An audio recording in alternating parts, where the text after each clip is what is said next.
Yeah, Preston. What's the deal, bro? Why you keep giving me all these quests all the time? All right, everybody, we're going to get into some Satisfactory here in just a moment. Let's go ahead and do this battle. I'm back live. Hello, hello. Let's get to it. To battle! I was checking in with the family there. One of the great things about doing the streaming, everybody, is the fact that I get to see my family every day. I see them in the morning. I say good morning. Then I see them in the afternoon and whatnot. And they're, they don't want dad hanging around all the time. Your kids get to a certain age. They don't want you around them every 24 hours a day. But, it's good to see them every now and again. Go down there and say hello to everybody, figure out what we're doing for dinner, figure out if anybody needs anything or if there's a problem or an issue I need to solve. And then I can just go right back to doing this. I'm bringing a little joy and happiness into someone's day. So what we're going to do is do this battle right here, and then we're going to do the giveaway. I think we got this on lock. Oh, yeah, look at that.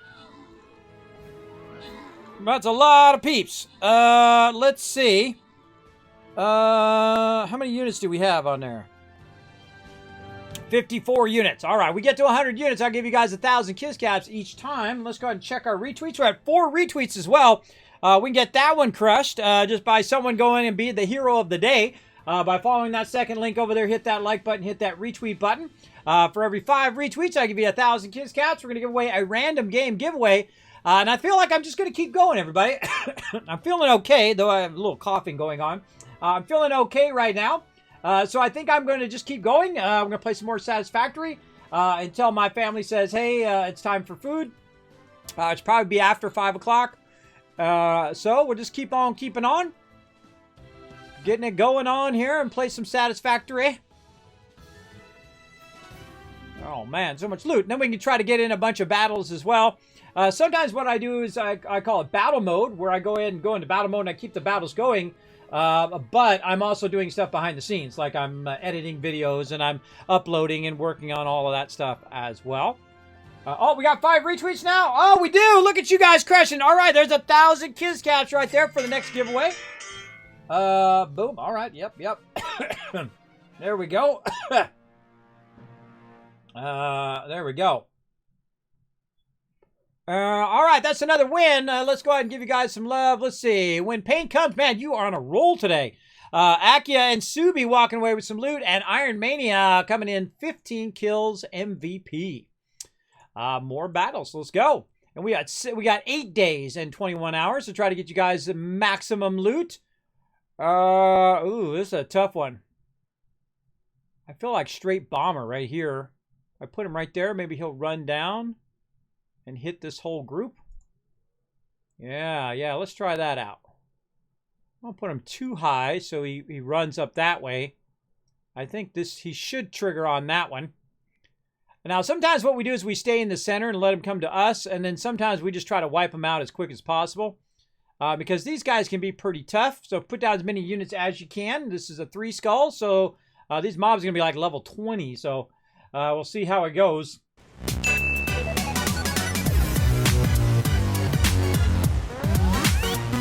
All right, so here we are back in Satisfactory. Now, this is one of my favorite games of all time. Incredibly fantastic game. Now, we've been missing out on a bunch of winter events on this as well. I see some presents dropping over here. Here comes the coughing.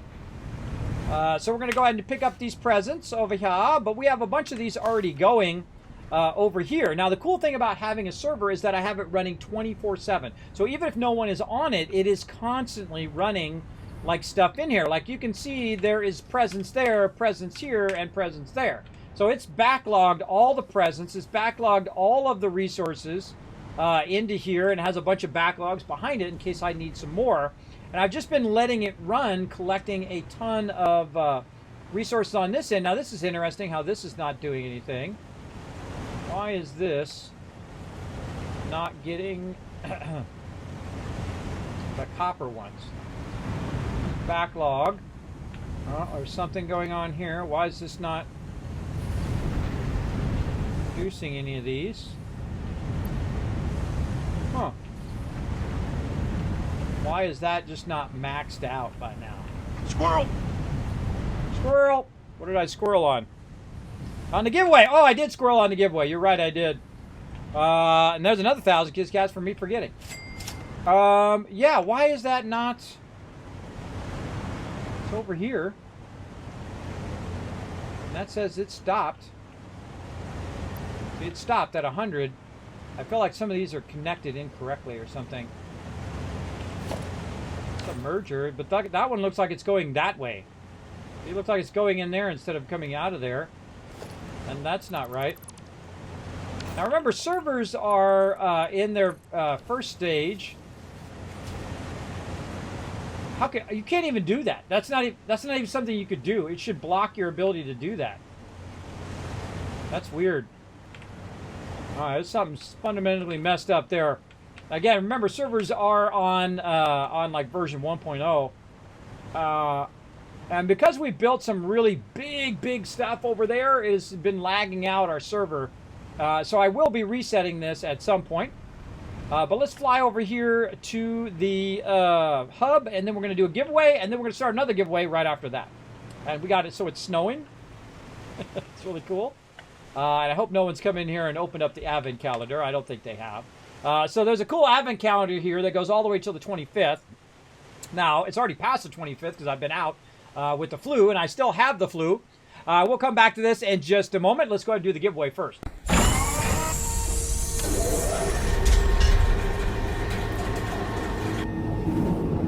All right, everybody, let's go ahead and do this giveaway. Here we go in 3, 2, 1. Boom! Mr. Macula coming in again, throwing down some big caps right there with a, how many percent chance there? With a 21% chance. That's still pretty good. I see some other people threw down as well.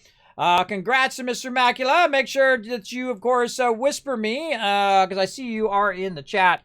I'm going to say hi right there. Kismet, I won a random game giveaway. Now, let's go ahead and mark that one as complete. You're like, Kismet, when are you going to do another one? How about right now? And I'm just going to keep going, everybody. As long as I'm feeling strong and I'm feeling okay, I'm just going to keep going. And I actually kind of like the format I was doing when I was doing Fallout 4, where I start at 1 o'clock and then I just go until midnight, taking breaks, of course, along the way. We're going to see how that works out as well. Now, where do we leave off here? Let's see. I think we're on day 14. I think so. Yeah, day 14. So now we get to find number 15. Now, don't tell me. I like to look for it. You know, I like to try and do it on my own. Right there. There it is. Okay, we got some candy canes. That's good as well. Now, you guys are welcome to jump onto the server. Just don't do any of the Christmas stuff. Obviously, I'm doing that right now just to show people on the stream. I love this event. I feel like this is one of their genius moments when they thought of this event. They did a really good job on it. There's number 17. Ooh, look at this stuff. What is that? That is a quantum computer. Okay. It's number 17, so we're looking for number 18. I guess this is the way to do it. Just wait till after the 25th and come back and click them all at the same time. There's 20, there's 23, 24, 21. Lots of 20s in the same 18s hiding right there in that little smoke. And coal. I got coal for Christmas. Awesome. Number 19. Let's see. Again, a lot of 20s over here. Now I have to find 19. I think this is 25. This whole thing is 25. 17, 11. Dude, now it's easy if you've already done it, but you know, obviously if you're trying to find it for the first time, not as easy. Oh, look at this one's giving me some trouble. Oh, in the wrong screen. My bad. Hold on, I gotta do GGs as well. Look at that. 1, 2, 3, 4, 5,000 caps. I told you I was sick. And there's another 1,000 caps for catching me on the wrong screen. Thanks for showing that love and doing those GGs. Man, I went right on to the next thing. So the giveaway is started up. Feel free to join us, everybody. Exclamation loot, see how many kids caps you got. Exclamation ticket space, how many ever tickets you want to put in. Remember, there's no S in ticket. All right, back to the main overlay.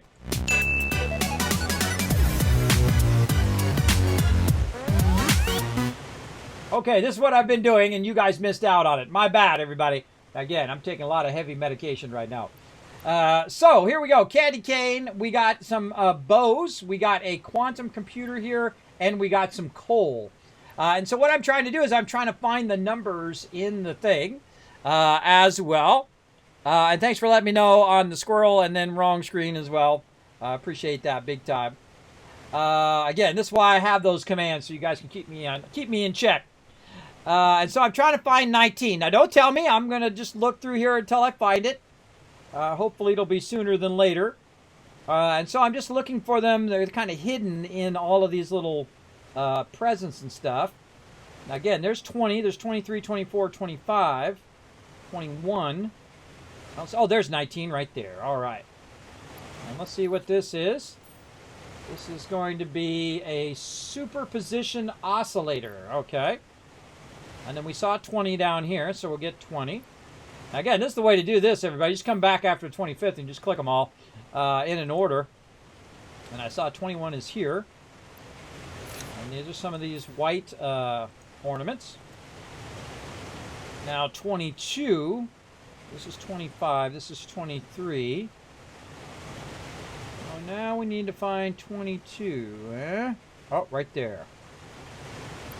And that is some snow. 22, and then 23 is right there. Oh, wow, a bunch of tickets. 25 tickets. Nice.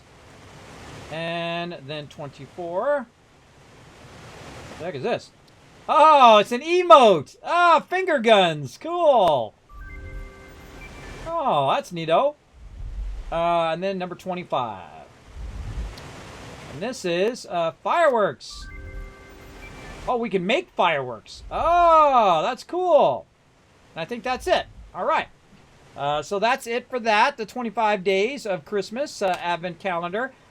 Brilliant, brilliant idea there, everybody. I absolutely love that they did that. You can see that we have a very subtle sign that says, "Please do not unlock the stock," because we're on our mega server, so anybody can jump on there and do that. And of course, I like to unlock it so I can show you guys here in the stream and whatnot. Now, I'm a little worried that it hasn't been doing a lot of this stuff while I've been out because it looks like this is not even being done over here. Like this stuff is not being produced. Whoa, what the heck? Lagged big time on that one. The stuff is not being produced. This one right here. Why is this not being produced quicker? Do I have any boosters on me? I don't think I do. I think I used them up. But weird that this one, look, it's full. It just needs to be going faster. It's going way too slow. Now this one over here, this one is backlogged and has got plenty over there, and it's probably filled up this whole entire thing. Backlog this? Yeah, it's filled up at least one of those with that, but this one is not. So we need to boost this a bit. So let's go ahead and give this a triple whammy here. Because the cool thing is even though this hasn't backlogged, back there, behind here, it is definitely backlogged a bunch of the actual resources that we need. And so what we can do is we can go ahead and say, okay, here's what we'll do. We'll take all this out, and we'll create a triple split here. And basically make this go 3 times faster than what it's currently doing. Now, one of the cool things about using the box here is that you can create a split that you can kind of maneuver where you want it to go. So we're going to go ahead and do splitter. I'm going to say right here. And, you know, let's just do, we'll just do this one as a straight splitter and the other one as a lifter. Okay. Let's do this one as a lifter. Okay, so this one's going to lift, right? Because this is the first one that we're going to do. And then as we're doing it, it's also going to split it at the same time. Now, the biggest problem with this is sometimes, one, these lifters don't work. And number 2 is this does not line up. And so it doesn't line up, you're in trouble. Now, this is probably backlogged with a bunch of these in there. And so if it doesn't line up, you can't really do that one very effectively. And then also, the problem is the splitter is not going to work well right there. So probably what I would suggest to do on this one, since it's so close, is to do that one as the lower one and then do the other ones as the lifted ones. So I'm going to go ahead and say right here is going to be the lifted one. I'm going to say this is going to be a splitter. Say right there. And we're going to bring it in from this side. I think we can barely get that in there. Yep, we can get that in there. Very nice. Now, you definitely don't want to leave your lifter in there. Your lifter is your number one thing that's going to screw you up. And especially still doesn't work well, even though they like, quote unquote, fixed it. Especially on the server, it acts really funky. So you want to always put that one in last and then make sure that it is working and that the stuff is going in there. Yeah, we can see it's going in there and whatnot. But now we've got the splitter, so we can go ahead and just do the same thing all the way across like this. Now, they actually added a really cool thing to the game where you can actually stack stuff like this. And then bring your stuff across here. And I'm using, you know, the fastest belts you can, the Mark V belts. And then I can go ahead and line up the input and the outputs like this. So I don't have to actually even build the ones at the bottom anymore. I can just line it up like that. And then take, and I didn't even need the lifters in there either. I could have just left the lifters out and lined them up without the lifters. This really does help you a lot when you are trying to run stuff. Again, make sure that that is going into there. What are we making? I think the white ones or the gold ones? I can't remember. The gold ones. Gold ones there, and then gold ones over here. There we go. And so now what we want to do is we want to see that the copper's going in there eventually, but it won't go in there unless we add power. And currently we got to upgrade our power line here. And might as well just do a Mark III. Oh, we don't have the circuit boards for it. Let's do a Mark II. There we go. And that allows us to bring another one off here. Now, I like to put these up here on the back. Like that. There we go. And so those two will start up. Now, once you have power to them, then they'll start to feed in there. Like that. And the same thing over here. This one's now feeding in there. And now all we have to do is go down here at the bottom. Take this out. And then the rest of this is pretty easy. To try to get it to go into there. And now because it's going to be set back a little bit more, and I'm also going to turn it in such a way that I can try to get it to go in this direction and come around in that direction like this. Except for it's going to have a problem doing that, right? The same thing if I were to take it and rotate it around the other way. Once we get past this lag problem it's got going on. We definitely need to reset the server because it is way too laggy. Okay, so we're going to go ahead and line that up. And I would get as close as you possibly can so that this is not too close so you can get that to go in there. And that's really the thing I want to show you. Now, one of the things that you can't do, which is a bummer, is you can't attach this thing directly to the thing, which I think you should be able to do. Same thing with extractors when you're extracting stuff. If you could hit that on the actual extractor, then you could extract multiple at max speed at 600 plus on some of those. All right, so that's going into there. That's good. And then we have a problem here of this being in the way. Now, it's actually not a problem anymore because you can go in and do what's known as soft clipping, like this, where I can actually just say, screw it, I'm just going to clip through there. I don't care if it clips. Now, I can't stand it when it clips, but I'm just going to let it slide since we're going to reset the server here in a minute anyway. So we'll go ahead and do that, and then over here. And then now, all three of those should be running. And there we go. So now we're making 3 times the amount of the gold ones. And then we want them all to go over here. Now I'm just going to go ahead and use a little easy technique here of merging here in the center. Turning it that way. And then I'll put another merger over there. So that'll merge this way. This will go into... Nope. Go into there. There we go. And then this one goes into there. And then they'll all end up in this same spot. And then go ahead and split among all of this stuff over here. Now, see, what should have happened is that it should have gotten to a point where it made so much of it in the last couple weeks that it had filled this entire thing over here. But weirdly, it is not filled. And in fact, I barely see any of them in here at all, which is very odd. It should have came out of there.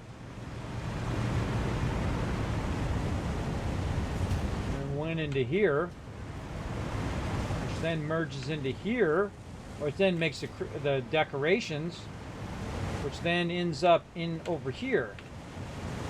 Oh, there is a bunch in here. Okay, cool. So it actually did make some, but at some point it like stopped. It stopped running. It should never stop running because oh, there it goes. Some of that stuff's coming through.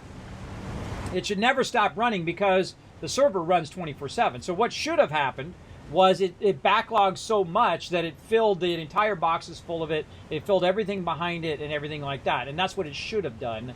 But for some reason, the servers don't work as good as if you're playing on a local one. They're still working on it.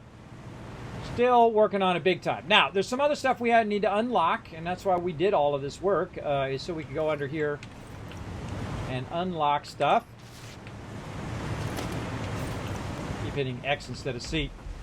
And we want to unlock the rest of the holiday event here. We got one more thing to unlock here. What we need to do is we need to make a bunch of these items, a bunch of these Wonder Stars over here.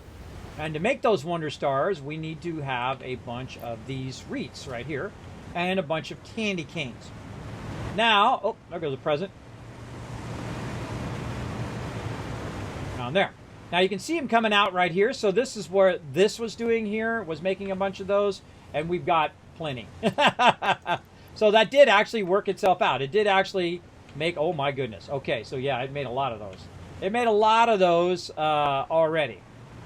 Now again, I don't know why it stopped. The weird part is that it stopped, and that it didn't backlog all of this, and that all of this was filled up. Maybe it took a couple weeks to make that many. I don't know.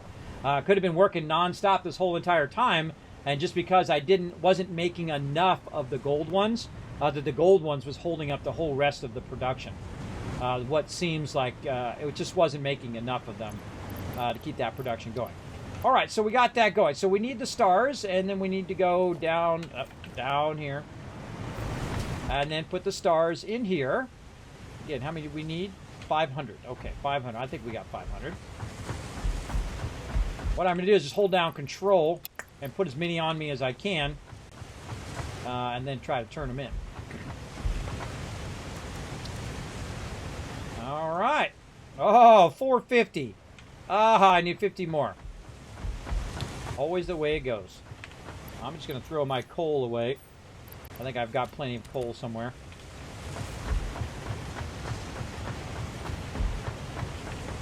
And there it is. Oh, or not. More research. There we go. There we go. The analysis fixes tree upgrade 4 is complete. Please choose a new node to tree begin new analysis. So what we did is we upgraded our Christmas tree there. You better watch out. You better watch out. You better watch out. You better watch out. You better watch out. Fixmas is coming to town. Okay, so we upgraded our tree, and that is basically it for the event. And that's really the purpose of what you're doing. You're getting to a point where you're upgrading your tree to maximum level. You're unlocking a bunch of stuff as well along the way. Now, one of the things that we tried out here is doing our different boards and stuff. Thanks to all the people who did donate to St. Jude right here. We were trying to basically come up with some ways of working together, how to work together as a team. One of the things I came up with is our cool board over here, which basically says who's working on what, and who's been getting what done, and so on. Right over here, and I thought this worked out phenomenally. It worked out very, very well, as well as it tells a bit of, you know, do not remove other people's stuff, do not build close to the primary base. You get the idea. Now, I feel like another way of doing this is to centralize everything that we're doing, to pull in all the resources into a single area, and basically tap into every resource in the game. Now, one of the problems with you mega building, which is what's going on right now, is the fact that if you're building a lot of stuff out of glass or things like that, because the servers are just like version 1.0, there's a lot of lag. Now you can see I went in. Now these are all full, by the way, everybody. Look at this. All the way up. These are all full with resources all the way up, which gives you a massive backlog because you have something on the server that you don't usually have on when you're playing a solo game, and that is the factor of time. because we can just let it run and run and run, and it has an infinite amount of resources that can be extracted. As long as it has enough power, we can let it run for a week, a day, a month, and it will have all the resources that we'll ever need in those particular areas. But one of the things that I want to work on is the organizing of all of our resources. And this is usually what I do. I put all the boxes here, and then I'll organize them around the hub and things like that. And I'll also raise the level up. And you can see Peep's been out here building towers and cool stuff like that, which is awesome. But the problem with building a glass tower that goes way up into the sky is that it will start to lag anyone who's looking in that direction, or when I'm doing something on the server, like I'm trying to build something or trying to do something, it does that thing, right? So we're going to take a look over here real quick, and of course we've grabbed resources from different areas, and a bunch of people pitched in. We did the desert area this time. I think we did the advanced area last time. We're going to choose a new area this time. But I love the idea of this, where you are bringing a bunch of stuff into a certain area, and you're bringing all those resources to that area and then building that thing in there, which is really cool. I like the idea of the lost and found, which is really cool. But this tower right here is absolutely just slowing the whole entire game down. Same thing with all of these different places. Now, they're actually not actually doing anything right now. So you have these big, gigantic areas that have been built, but it hasn't been built out, right? So, like if you wanted to do, like this is a great example, right? So you take all of the concrete and you run it to a single building, and then all the concrete is being produced there, and then you send it wherever it needs to go via train lines. But you can see that it's actually not being used for anything. No one went and grabbed all the concrete and ran it over here and then was producing the concrete in that particular area, and so on. So, but what you basically have is you have a building and all of this stuff that's been built out, and that's taking up visual resources and resources on the server, and really being underutilized. The only thing worse than bad utilization is underutilization of every little bit of your visual display. So me, I would have not built this out of glass. And the reason why you don't want to build it out of glass is because when I'm looking out of here, looking over there, it's going to basically make it harder for my graphics card, and eventually get to a point, same thing with this, eventually get to a point where it is slowing the game down, especially on the server. Because the server, it has to go to the server and then come back and go to the server and come back. Where if you're playing a local game, it doesn't have that problem. It just will be on your local game. So I think the real great idea is to create something very similar to this, and then build it as we need it, as opposed to build it and then build it and then then they will come after you build it, right? I would have built it in stages first.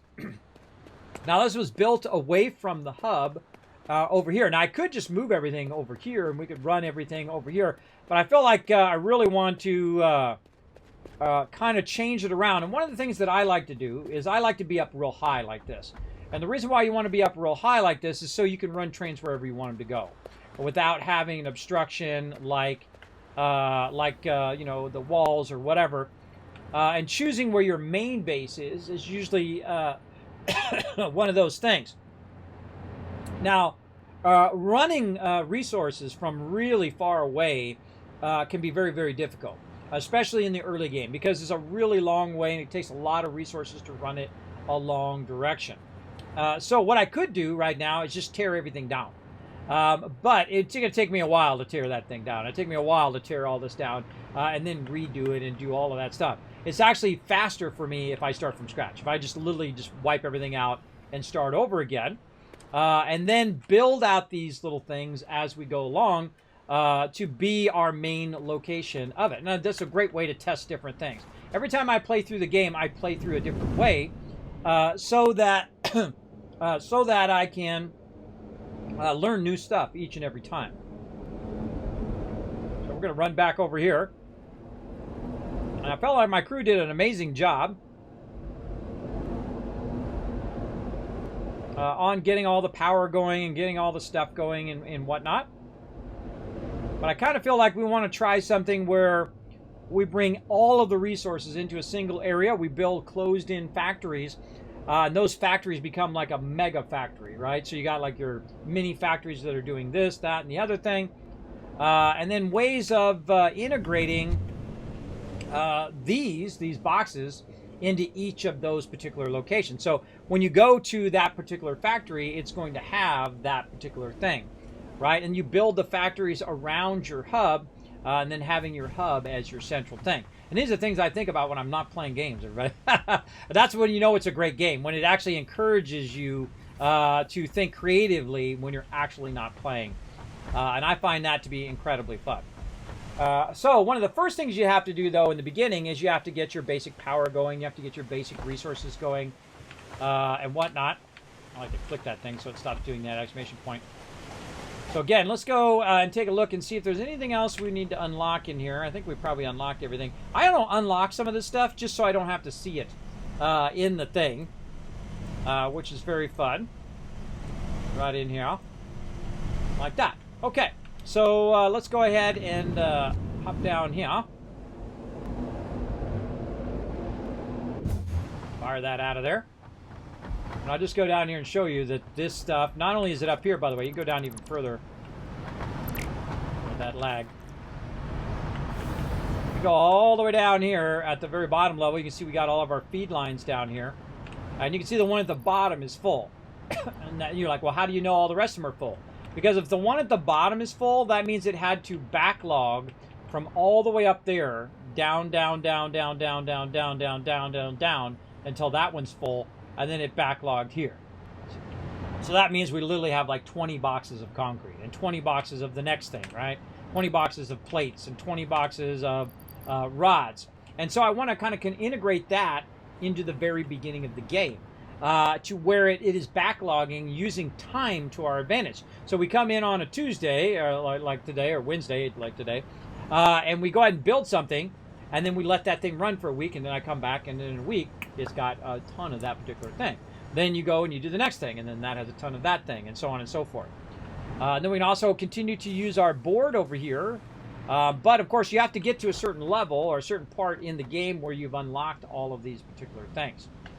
So it's time to reset. So I gave you the overview there. Let's go back to the main menu. And I'm going to go ahead and bring up my backdrop. There we go. And bye-bye to that particular server. Now, I am the server admin, so I have the ability to actually go in, take out the server, reset the server, do all that stuff like that. All right, just took it out. And let's go ahead and... Oh, I guess we're going to do a battle. All right, let's do a battle while we're clicking all the buttons. To battle! All righty. Let's go ahead and give you guys some range damage. There you go. Battle out. Why? Click some buttons and flip some switches over here.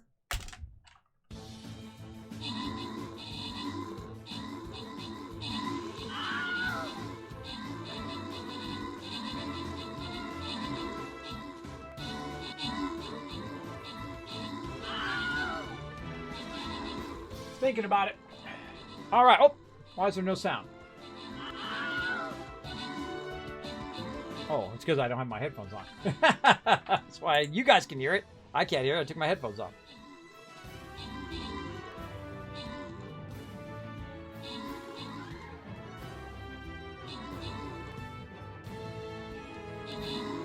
Now, the interesting thing I want to know is, can I just reset it via the game, or do I have to go on the server itself and reset it? I need to get the IP address here.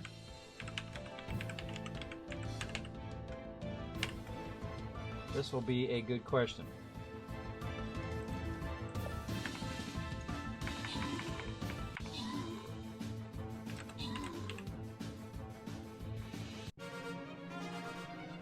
I'm typing this right. All right. So I'm going to go ahead and try to configure it, and let's see what happens. Open capture chats, give you guys some love. Papa Dude, M's, Keegan getting some love, and Papa Dude coming in MVP. 19 kills, MVP, and gets the gold. Nice. All right. Wow, we're crushing over tier 40 here. What do we got going on? I feel like we got that. Let's go ahead and use the vampire up here. We'll do it. Use it right there. Try to push down and wipe them out. Let's go.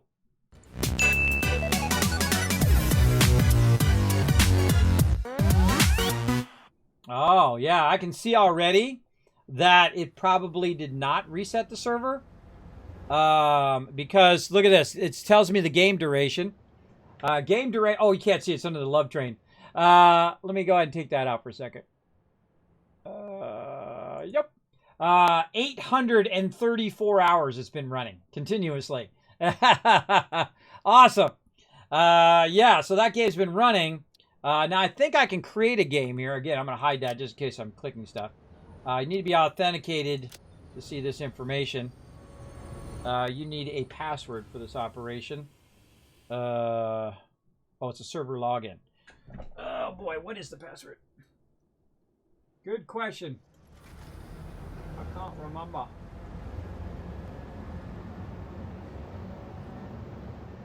Okay.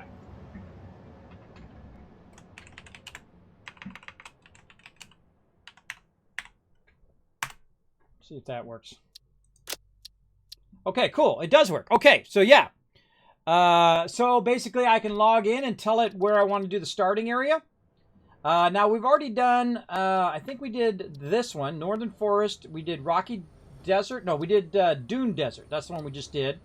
And we did Northern Forest. Now there's Rocky Desert, which is an okay one. But I don't think we've done it over here in the grassy fields. So we'll go ahead and click that one. I'm going to go ahead and hide this so I can adjust the session name.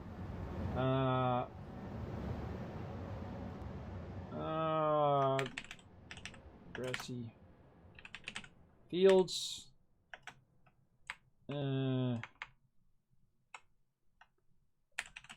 Tycoon Forest. Let's call it that. Tycoon Forest. Okay. Enable join the server. Let's create that game. Preparing a new game. All right. That's what it says. Preparing a new game. Right over there. So I think I can control the server and delete that game out and create a new game, hopefully, instead of having to reset the server and reinstall and redo all of that stuff. Hopefully we can just take that out. That would be an amazing revelation. Then all games should work like that. All servers should work like that, where you can just delete the game out and create a new game. That would be way, way better.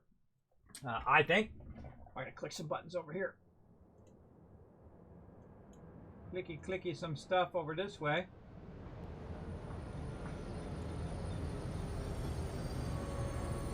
I'm also over here grabbing my stuff for New World. I'm lurking in another channel to get my stuff for New World. All right. Oh, and that's it. Okay. Boom. We're in. Now, I don't see any markers, and I don't see any stuff, so I'm assuming this is a brand new game. Okay. I'm just going to assume it's a brand new game, everybody. All right, and we need to take our thing. Oh, look at this. I have all the stuff I had on me from before, though. Starting off with a little bit of loot there. Now, one of the first things I do when I first start the game, so we're starting a brand new playthrough. Now, this is on our mega server, so you're welcome to come and join me. You want to go ahead and do the beginning of the game. Very fun. We're going to go through, and this time we're going to go ahead and try to think more of a central building versus doing separate factories. Now, it's incredibly more difficult to do it this way. Because what happens is that you have to run these long lines. Oh, and I should turn off the. I wonder where I can turn that off. Hold on, I'm gonna go back to the main menu. Let me bring up my backdrop again. I wonder if I can turn that off in the server preferences. I'm gonna turn off the Christmas event. Manage saves, console.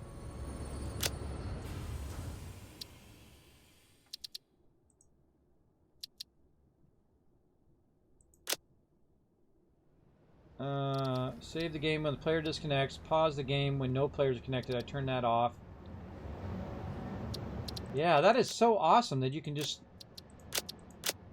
Create another game. And it does have another one for the Dune.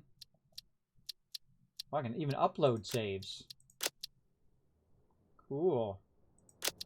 Yeah,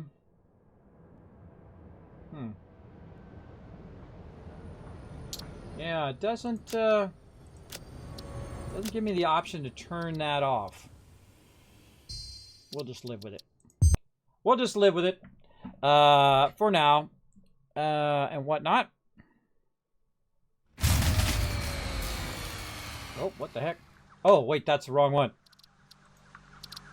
That's my other one. All right, hold on. We gotta... I jumped into a solo game because I hit continue instead of join server. All right, boom. Oh, okay. We'll just work with it in here. Now, I'm right here by a mob, and what I really need to do... Oh, look out.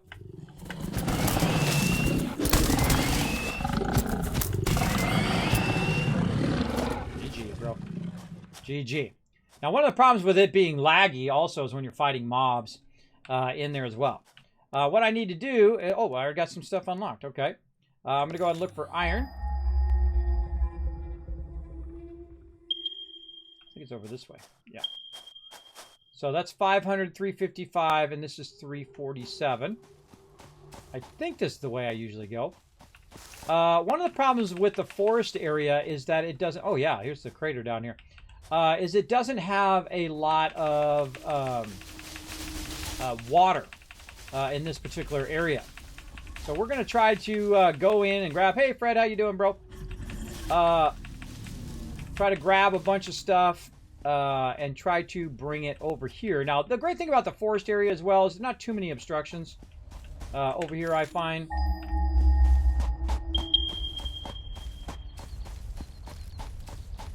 Not too many obstructions. And there's two nodes that are right next to each other right here. Oh, a little too late on the jump.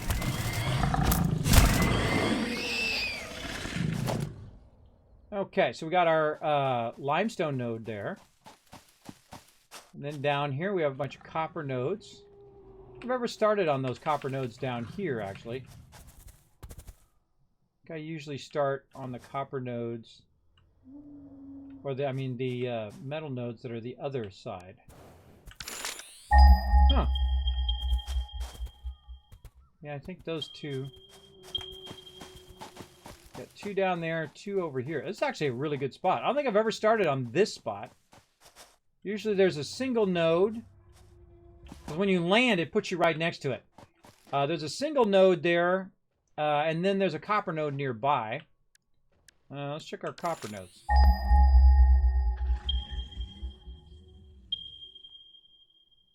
Yeah, I bet you it's way off in the thing. Hey, let's try a different start. Let's try this start. Okay, so the first thing we want to do, of course, is grab as many bushes as we can. Clear all the mobs.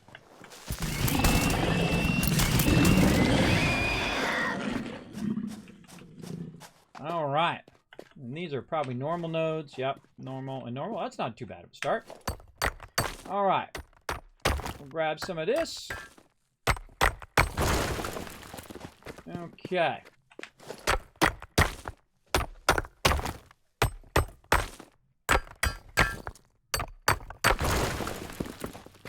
Okay, those are off and running. Now we want to go ahead and just start with our hub. Now, when I first start, I don't have the ability to put anything on the ground, right? I don't have anything to put down, any foundations or anything like that. So it's a waste of your time to actually go in and try to plan out your hub and all of that. Best thing to do is just... best thing to do is just try to progress as you go. So now I already started with some stuff that I had on me from before. Or it just started me off with some stuff, I think. So we've got our logistics. We've got all of our stuff going here. But the first thing you usually want to get going is your rods and your plates. So we already have some stuff unlocked, like smelters and extractors and all of that stuff. And I'm already starting with some stuff here. Go ahead and just put those in. We don't have, I don't think, splitters yet. Yeah, we don't have splitters yet, so we just want to bring this out into a smelter. Now I'm going to go just a little bit faster this time, just to get through the kind of start stuff here. So we want one there, and then we're going to send this one just randomly off that direction. Doesn't really matter. That's going to go into there. This is going to go ahead and do iron. And this is going to do iron. There we go. And then this is going to make one thing, which in this case we'll just call it plates, because that's the first one in the line. And then this one over here, we're going to go ahead and start doing some rods. Now there's actually a whole storyline that's in front of this when you're playing a solo game, whatnot, but you want to go ahead and start with your plates and your rods. Now you're going to need some power. Now it just so happens that in the back of this, right over here, that you have some power, so you can pull this out, double connect your power in, just like that. Now you've got your power, and then I would run it probably to the center here, so you can run it both ways. And just try to connect all of these on that side, and then create another one over here to connect all of those. Now, while I was running around, I was collecting a bunch of leaves. You might have seen me do that. Now I go ahead and pump those leaves in there like that, and now it's going to start extracting. And since I've told it what I want to be, I've told it that this needs to be iron ingots, and then this needs to be iron rods, it's going to start making those things. Now again, I have the ability to just basically log out right now, come back, and it will just fill up with tons of plates and tons of rods. And basically this is the beginning of the game. You're using what's known as your leaves and trees, your biomass power to get that going.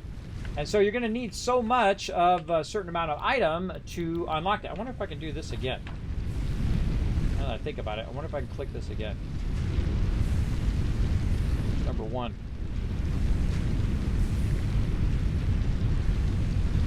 Yep. Oh god, I can just open those up again. All right, I'm not doing that. But you get the general idea. So now it's off and running, doing its stuff. We need so much to unlock the base building here. So we need 100 iron rods, and we need a bunch of concrete. Now concrete is nearby, which we saw is right over here. Nearby, right there. And then we'll do the same thing, because this is very close. It's actually a really great spot over here, because they're really close to each other. And then we're going to use our extractor again. And we'll aim it this way. Now the cool thing about what I'm doing is I already have some of the resources. What you're missing out on is the part where I make so many plates and so many rods and so many things. And it already gave me a bunch of stuff, and I had some stuff from the previous playthrough on my character. So I'm basically bypassing a bunch of that because I already have those resources going on. So just a heads up. It's usually not this easy in the very beginning. And so we'll run that there, and then again, same thing here. We'll get that fired up. That's going to extract that, and then go to concrete. So we're basically skipping over a little bit of the beginning and whatnot. And of course, we need some storage containers as well. Again, luckily I already have some of these resources. That makes this section of the game a lot easier. Because I'm not, hurting to make reinforced iron rods. I'm not going in and constructing stuff in the crafting bench. And again, that's because we've already done a bit of that already from the previous time. So we're just kind of speed this kind of beginning part up. And there we go. So it's going to go ahead and run it out. That's really awkward to come back to. Once you've got up to the high-end thing and then come back to it later on, it is very, very awkward because it's like way slower. And plus, you also don't have perpetual power. You have to keep feeding resources into here based on how much you're using. And you can see I'm using just enough. And I happen to know that that's the exact, kind of equilibrium of what you can do. So you can have one of these coming out, converting into there, and so on, 1, 1, 1, and then there, and there. And that's usually about it. Now we can actually use 5 more power. So say we wanted to double up on something, or we wanted to create something else. Great example over here, it's creating rods. And this uses 4 megawatts. So I can grab this and say put this on the next part. And just have these rods come out and go into screws. And so we can tap into one of these right here. Let's just put that separate. And then now it's going to go ahead and make some screws and put the screws in here. Now I'm making a bunch of my basic stuff, right? I'm making some rods and I'm making some screws. Now, one of the things I would suggest to do is to split the rods so that it doesn't use up all your rods while it's doing that, though rods are incredibly easy to make. Flower petals, they're very, very easy to make as opposed to making actual screws. I find rods are way easier. So we'll go ahead and let that run a little bit, and now we need to just kind of wait. There's nothing else we can do. We have to build up enough resources to where we can pull that out of there and then upgrade to the next section and the next section and so on. And so I need 200 concrete, 200 or 100 iron, and 100 iron rods. Now, while you're waiting for all of that stuff to happen, I would go ahead and store all this random stuff that you have on you, and then maybe keep some stuff for maybe healing up, like this. You can put this in here, some of those, like that. Put that back over there. Now's a good time to go look for other resources. Oops, wrong button. And go look for this copper.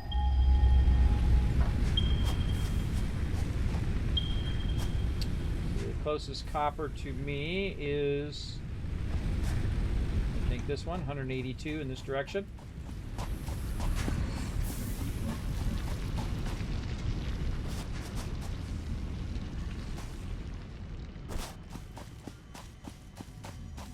Now in the beginning this seems like really far away, but later on it's not as bad. And so I always assume there's a mob over here whenever I'm going to these. Waited a little too long there.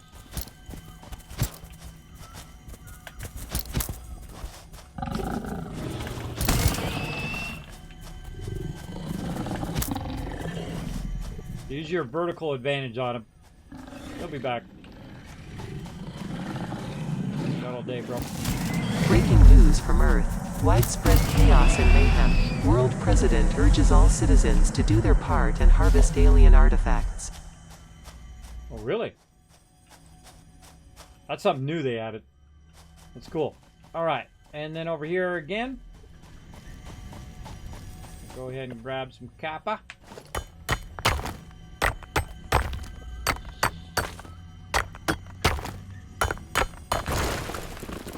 And this is a normal node as well.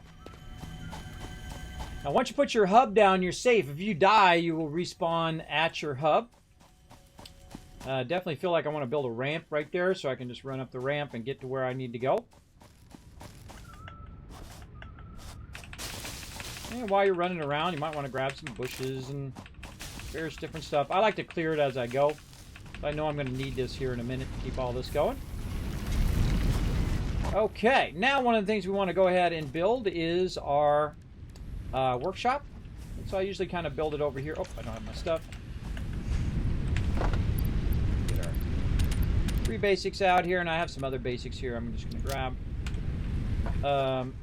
So we can build our equipment workshop. Now, our workshop here, we can make portable miners, but we're going to need some more iron rods. But I noticed there already was a portable miner in here, so let's grab that one. And then we'll go around and grab our various resources. 136 there. Ah, and there it went. That's one of the scariest noises in the entire game, everybody, is when it goes and breaks down like that. And what it does is basically says, hey, you ran out of power. So I have to run over here and get this power fired up by putting some more leaves in there. Now I need to have enough for both, so I need to go ahead and grab a bunch of these other leaves that I grabbed over here. I've also got some wood I can put in there. And then later on you get to a point where you can make even more biomass and whatnot. So we'll put some wood into that one. We'll put some leaves into this one. We'll pull this. Move back up and running. Now, if I added the extraction of the copper and then tried to convert the copper, I'd actually not have enough power because I don't have the ability to to run that much stuff. But I need to go ahead and start to get some rods done. So I need to go ahead and cut this line off here. I'm going to go ahead and turn this to the off position. And then I'm going to grab the extra iron rods in there and use those for what I need to do. And then it will continue to make the rods, but no longer make the screws. Because I just had to make me a few screws, so I'd be good to go. All right, and then we still need to upgrade. We're waiting for our base building so we can start doing our concrete stuff. We need a bunch there and a bunch more over there. Let that run.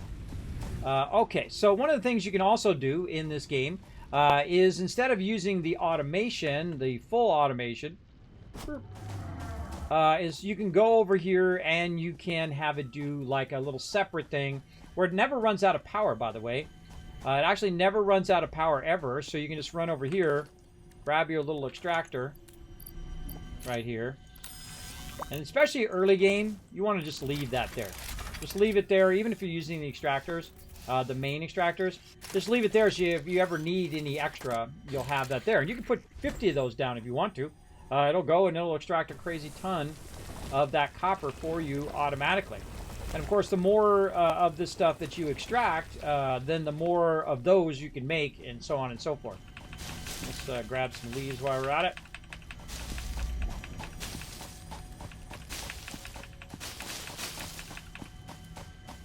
Oh, so want to build a ramp there. So want to build a ramp.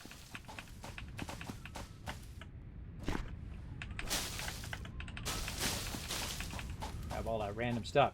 Now, one of the first things I prioritize is power. Power is your main and most important thing I find in the game. So you want to prioritize your ability to get power. One of those is this right here, which is your obstacle clearing.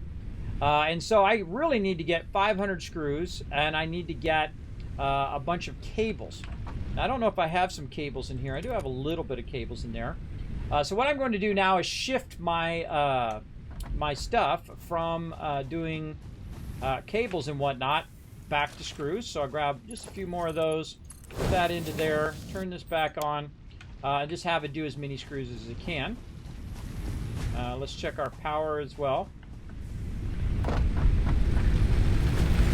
are we looking? So that's going to go, that's 12, uses 12 per minute. So that's got one more minute before that one's out. And this is using 80 per minute, so that's got one more minute. So in one more minute, we're going to be out of power.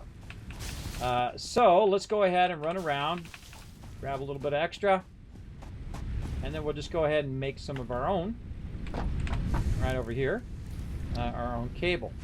Now you actually can just press the space bar and then let go. You don't have to hold it anymore like it used to be.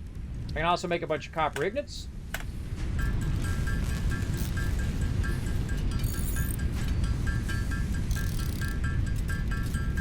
Again, I always say prioritize power over everything else in this game, because no matter what you do in the game, no matter what you build, at some point you're going to need more power. And the ability to take the power and to run it into a central power plant is an awesome way of doing that. And I feel like that's what I'm going to do in this particular playthrough, is try to run stuff into a central area. Now, see, if it runs out of power, it doesn't affect my ability to make stuff in here. And I find the actual fastest way to do anything in the game is just to make it yourself, especially early game. Early game, it is way faster. Later game, it's not. Later game, it's actually faster for a lot of the stuff to just go ahead and run. Also, because we can just let it run even when I'm not online, if it has perpetual power. And perpetual power is coal. So you want to get to the coal stage as quickly as possible, so you're not constantly having to go and collect a bunch of materials. And let's see how we're looking. We want to go here. We're going to say obstacle clearing. We're going to select that as our first milestone. And we need this, this, and this. And so we definitely need more of the wire and more of our stuff that's being made over here. Our screws. Grab those. And we're also going to need more resources to keep our power going. Now you can unlock the ability to make more efficient power. Turn my light on. More efficient power, but I feel like the best thing to do in the early game is just trying to bypass a lot of this early stuff just to grab a bunch of these bushes. And then sometimes what it will do is also grab wood while you're at it.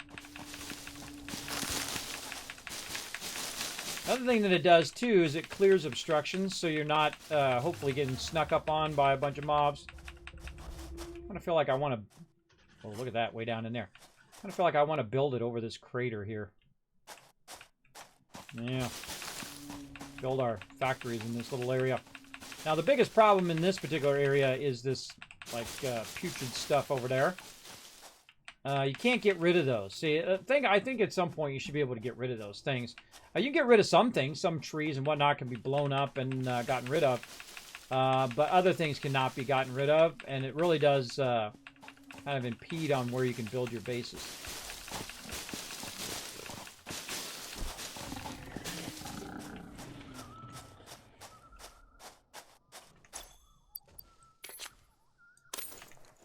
Always have your thing at the ready.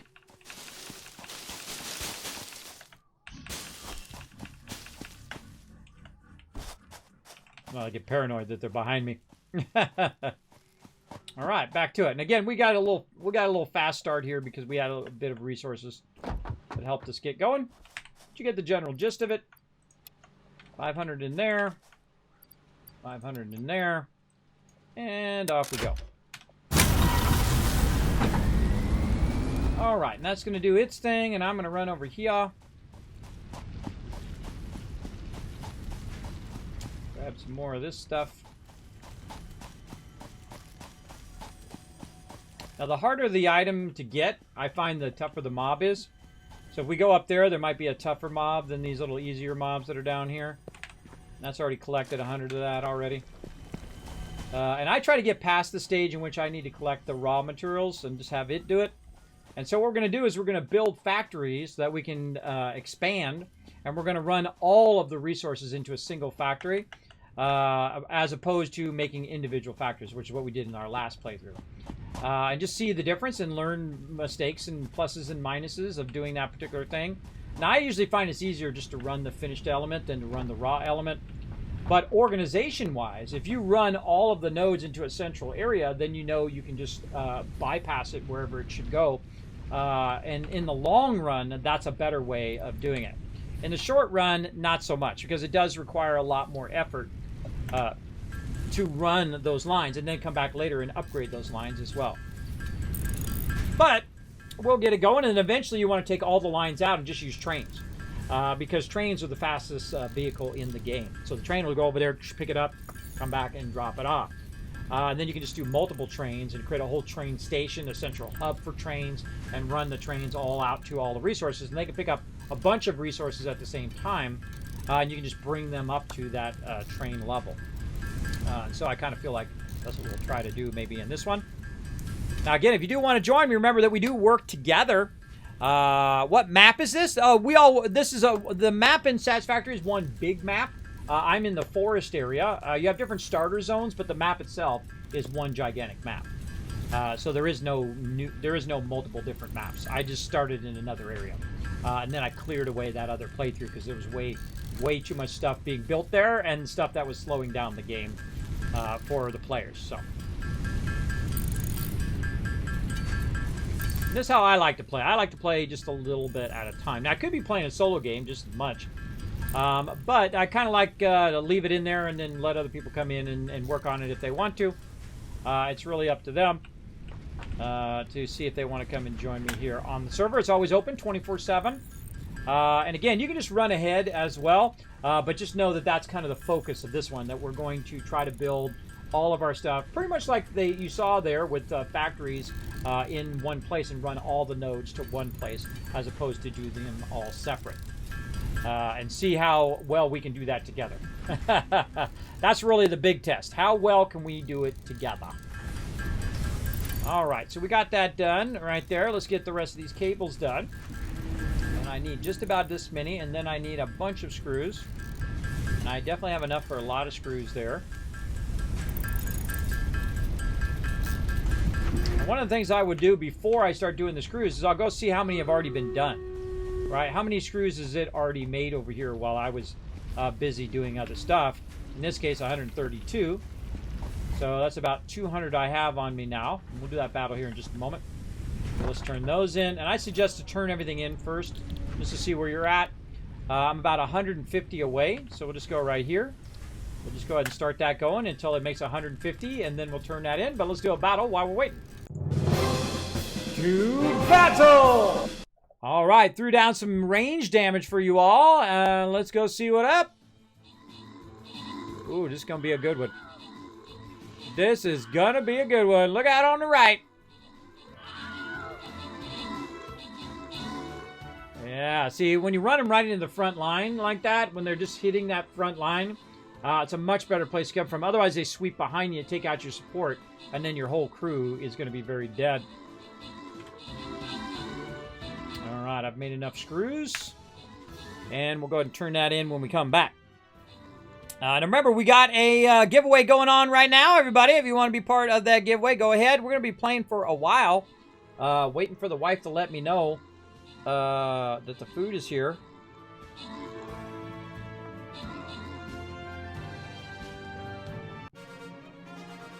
Oh, okay.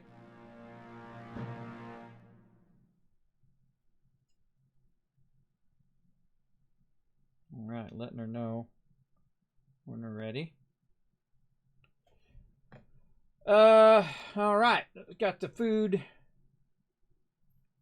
The food heads up. And again, I'm going to take a break, eat some food with my family, and then we'll be back. Again, we're going to be going all night long, everybody, as long as I can kind of last.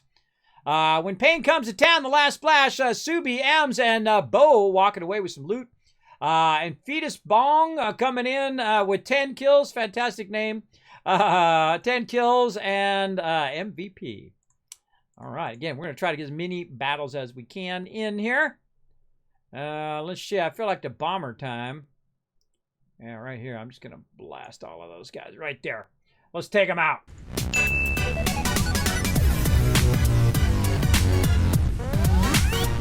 All right. Hey, Jang, what's up? Kismet Love Trade coming in. Olaf coming in with the 7 months of sub love, saying, hey, hope that you and your family had an awesome Christmas. We did, Olaf. I hope you had a fantastic holiday as well.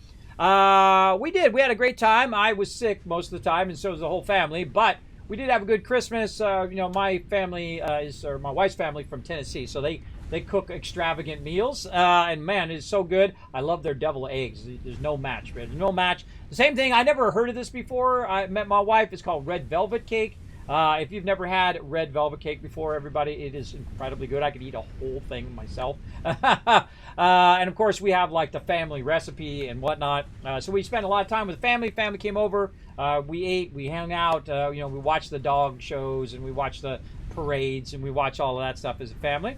And we also watched. Oh, I need a little bit more concrete there too. We also watched. Some movies as well, as we do. Usually we try to watch a movie every week together. If there's some new movie out or whatever everybody wants to watch. And I can't remember the movie that we watched The Matrix, the new Matrix, which it was meh. It was meh. It was like the new Star Wars, right? Where you're like excited that there's something new, but then you realize they're just rehashing what they had already done. So I mean, it's okay. It'd be like, I mean, for the first time you watch it, okay. Now, like the original Matrix, that one you could watch like 50 times, especially the second one, which I think is really cool with the big battle scene where they're battling on the 2 different arches and whatnot, or stairwells. All right, let's launch that. Milestone reached. Biofuel will ensure maximum efficiency of biomass burners. To aid in biofuel production, you are now capable of removing foliage that consists primarily of wood. Additionally, R&D inflated your pocket dimension. Jamie. Okay, so now what we're doing is we're going to go ahead and... now, we restarted on the server. There's that noise again. We restarted on the server because we had built a bunch of things, and one of the problems, again, with the servers is that they're like version 1.0, everybody. So the more glass stuff that you build, the more extravagant that you build stuff, the more it's going to lag everybody else who's on the server. So let's not build any of that stuff in this playthrough. We're going to build enclosed factories, and we're going to rise them to the sky. We're going to basically just run all of the resources into a central hub, and then kind of build upwards until we build into that upper area. And I'm going to build it above here. And we're just going to use this whole area right here as our kind of central hub of our trains, and then also the central hub of our building. And we'll probably build up above that, and then this whole entire area can be built. You can even build up so high that this stuff won't make a difference either, because we'll be so far above it that it won't be affecting people who are up there working and collecting stuff. So, again, if you want to join the server, that server information is on the Discord. You're welcome to come in and help out with all the basic stuff here. So we launched the pod here. Now, if we want to do something else here, we have to wait for it to come back. It's going to be like 1 minute and 16 seconds. In the meantime, we can just let that stuff keep running. Now, one of the things I really want to do... Hey, doggo! Oh, he's got a little... He's a good puppy. One of the things that I'm going to need is more cable, and I'm going to need these right here, reinforced iron plates. So those are the things I want to get going first. Let's get some of those made.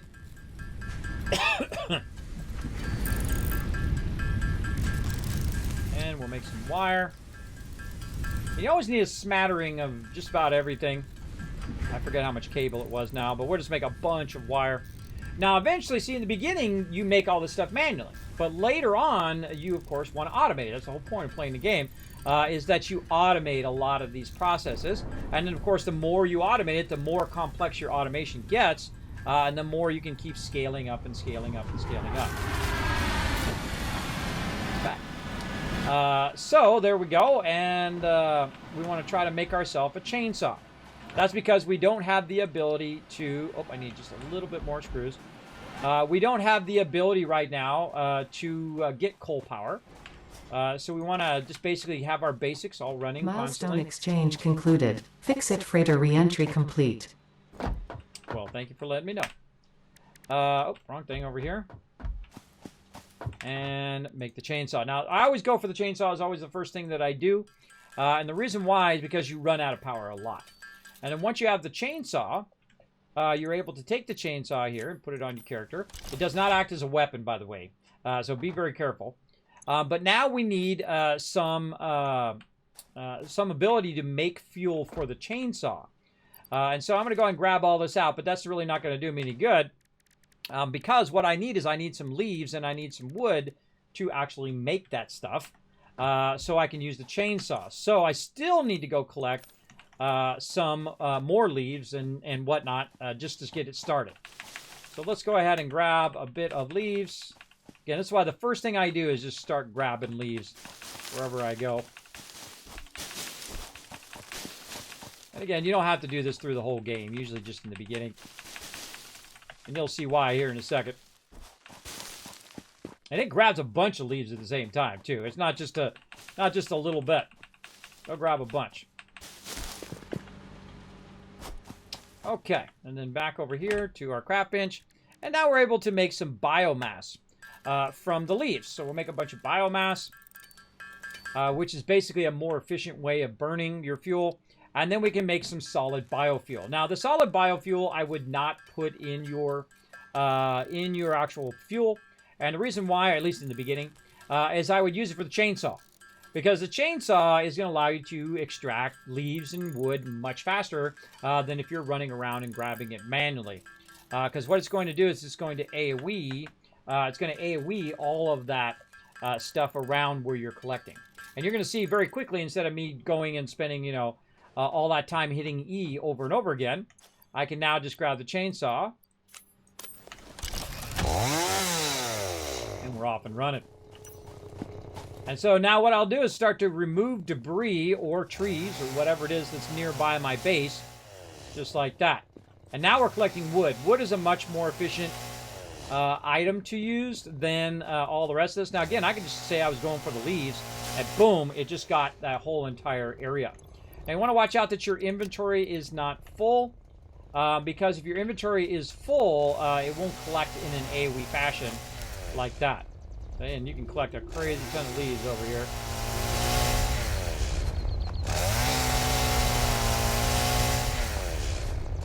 Kind of feel like it's lagging. Yeah, I feel like it's a bit laggy. Definitely gotta get their response time up on their servers. You gotta remember the game is still early access and all of that. Just keep that in mind when you're playing an early access game or an alpha game or a beta version of a game. Some release games are like alpha games. What's up, little doggo? And then again, come over here and watch. You'll get everything in this whole area. Well, it should have got everything in that area. Boom, there we go.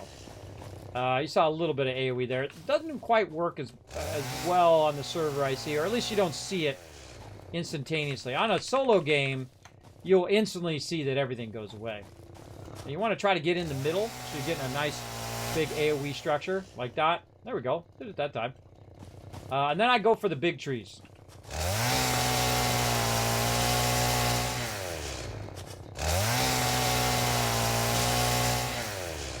Lag. Come on. There we go.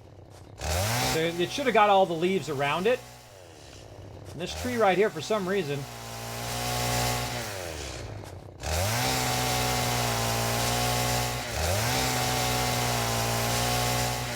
Okay. I don't like stuff like that that's glitched out.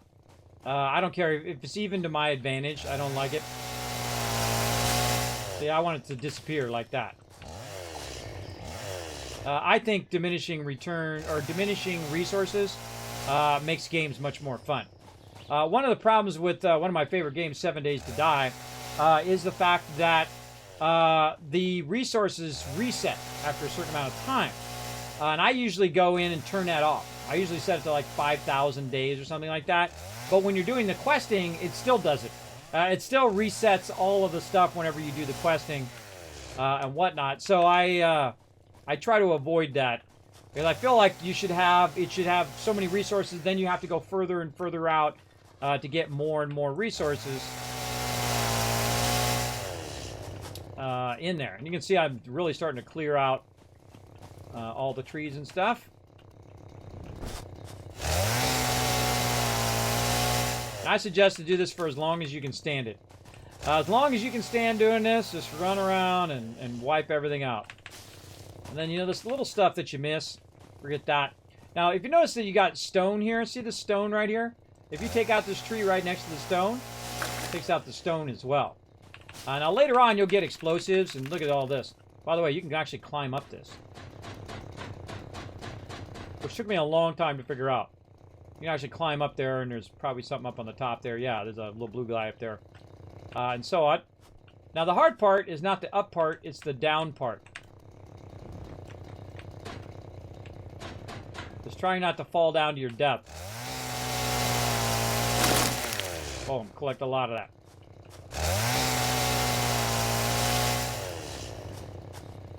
I find I fall a lot. Oh, how convenient. Look, we're right back to our base. Now, a lot of times I'll just click E because it's just easier for me to hit E than it is for me to actually do it. Like, it's faster for me just to run through here like this than to wait for the chainsaw. I find, but sometimes I do it anyway. But I would highly recommend everywhere around your base area, grab that first. And then if you look at my inventory, I got a lot more than I got before, especially a lot of the wood. Now, one of the things that I would do when you are out of power is to now include power as part of your process. And so the next thing I'm going to do is try to build another biomass burner here. Biomass burner, so that I can have it make power for me. Now, one of the things, I'll switch off my chainsaw so I don't have to listen to it. And so I'm going to need a bunch of wires. So let's make a bunch of wire. Again, you'll see me automate all of this stuff, or my crew will come in and automate all of that. And unlock stuff as we go. Alright, so the next thing we want to do is we want to make some logistics here. So we got a storage container. So we got one storage container here, and then another storage container, which will snap right in next to it. And then one is going to have the bushes in it, and then the other one is going to have the wood. Now, the reason why you do that is because they actually cannot be processed together. They have to be processed in 2 separate ones. Now, to make this, I'm going to need some more reinforced iron plates. So what I'm going to do is I'm going to make another crafting bench out here.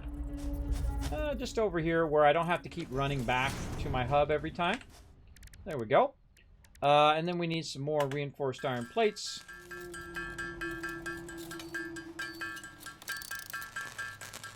Make 4 of those. And then over here, do 1. We'll offset that just a little bit. Offset that a little bit. Again, I'm not trying to make it perfect yet. The perfection stuff comes later on. So this one is wood. So that one's going into there. So this is going to be wood on that side. And then on this side, this one's going to be leaves. And then it's going to have its own power, right? So I'm going to go ahead. Oh, I need more rods. It's going to have its own power over there that's going to be separate from the other power so that it can just run and be turned off and not really necessarily have to be running all the time. Oh, one more wire. Not quite enough. All right, well, luckily, while we were busy doing all of this over here, again, you want to do as many things as you can simultaneously. Keep as many stuff running in the game. And so we're going to run over here and grab some more of this copper. And it's got enough copper there for us.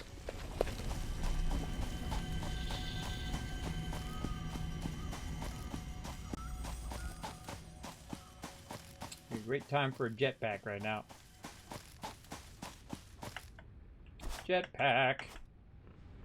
We'll unlock all that stuff later. This stuff actually respawns, by the way, after a while. So you can go back and get that. It's cool if it's by your base, because you can just run back, keep grabbing a bunch of it. And keep it going. All right, we're over here working. Trying to get our power going. So let's go ahead and make some more wires, what we need to make. So we'll have it do some copper.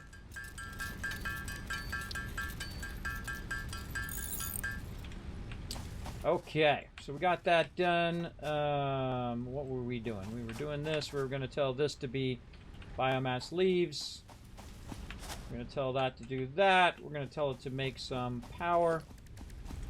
Its own little separate biomass burner. And you know what? I'll just put it right there. Actually, I don't like the direction it's going. Let's rotate it back around so we can have it something like that. There we go.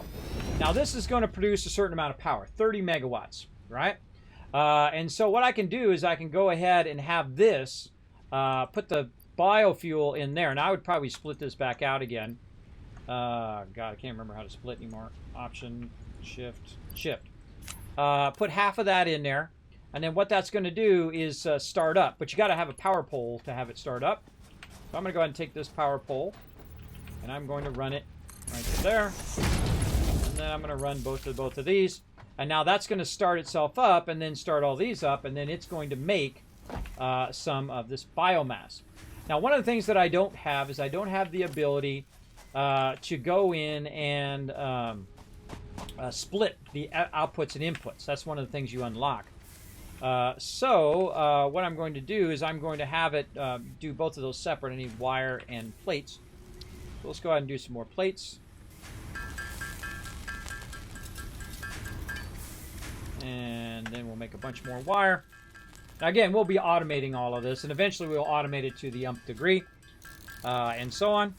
But I love the beginning of the game. It's really, really well thought out in the stages that you go through in the game. And I very rarely do I ever just like skip this part. The actual building of stuff along the way. Which you can do. You can just tell it to unlock everything if you want to. Which I rarely ever do. I think it's much more fun to have it do it. All right. So now if we had the double-decker storage tanks, we could do that as well. But right now we don't have any splitters or anything like that. So what we're going to do is go ahead and try to build... Oh, forgot to build wire. We're going to go ahead and do some cable here. Not wire, cable. There we go. And basically just have these produce the higher end thing. Turn around this way.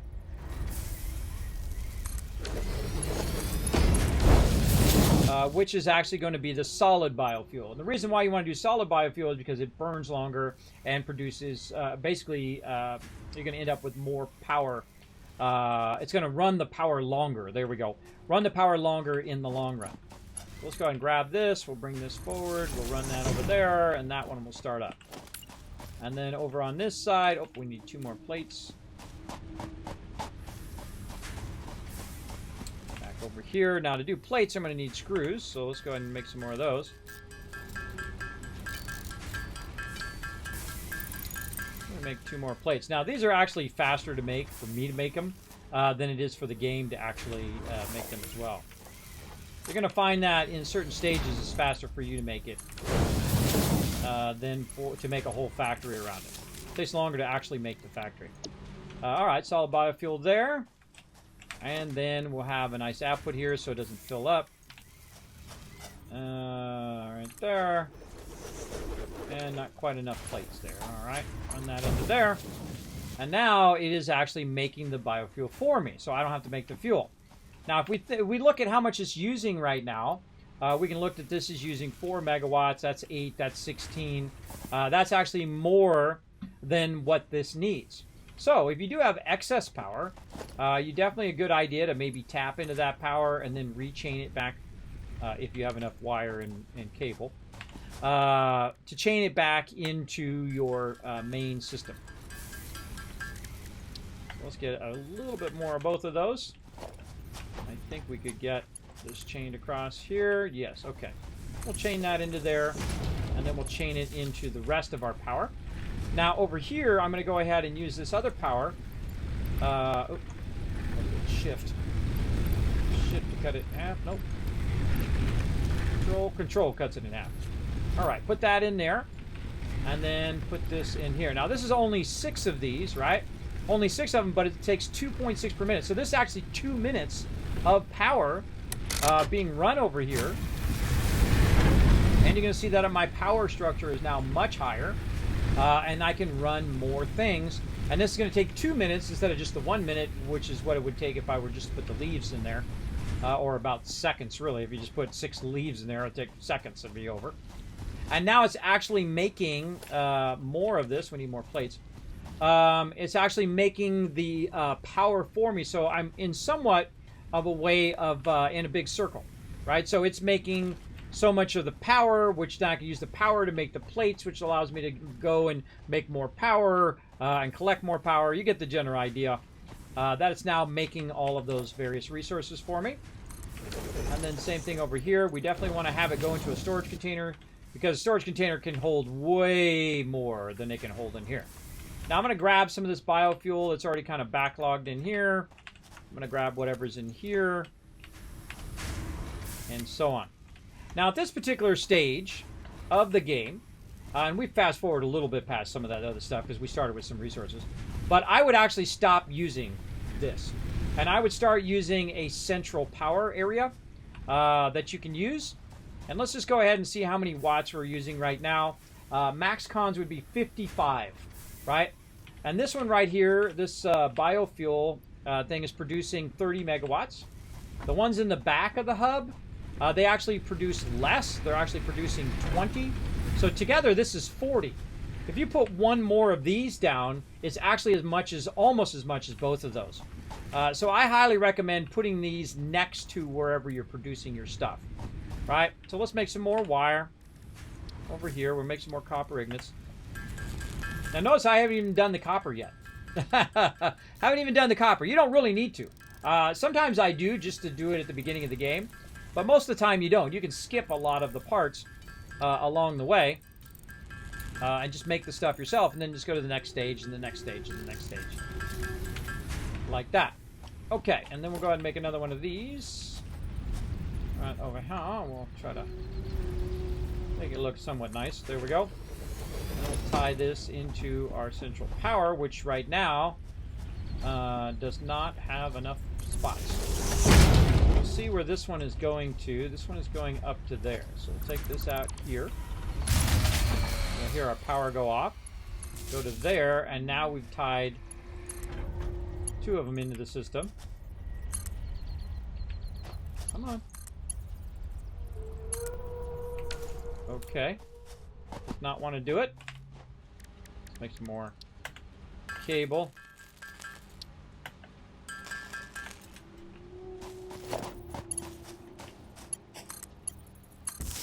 There we go. Sometimes even if you have, it's like 2 cable it takes to run across there. Okay, and then now we have more of this, so we'll go ahead and right-click this. Well, actually, hold on. Let's balance these. So we're going to take all these out. Right here, and just what I call balance. Take them all out of there. And then now you don't even need this one anymore. Just take that one completely out. Because you no longer need it connected there. You're just trying to connect it from wherever you have your central power. And eventually you'll come back and you'll rework all this power and rework how it runs. But the reason why this is easier is because it's right next to each other. And so when you do that, you can sort this. I can go ahead and split that now. And now I'm going to put 58 in that one. And 58 in this one. And because it's going to use about 2 per minute, that's 30 minutes. That's going to run for 30 minutes, and I don't have to mess with it. And by the way, while it's running for 30 minutes, it's also making me more stuff that I can then put more in there and run it for another 30 minutes or an hour or whatever it is. And then I can also look into expanding my particular thing here, where I can start doing copper. And right now, I only have kind of an excess of about 20. But, of course, the next thing you'd want to do, again, add more power, right? So add more of these over here. But we need more of our stuff that's running over this way. These rods usually backlog in here, so I just grab the rods out of there. Grab those and get it going on. Now, thanks for hanging out, everybody. We are doing some Satisfactory here. We reset our server, and we're having some fun here. I'm waiting for the family to say it's food time and whatnot. And so it's starting to get a little hungry. Now, the next thing you want to choose, I think, has to do with whether you're going to start doing splitting and merging and all of that. Or are you going to start doing base building, where you start to build out your primary base? Now, typically, either way you want to go. Now, I like to get to the base building as quick as possible. And especially start to get to the point where you have both the ability to build your base and then also to do the logistics of it. Now, the problem is if you go base building, you're not going to have enough concrete to really get busy on your base. The smarter option actually is the productivity display here. You got your lifters and your mergers, so you can actually add more items to your factory, so you can be making resources faster, which allows you then to get to the point of then doing your base building. And then you can do researching with your MAM and unlock inventory slots and all of that stuff. But really what you want to do is you want to scale up your factory, so you're making more stuff faster and so on. And again, so we're going to need a bunch of iron rods, and we're going to need a bunch of wire. So iron rods are actually fairly easy to make. You just make a bunch of iron ingots here, and we'll burn up what we got. And so it's actually faster for me to make the iron rods. It feels slower to do the iron ingots, but it's not. But it's actually faster for me to do the iron rods than to wait for them in the construction. Now later on, instead of just having it doing 1 iron rod, I'll have it doing 2, and then 4, and then 8, 16, 32, 64, 128 if you want. You can go on and on and on because you're not hurting for resources in this game. You are really not. The only thing that is basically blocking you is your technology, is your progression in the game. Other than that, you have really a massive, so much that you wouldn't even use it to get to the maximum of the game. And again, I could probably use maybe 10 nodes in the entire game of different stuff and get to the end of the game just with 10 nodes, which is not a lot if you think about it. Because you can scale up your nodes, you can double them up, you can overclock them. You can do a lot of that stuff later on. All right, let's make some iron rods here. Again, this is hands off. So they made it where you can just hit spacebar and it automatically does it. I don't have a macro or anything like that set up. It automatically does it in game, which is great. Okay. And let's go ahead and tell it we want it logistics. We're going to set that as our thing. We're going to put our plates in there. We'll put our rods and then our wire. Now, right now, we do have enough where we could actually start our extraction for our wire and stuff. Hey, little doggo just hanging out. Little doggo. So let's go ahead and start by making some portable miners, which, of course, we need more iron rods. The ironing. Iron rods. Let's go see if we have any more over here. I think we're probably okay on screws now. So let's go ahead and take that little part of the factory out. Go ahead and grab this out of here. What screws it's got done. Turn that off. You don't really need to turn it off because it's not going to have any input to make it run anyway. But I turn it off just as a habit.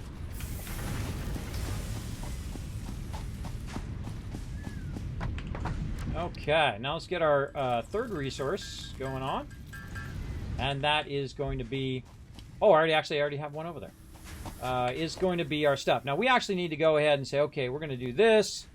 We're going to do a smelter. We're going to do a constructor. We're going to do an extractor there.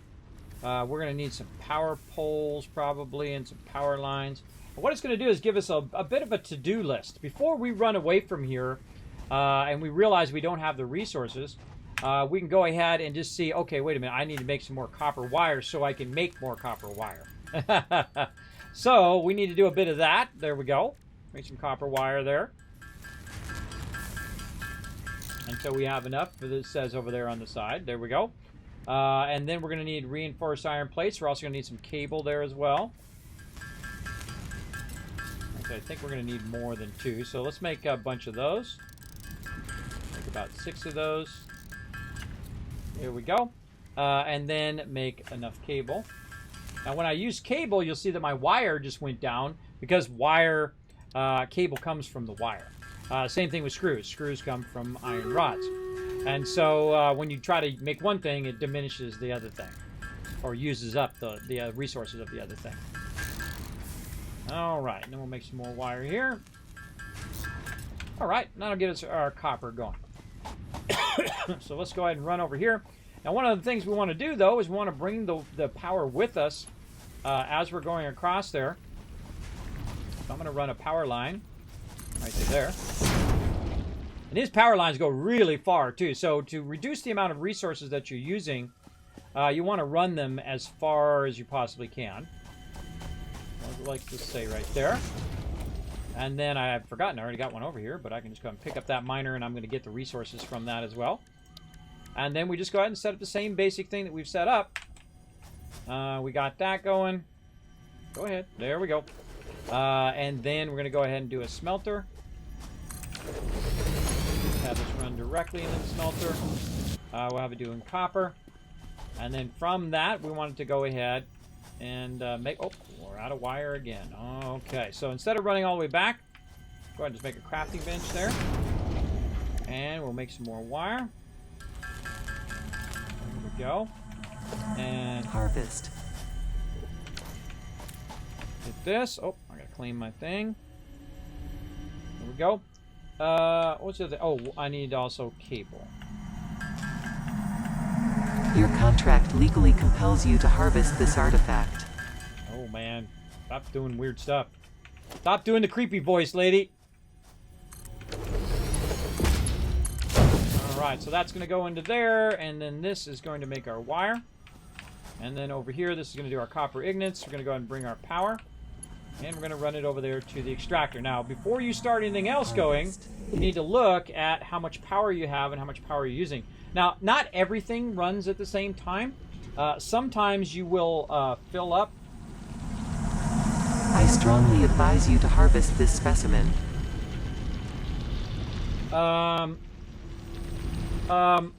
So basically, you're gonna see your production go up and down, and when you fill up with a certain amount of item, like say it fills up one of the boxes, it will actually turn off all of the stuff along with that line. You can manually turn off the line as well. You can cut the line, or later on, you can get things that you can turn certain sections of the factory off. Your contract legally compels you. Okay. I'll get it here in a minute, lady. I gotta get the building thing. All right. So you can see that if I had everything running, we would be hitting the maximum amount of power right now. Comply. No. No. I will not comply. Relaying message. Hello, this is paternal figure. I have taken ill and need your help to find a cure. Doctors say that the only remedy is alien artifacts. I never heard all of these. This is like new, funky, scary, speaking in your ear stuff. All right, let's run that over there. Let's run this over here. And there we go. Okay, so now it's going to start doing that. It's going to start making copper ore. It's going to start making wire. And then we'll want to do another one here in the front. Now, the funny irony is we're making the stuff that we need to do to make the stuff that we're making. So we're making the wire to make wire. And we're making cable to make cable. That's basically what we're doing right here. That's the gist of it anyway. Let's actually take this one out, and then we'll see if we can make another pole. Nope, we need more wire. That's why I keep a little bit of the basic resources on me in case I need to make a little bit more of this or a little bit more of that. Like that. And make more cable. There we go. Oh, actually. I strongly advise you to harvest this specimen. Creepy. I'm busy, lady. There we go. Harvest. And we'll connect those into there. All right, let's look at how our power's doing.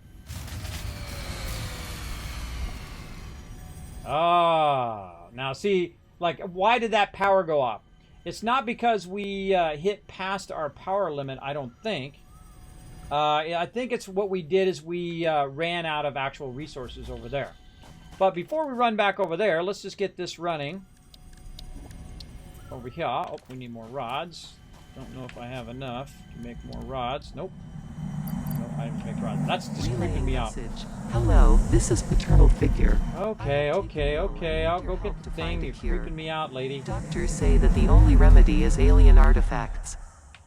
Okay, you have motivated me enough just to not have to listen to you say that to try to get this thing. Get up there. Oh, God. Having a climbing problem. Get up there. There we go. Probably going to be some crazy mob up here, too. Nobody, really? Now, this is actually a work in progress. What is weirdness? Okay, just so I don't have to listen to that anymore. All right. Now, we got all that connected in. We got all this looking good. We needed more stuff for our storage, but we'll come back for that. Got some more leaves while I'm at it.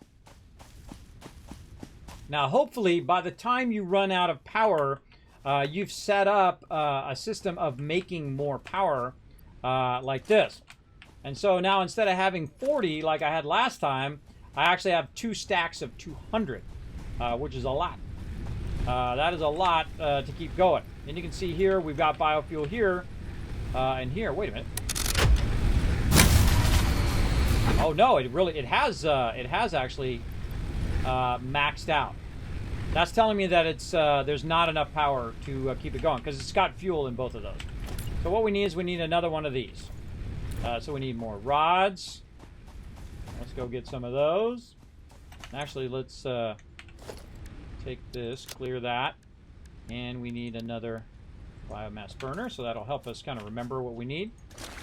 Got those. And we need to make some more wire. Over here. Now, one of the cool things that we have is we have time, right? So we can just go ahead and let it run, but we have to get to coal before we can let it run. And that is that's going to make it very, very difficult to let it run if you don't have perpetual power, because someone will have to come in, put some power in there to keep it running. Otherwise, it'll just stop, and then it doesn't really help you all that much. But if you do have perpetual power, when you get to coal, then you can just let it run. Come in next time, just make a bunch of boxes, especially if you're going to let it run for a week, like me. And then you'll just have a tremendous amount of stuff. For sure, for sure. I know, a bit bossy, right? We are the Borg. I know, right, Russ? I was getting that vibe. I was getting a bit of that Borg vibe going on. All right, we're going to throw another one down. Tie it into the system. Let's go ahead and take this out here. Another little sub area here for when we add more power. There we go. Now what we're going to do is we're going to put 3 of them online. Now one of the things I would do, again, balance your power by taking all of this out and then hoping that you have 3 of them that are at 200, which I do, which is awesome. That's the most you can put in there, by the way, is 200. And then like that and like this, and man, that worked out perfect.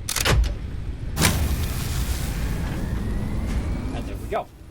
So it definitely went higher than our rate. Yep. See, it went higher than our rate, just barely though, just barely higher than our rate. But at some point you can see it's peaking beyond the gray one is the max power right now. Now you can see my power is significantly jumped up, even if I had everything running at the same time, that it still can have enough to do it. And I like the gray line to always be above the blue line. That's just me. But now we got all of that going. Now on top of all of that happening, we also have all of this happening down here. Oh, I forgot to get that. Hold on, we got to go back and get. Oh no, I think we did. We got some rods.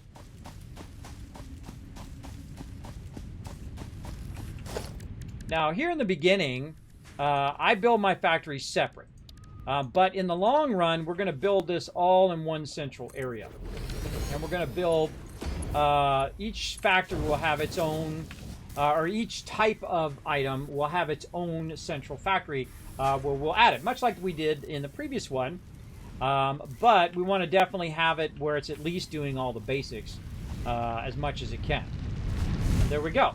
So now the next thing to do is to be able to scale this up, right? To make even more, to make more fuel, to make more power and more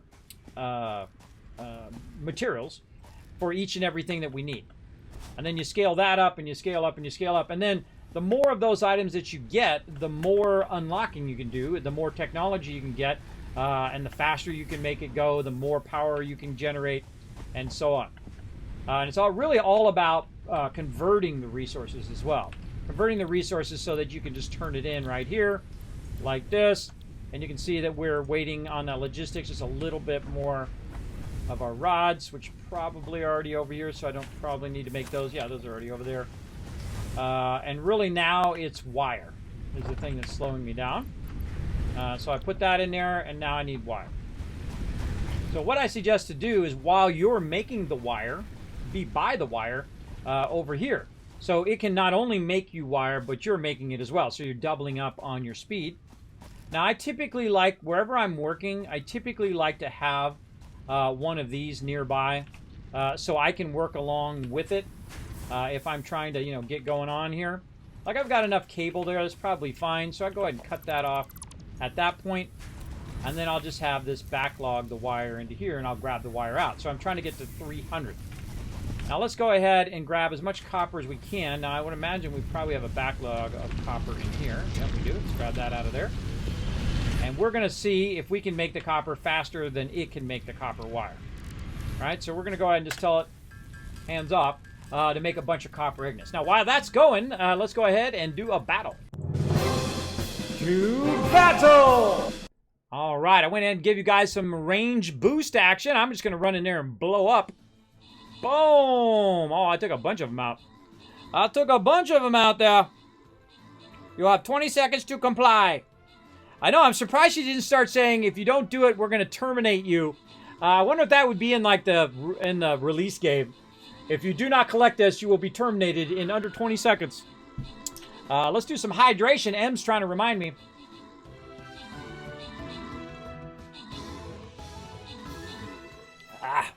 Finish that one off. Finish that one off. I got to get me some more water. All right. Oh, that was a quick win. Nice. Let's see. When it comes, Gorix, Papa Dude, Subi, and I Am Death getting the loot. And EDM coming in MVP with 12 assists. Okay. Ooh, we're going to get that 800th boss win, maybe. Let's see how it goes. More of Vampire. And I'm trying to get all my alt characters leveled up, because every time you put them down, you get another scroll. So make sure to be using, you know, alternate ones so you can keep building them up.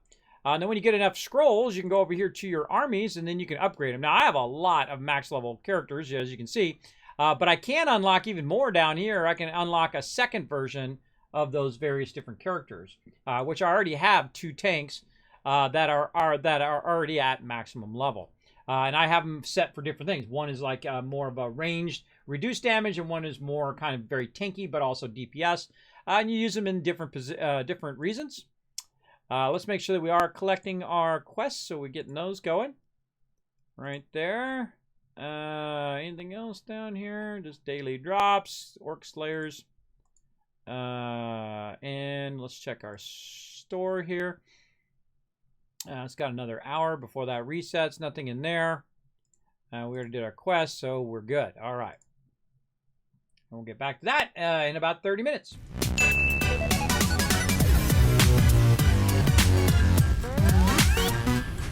All right, I was so wrapped up in that thing that I didn't switch from the copper ingots to the wire. But now we're going to go ahead and do the wire. Now we're going to see how much wire is over there versus how much that we've done. And so I actually even paused there too. So let's do 100 wire and see how much wire it's already produced. All right, there's 100 wire I've done. How much wire has it done? 96. So about the same. Now let's go ahead and do it again. Now let's go ahead and produce the wire to 100 and see how many it does after that. Though I only need 100 more. But I can tell you, you are way faster in the early game than that's ever going to be. And then also that takes time. You got to build up, you got to collect the power. You got to do the power. You got to do this. You got to do that. You got to build the thing. You got to make this resource and run the lines and do all of that. That time factor is very important. The amount of time it takes to do something is also just as important as how you do the thing as well. All right, there's another 100 there. And if we go look over here, it's literally done 18. Or 20 in that case. So there we go. So we got that done. We'll let that run. We'll go ahead and reconnect this. So it is doing some more cables. There we go. We'll run back over here. Now what we're trying to do is we're trying to unlock the ability to do some logistics so we can scale up and make even more stuff faster. And then also make our stuff a bit more efficient too. It's actually better. You can actually take stuff away and actually make just as much by being more efficient by using your splitters, which you'll see me do here in just a moment. Milestone reached. Conveyor belts can now merge, split, and lift to increase the complexity and efficiency of your factory. Awesome. We encourage you to consider more verticality when it comes to factory logistics to streamline short-range transportation. Okay, now the next thing I want to do right here is my base building. And improve the productivity of individual buildings to aid with optimization. Okay. So I'm going to select that as my milestone, but I can't do it for another 3 minutes because it takes time for it to go up into space and then come back. But I need a lot of concrete, a bunch of iron plates, and a bunch of iron rods. Now, I've been specifically running my concrete constantly. You definitely need to never let your concrete stop. Even if you put it on its own thing and just let it run, so even if the rest of your factory goes off, never let your concrete stop. You always want it to be going, going, going. In fact, it's actually feeding in at 45 limestone per minute, which is great, but it actually, this particular thing can go at 60. And so this is extracting at 60, so it's actually going slower than what it could actually do. So I highly recommend making this one of your highest priorities when you go to upgrade. And so what we'll do is we'll do what I call a center line split, where you go ahead and you use your splitters now. And these all set to, let's see, I need, this is number 1 and this is number 2. There we go. I'll actually set it to my keys there. And I'll go ahead, and just to save some resources, I'll just set it here in between. And then you can run it out of here. That's why I don't have to make multiple splitters in the early game. Now the biggest problem is getting that to go into there, right? Because none of this stuff is lined up. I just have it thrown on the ground, which is not very efficient for sure. And it just makes it harder for you to run items here, there, and everywhere. So I'm actually going to take all this stuff back out. Now, one of the cool things about this game is that it gives you all the resources back. So it's not like you just have to go collect all those resources again. I'll push this forward a little bit because it has to come down into the thing. There we go. And then I don't need this because this is kind of in the way. And then look how easily you can just go ahead and redo pretty much everything that you're doing here. Very, very quickly. And I can hold down Control to have these snap together. And then now I'm going to be running it into there and into here, over here. Now it's going to be running at a slower rate because it's going to be 30 into one and 30 into the other. But I'm actually producing more in the long run because... changed. Oh, that should have been 4. There we go. Because in the long run, this is actually going to make more concrete than it's making now. Faster. Make more, and it's going to make it faster. And so there. And so there. Now, in the early game, the best thing to do is actually go and get as many nodes as you can. Because you can make little power sections in those nodes. Because you can't go any faster on the extraction, right? Because you haven't upgraded your extractors yet. But you can go and get more nodes, which means that instead of doing 1, now you're doing 2. Instead of 2, you're doing 4, and 4, 8, 8, 16, so on and so forth. And that's a really great use in the early game for your stuff. Now, not only can we go ahead and split it in the beginning here, we can also merge it. If I hear my thing coming back. I can merge it back together, coming out of here, like this. And then now I can have both of those going back into here. Now, there's such a thing as what's known as overclocking and underclocking. Now, that did not line up even though I held down Control. Push it a little bit. Underclocking is really useful when you want to save power. And I don't have that unlocked yet. I got to unlock it down here. It's very, very useful when you want to save power along the way. But right now, I'm just going to let it run at what it's running at, 4 megawatts, which isn't that much. And we have a little bit of extra power, so we should be fine there. Again, always watching your scales here as well. And also another thing you want to watch out for is that it is actually constantly producing more power at hopefully a rate that's faster than what you're using it, right? Because you could get to a point where you put all the power in there, but you didn't go collect more leaves and trees or wood, and then now you're out of power, and you can't make the power automatically. You have to make it manually, and so on. You get the general idea. And again, the first thing I scale up is concrete, and because that is what I want to do next, and then I also want to build out my base, which I'm going to need a massive amount of concrete. So now it's back. I can go ahead and put this stuff in here. I can go ahead and put in what I've got.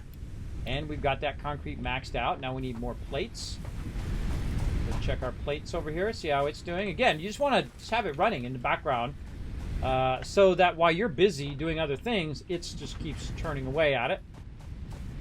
And then before you know it, you got 100 of this and 100 of that, and 500, 1,000, 2,000, 5,000, 10,000 of that particular thing that you need in the future. And it's called future thinking, right? Forward thinking. So you know what you're going to need next in line, and so that thing should be running while you're working toward that thing, like that. And there we go. Milestone reached. You have unlocked several structures aimed to provide the first needed to build basic factory infrastructure and improved overview. Building these will provide a grid for more advanced organizing and sectioning of your factory. So cool every time. All right. We want to build our factory up on the top of that, over there. That's going to be the central arc of our factory right there. So in this particular playthrough, I'm going to start by going as far up at the very beginning as I can. Because this way I don't have to come around later and then rebuild my entire factory after I built a massive amount of stuff. Now the biggest problem is going to be concrete. Come on, let's go.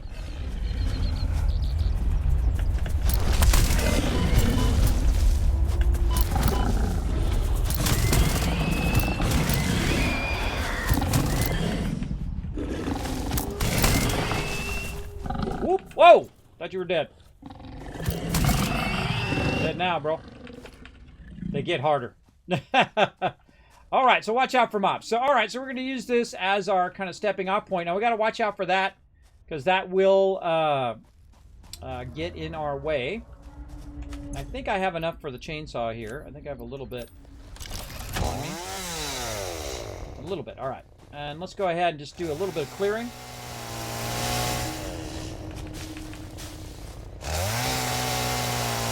Another thing I just did is I cleared that rock too. See, like right here? Boom. So I cleared the rock as well. So we use this post as our kind of starting point. Now, there is a world... Whoa! What was that? Oh, it was just dust going by. Made me jump. There is a world grid that they added now, which is just awesome. What a brilliant, brilliant idea. So we're going to start with that now. So we're going to go ahead and do our logistics here. We're going to start with our foundations. So we'll just roll over these to get the new off of there. We're going to set that as number 5. And so if I hold down Control, it actually snaps to the world grid. And so if you build something way off over there and you want to connect it over here, in theory, sometimes it works, sometimes it doesn't. It depends on how you built your thing originally. But now, right there, I've just now aligned it to the entire world. And this is what I call the Rosetta Stone. Your first piece, and then from that piece, I will make a bunch of other stuff on top of that.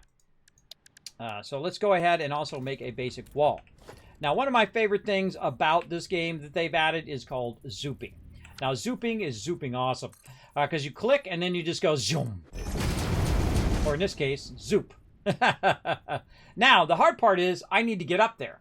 Now, how do I get up there? Well, I can't get up there really any other way other than using ramps right now. Because that's all that I've got. But what I can do is I can start a ramp. Let's say right there. And I can turn that ramp around. And I can kind of zoop my way down. Down to here.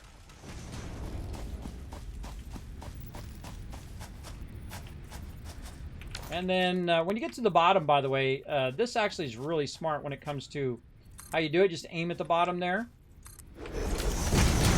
Just add those at the bottom, and then I can just walk my way up there. Right? Now, of course, I want to go all the way up there, so we want to go ahead and keep it going. Now, again, our biggest problem is concrete and plates. Because we need plates and concrete to try to, basically get an idea of where we're going. Right? And so what I can also do up here while I'm going is to create, one more, is to create a landing. So I want to create a landing like this. Maybe go back. Maybe run it back again in this direction.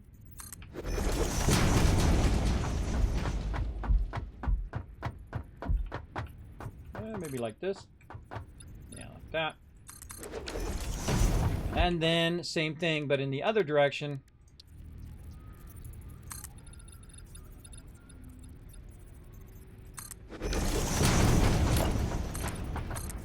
Landing out there. And up I go again. Now later on you get the ability to float. You get the ability to use a little mini jetpack. Or a jetpack and then a little hovercraft as well.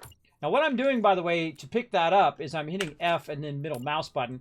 Something you definitely want to get in as a habit to use that middle mouse button as well. Now, this is getting way up there. We're getting close to where we want to be, but this is going to be a very inefficient way of walking up here, right, when you do the little switchback.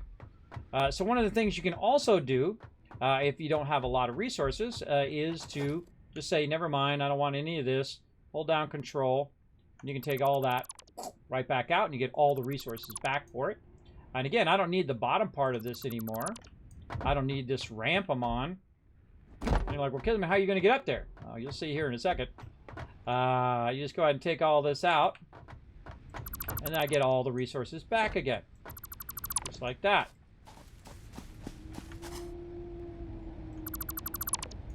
And there we go. Now, my biggest problem is being able to reach that far up, right? Now, how far can I reach? I can reach right about there. If I get a little closer, maybe I could reach a little bit further. But I just happen to know that that's about as far as I can reach because I've played the game like a bazillion times. I just know that that's as far as I can reach. So I know I can just keep running this single ramp down. Let's get that wall while we're at it, too.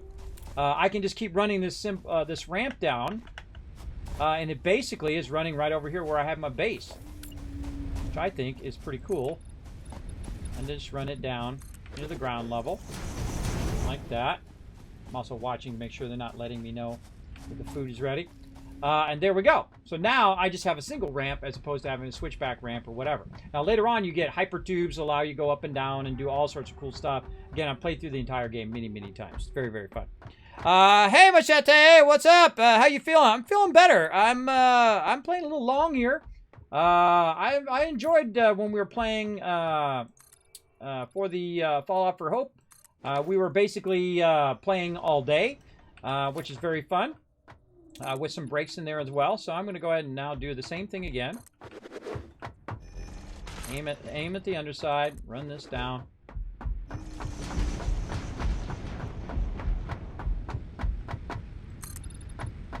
And use this ramp to create another ramp. Now on this particular ramp, I don't want to go that far. I don't want to go too far away from my base. I'm going to go ahead and do this. I'm going to go ahead and say do something like this. I'm going to pick this up, turn it around, go this way, then run it back in this direction.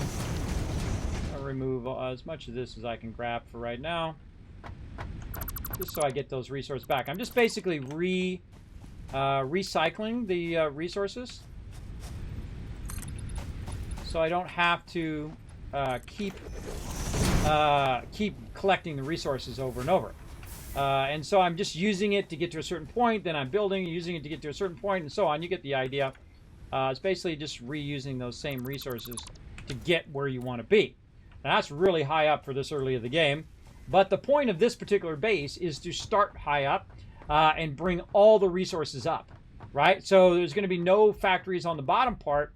The factories are going to be built in sections up here, and then all of that particular resource is going to be run to that one thing. So if it's concrete, all of the concrete is going to be run to one spot first, and then from there distributed to wherever it needs to go. So it's like a central hub. And I find it much harder to play that way and progress that way, because it does take a lot longer to get to that stage. But I feel like we've gotten where we want to get to. Oh, there's a purple one up here too. Very nice, and I think we're about as high as we want to get. Maybe a little higher? Maybe just a little bit more? Yeah, maybe a little bit more here. Let's go up just a bit more. I always go and look first, and I just kind of get an idea of... Because you got all this area here. This is all of this we could build out. Because you don't have to have supports. This isn't 7 Days to Die. It won't fall down if you do it. But it's kind of cool to start that way. Start where everything is on a single level and have all of your resources being pumped into a single place, including all the water, in which you could also run into one singular place. You can run all your coal. There's a bunch of, look at all these nodes. These are where I usually start, these nodes right here. There they are over there. You start with 2 copper and two iron, and then there's 2 more iron over here, and then there's one over there, and so on, and then the copper is over here on this side. Again, I started a many times. First time I've ever done it over on this side, right by the crater, which is kind of a fun way to start. Okay, I feel like that's good. Now we want to go ahead and start doing our stuff. Again, this zooping makes this so much nicer. All right, now this is going to happen very, very quickly, and that is it. We're out of resources. We are completely out of resources. So, back down we go. Now, while we're doing all of this, of course, it's down there making more and more resources. But when you try to do something a bit kind of off the scale at the very beginning, this is where you're going to struggle. You're going to struggle for concrete most of the time. And again, I can go collect all of those... little guys and collect all the little boosters and all that stuff, but it just takes a lot more power. It's not worth overclocking, I find, in the early game. I feel it's totally not worth it. Now, what we need to do is we need to get these resources from here up to there. And so that needs to kind of back chain to where these resources are.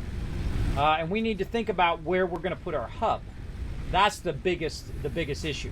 Where am I going to put my hub, and where is it going to be? Am I going to put it by where I started here, or am I going to put it somewhere else?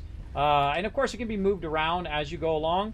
But make sure that before you take that hub out, that you're going to go put it in a safe spot, because if you die, you end up in some random spot. It could be anywhere in the world. So it could take you a long time to get back to your main base. And you could die like 15 more times trying to get back to it. So the hub is very important to have that as a central part of your base. And I'm kind of feeling like just having it where we've got these nodes going on. These nodes are going to go up there. So I'm going to say just have it right over the top of that arch. Seems like a great spot to me. So I'm literally just going to take the hub out right there. Now the hub is not connected to anything. So the fact that the hub is not connected to anything means it's not going to cause any of my stuff to stop. And that's why I built it that way. Is so that it will continue to run even though my main hub is not being used.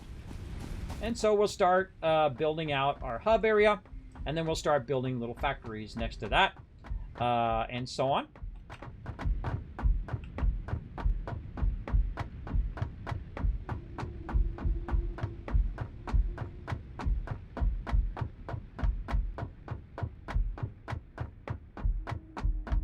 And this is an ambitious way to start, is to move your hub, put it up really high, because you're going to have to be going up and down a lot until you get your hypertubes. And when you get your hypertubes, then you don't have that problem as much. All right, we'll just say right here for right now, since that's where we have the ability to build it. Let's go ahead and get our hub. And let's put our hub sideways. So when we come up here, see if it's going to let me. There we go. When we come up here, we'll come up straight up, and then we can go straight into the hub when we want to upgrade. Now, I'm just going to click all this stuff to get rid of it. I'm not going to do any of the power behind back there, though I do really want to build it out back there so I can get back there. But such is the way it goes for now. Now, one of the things I need to do is know where the way down is, because that's not the way down. Over there. Actually, it's over here. This is the way down. Now, how can I remember that is the way down? Well, first thing I'm going to do is take out some of these, because I'm not using any of that down there right now. So let's take that out, get those resources back, and let's go ahead and extend this by 1. There we go. And then we'll also zoom in some back here, so I don't have to look at this exclamation mark the whole time. Same thing with that one. I just click it so it stops doing the exclamation mark. And then now what we have is we have a bit of an area where we can see what we're doing. And I will make a wall like this. I think I can only just make one, because that hub is in the way there. Probably move that back a little bit now. Hold on, let's move that back just a little bit, so we can walk in front of that. Special. Just a bit. There we go. Then we got to do this again. Click all of this stuff so we don't have to look at those exclamation points. If you've already done it once in the game, it should automatically know that you've already done it. And then we can go ahead and put this in there. And that's just to show me where the ramp is, so I don't fall to my death, because you can absolutely fall and die. But if I do die, I will end up right back here at the hub. Now, I've probably got a bunch of stuff on me that I don't need, so I'm just going to put it all into the bank, and then just take out the stuff that I actually want to work with. So in this case, I want this, I want that stuff, a little bit of all my resources here. I don't need the raw concrete right now. And this is what I just call random stuff that you might need later on, right? Maybe some bushes or wood or whatever it is. We'll go ahead and get that going. Now, back down we go again, and this is going to be the most time-consuming thing, is the back and forth right now. But we have unlocked the ability to do lifters. And lifters are going to allow us to run it way up in the sky and actually run it to the same level and build a little bit of a factory there, which is going to do that particular thing. Also, I happen to know that nearby there's a bunch of water and a bunch of other stuff that we can tap into. And I know where the oil is, too. I know the oil is over that way eventually when we get to that. Okay. And the main thing we want to do right now is we want to make a lot of concrete. As much concrete as we can. And it's going to feed right into here. There we go. And we can probably take this out now. And we can take our other thing out there. Okay, so this is all working pretty well. Let's grab whatever resources we have already done.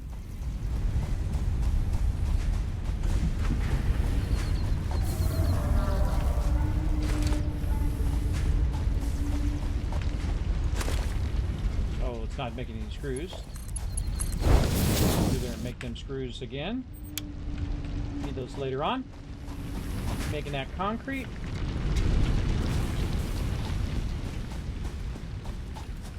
And then run over here and get all this wire. Cable. That was a lot of cable there. Let's see if it's backlogged any wire. Not really. And all right. So now we have that going. And we have a little bit of each resource that we can use to get our kind of sky factories going on. Okay, so now what we want to do is we want to build our factory over the top of this particular area.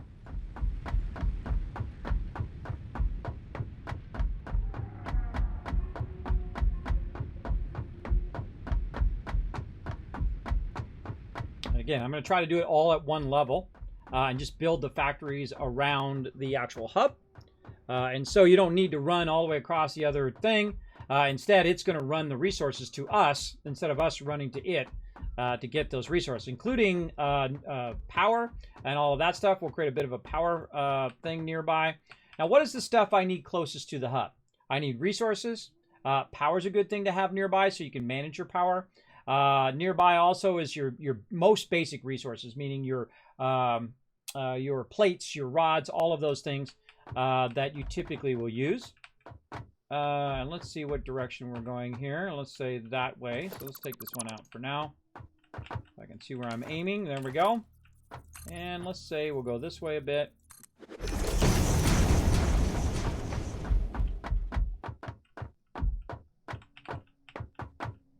Oh, that's good stuff. It's right over the top of our copper there, too. All right, good stuff. Let's go all the way to the end. And we'll just run that as far as we want. Now, this used to be where you had to make one at a time, and it would take a really long time to get from one side of the zone to the other. But now the zooping really helps with that.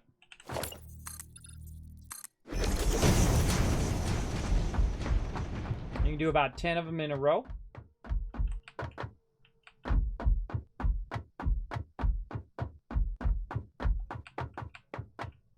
Ooh, man, that'd make your stomach sink. All right, that's looking pretty good. Now what we want to do is we want to give ourselves a way of telling where the nodes are. And again, we're going to bring all that machinery up here, and we'll be at this level, and then we'll start building little mini factories at this level. And then this way, anytime we need to go to a mini factory, it'll come from the central hub.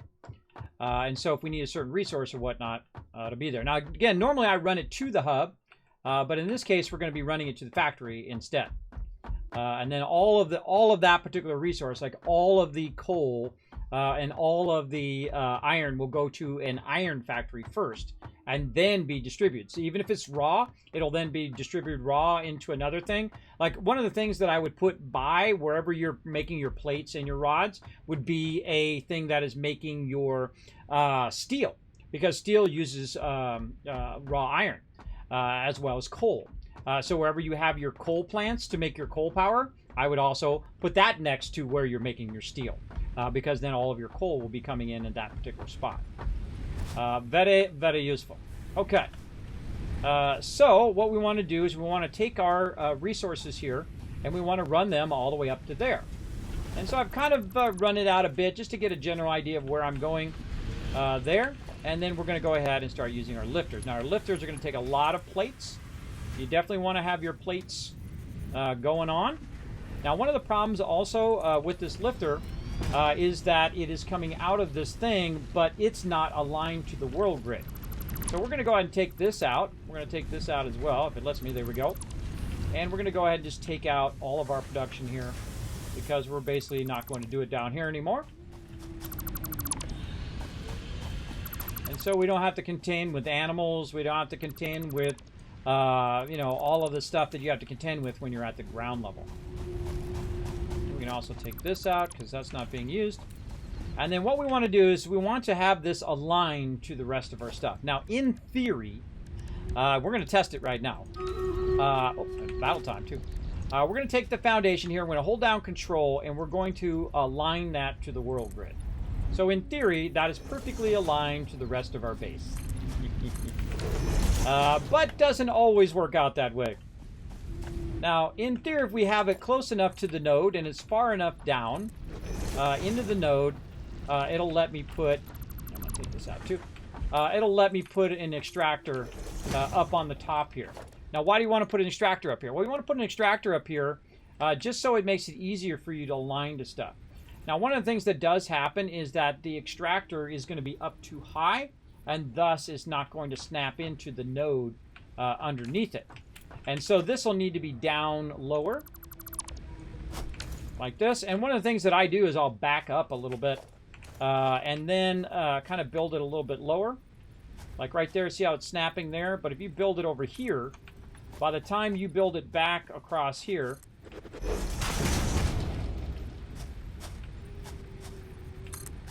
it will then be low enough to hit that underground. And really, these little things right here need to be below the ground, typically by where you're building your extractor, and they kind of do right there. And we're still not quite hitting the center of the node. Center of the node's right there. And so we'll go ahead and do another one there. And we'll just pick that up, and we're going to see if it lets us do it. And that is a big no. A big no, still not low enough. All right, let's keep trying. Now I'm gonna keep going at this. All right, here. While you guys go ahead and watch this battle. So let's go for it. To battle! Okay, battle time. Bada bing, bada boom.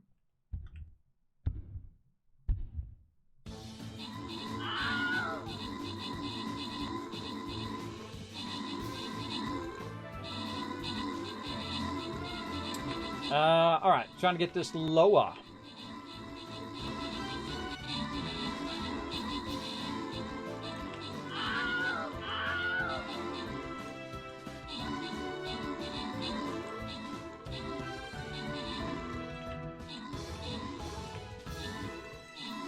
Now I'm going to set this up so you guys can see my little way of how I like to do it.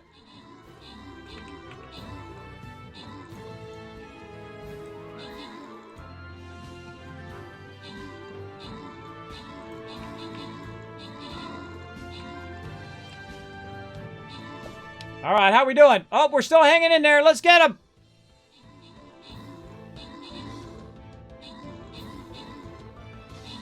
Good heals going on there. And that's all she wrote. Nice. Olaf getting some love. M and Last Flash walking away with tons of loot. And Jay coming in. Whoa, big numbers there with all 6 units there. There's 1,000. Boom, there's 1,000 kids caps for hitting all 6 units there. Nice job. With 31 kills as well. Let's go. All right, now this is the time to step up, everybody. If any battle you want to join us for, follow that link in the chat. Find me, your Captain Kismet. Because holy mackerel, look at these guys. I feel like I should use the bomber or I should use my tycoon. You know what? I'm going to do the old 200 IQ move here. Try to move this guy back. So you guys go in first. Try to push into the bulk of the hardest guys here. And then once you guys push in there, I'll try to run up and try to blast as many as I can. Let's go for it.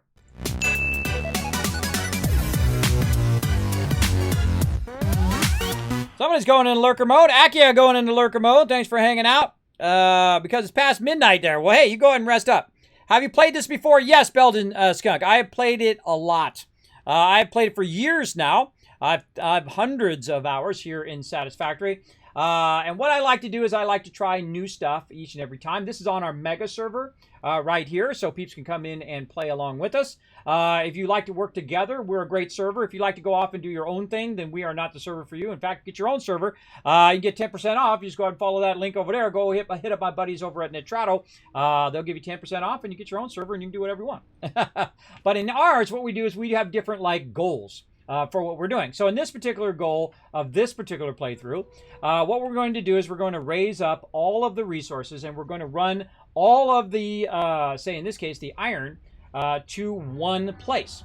And so we're going to basically run it all there and then distribute it from that one place and see how we can make the logistics work, right? Don't come in and build a gigantic tower again or do any of that stuff because it just basically lags it out. Because you got to think the servers are not optimized. really because the game is not optimized yet. It's still in early access. So don't just build it to build it. Build it so it's actually functional in our base. And so I reset because we had got already done. We did the Christmas events. We had got up to the highest tier and whatnot. I don't think we did nuclear power yet, but I've done it before in the past. And so we're just basically starting from the beginning over again. And I'm just explaining stuff as I go. I do commentary as I play through the game for people who have never played the game before or who might have missed a tip or two along the way when I was starting last time. Now, what I did, instead of using the world grid, the old school way of doing it is you basically, once you have your kind of set area, wherever you're putting your stuff, is you run it down and then you key off of that. And you can see I ran it back and then I ran a ramp down. Now that ramp is going to be perfectly aligned to what's going on up there at the top. That's because it comes off the same exact location. So what I can do is instead of using that ramp is I can use a ramp that's a bit more angled like this. Like this.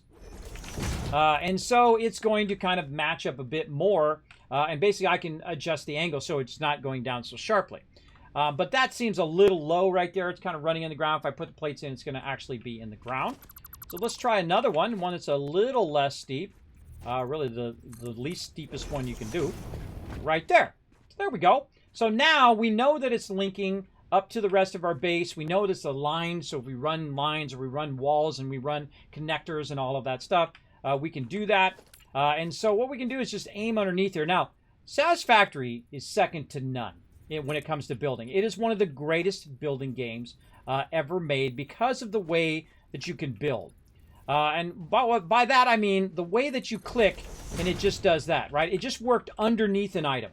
Now, that seems like it's pretty easy and obvious, but it's not. In a lot of games, if I'm building something, like if I'm building the next one on right here, I have to lean over the edge and do this and kind of look like this, like I'm really looking in VR, but it's not doing any good because it doesn't matter if I lean in. It doesn't it doesn't look around the corner. But you have to do this whole lean around the corner and do all of that stuff, which sucks. But this game is so smart that these little iron edges here that you see, these little slots here, those are there for a reason. Those are there to tell you you can go that way, or you can go this way, or you can go in the middle and it goes up, or you can go underneath something and it will go down. I can build something way the heck over there and zoop it across here. And it's so incredibly precise where you see that little hammer. It's so incredibly precise that you can do stuff from really far away, like hypertubes and other things like that, and run them beautifully, where other games really lack that. And once you do this, you will be spoiled forever whenever you play another building game, because it is so well thought out and so well done in what it does. So that, I think that's its most amazing feature, is the fact that it does a really phenomenal job of it. Now, there we go. And as you can see, we can now line that up. And again, if you notice that those little things right here, which were in the middle of it, are now down low enough so that it can now stack up there just fine. And now we don't need all this other stuff here. We're going to go ahead and just get rid of all of this. Because the only thing we're doing at the ground level in this particular playthrough, and again, I've played through many, many times, is just to put that down. And it really doesn't matter how your thing is. Because when you run it up there, that's when you're going to align it to whatever you want to do. So I'm going to go ahead and just run it up there. And if I want to come back and change it, I will. But I don't really need to. So I can just do this. And then click it again. And then run that up as far as I can reach from here. Which is probably going to be about right there. And now we're almost there. We're almost to the top. Now, eventually we'll also get vehicles, which are really awesome. They updated the vehicles tremendously, where you can run vehicles back and forth and have them collect resources and create roads and all sorts of fun stuff to do that. But again, I feel like you should challenge yourself every time you play the game. Now, some people, they play one playthrough and that's it, and they just keep on that one playthrough the whole time. I feel like Satisfactory lends itself to playing through multiple ways, different ways from different starter zones, because you're going to learn new stuff each and every time if you challenge yourself to do something different. But if you do the same thing every single time, well, you're going to just know the same thing. Just like in life, everybody, it's good to know, have a little bit of knowledge of just about everything. And then, of course, focus on the things that you really like in life. That's how you find out what you like to do in life. That's how I found out I like graphic design. I've been a graphic designer for 30 years. I work for the top companies in the world. I've made more money than some people make in a lifetime. I've also spent all that money, too, on doctors and things of that nature along the way. But the most important thing is to try stuff that you may not like, and then you can cross that off the list of the things you don't want to do. Like maybe be a dishwasher. Now, there's nothing wrong with being a dishwasher. A dishwasher is just fine. But it may not be your life's goal to be a dishwasher, if you know what I mean. Now, look at that. I can't quite reach that from up here. But again, since we have our zooping, we can back up. And I can do a little trick over here, which is going to help me do that. Say here. And we get our ramp here, and we run that down. Like so. Hop over to that ramp. Run down a little bit.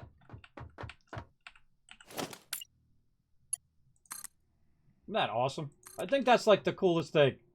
Now watch this. I'm going to actually be reversed eventually as well, and I can just keep running it up, up, and up. That should be high enough, I think. Now, I do have a constant vertigo, everybody, so me staying on the edge there is causing me feel like I'm going to fall. I try not to do that too much, but it actually does make me feel like I'm falling out of my chair, so it's very scary sometimes. All right, so there we go. So now we have our first node up here where we can go ahead and start building a little factory. Now, again, everybody has a different way that they like playing the game. Some people like running the resources into a central hub. Some people like to build factories in different spots. I'm more of a build a factory at the node because it's just more efficient time-wise. Because you build at the node, you make your plates, and you run your plates wherever you want them to go, right? You build your you build your rods, and then you make a separate factory for that, and you do all that at the actual node itself. But in this case, we're not going to do that. We're going to bring all of these resources up to here, and then we're actually going to backlog, which I never do. We're going to backlog the rare, or not rare, but the raw resources. And then you kind of have to think about, okay, how am I going to manage tons and tons of raw resources? Now, my hub is way over there, but that's not really that far. I can run stuff over there. I can run the final product over there, but I don't want to put the stuff too close to my beginning hub, right? And so what I'm going to do is what I call the switchback storage. You can also do vertical storage. But this is just going to be kind of a switchback storage for right now. And basically what it does, this allows me to kind of snake this storage through here. So it's going to come through here, and then it's going to run into this one. Now, at some point, I'm going to fall and kill myself, everybody. It happens every time I do this. But I like to have a little bit of a safety edge. And actually, you can put railings up, too, which is really fun. But basically, this one's going to come into the first one, then into the second one, and then into the third one. Now, one of the cool things about backlogging your raw resources is that if you have enough power, you can just keep adding and adding and adding and adding. Right? If you have 15 boxes of raw resources, you just keep adding until you burn up all those resources, and it just goes that much faster. Now, because we're on a server, and the server runs 24/7, I could literally just let this run, and it could, fill up 50 of them, or 100, or 1,000 of them, and then I can just let it run forever, make up as many plates or as many rods as I want.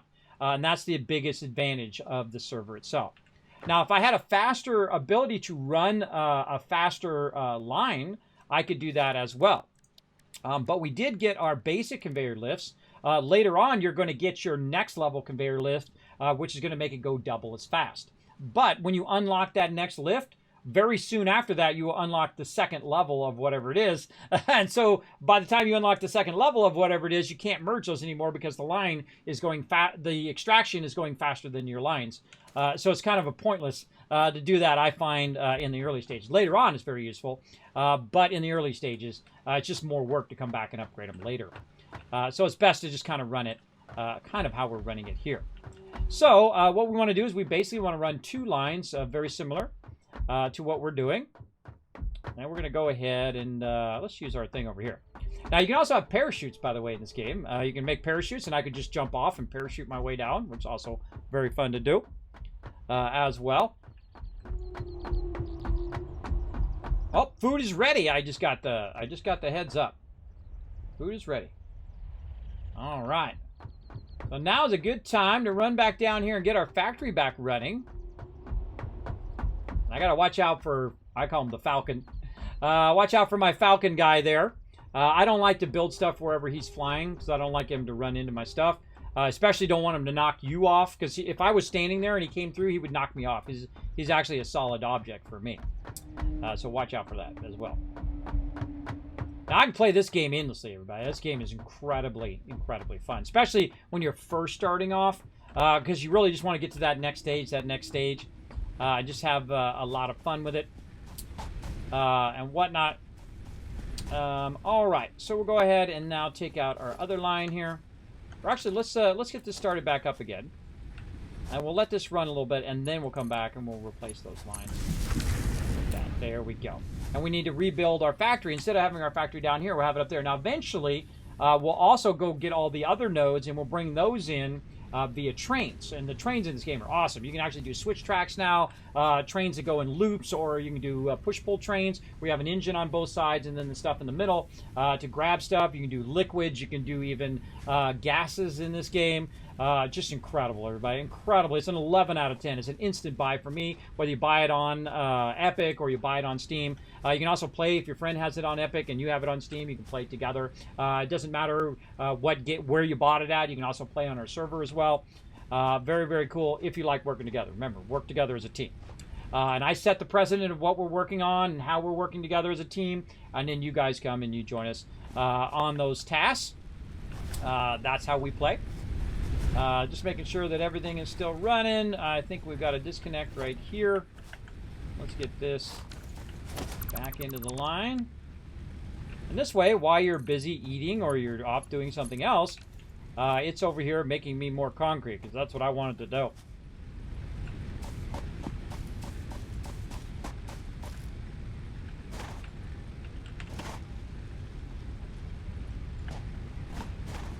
Oh, it didn't connect that line in.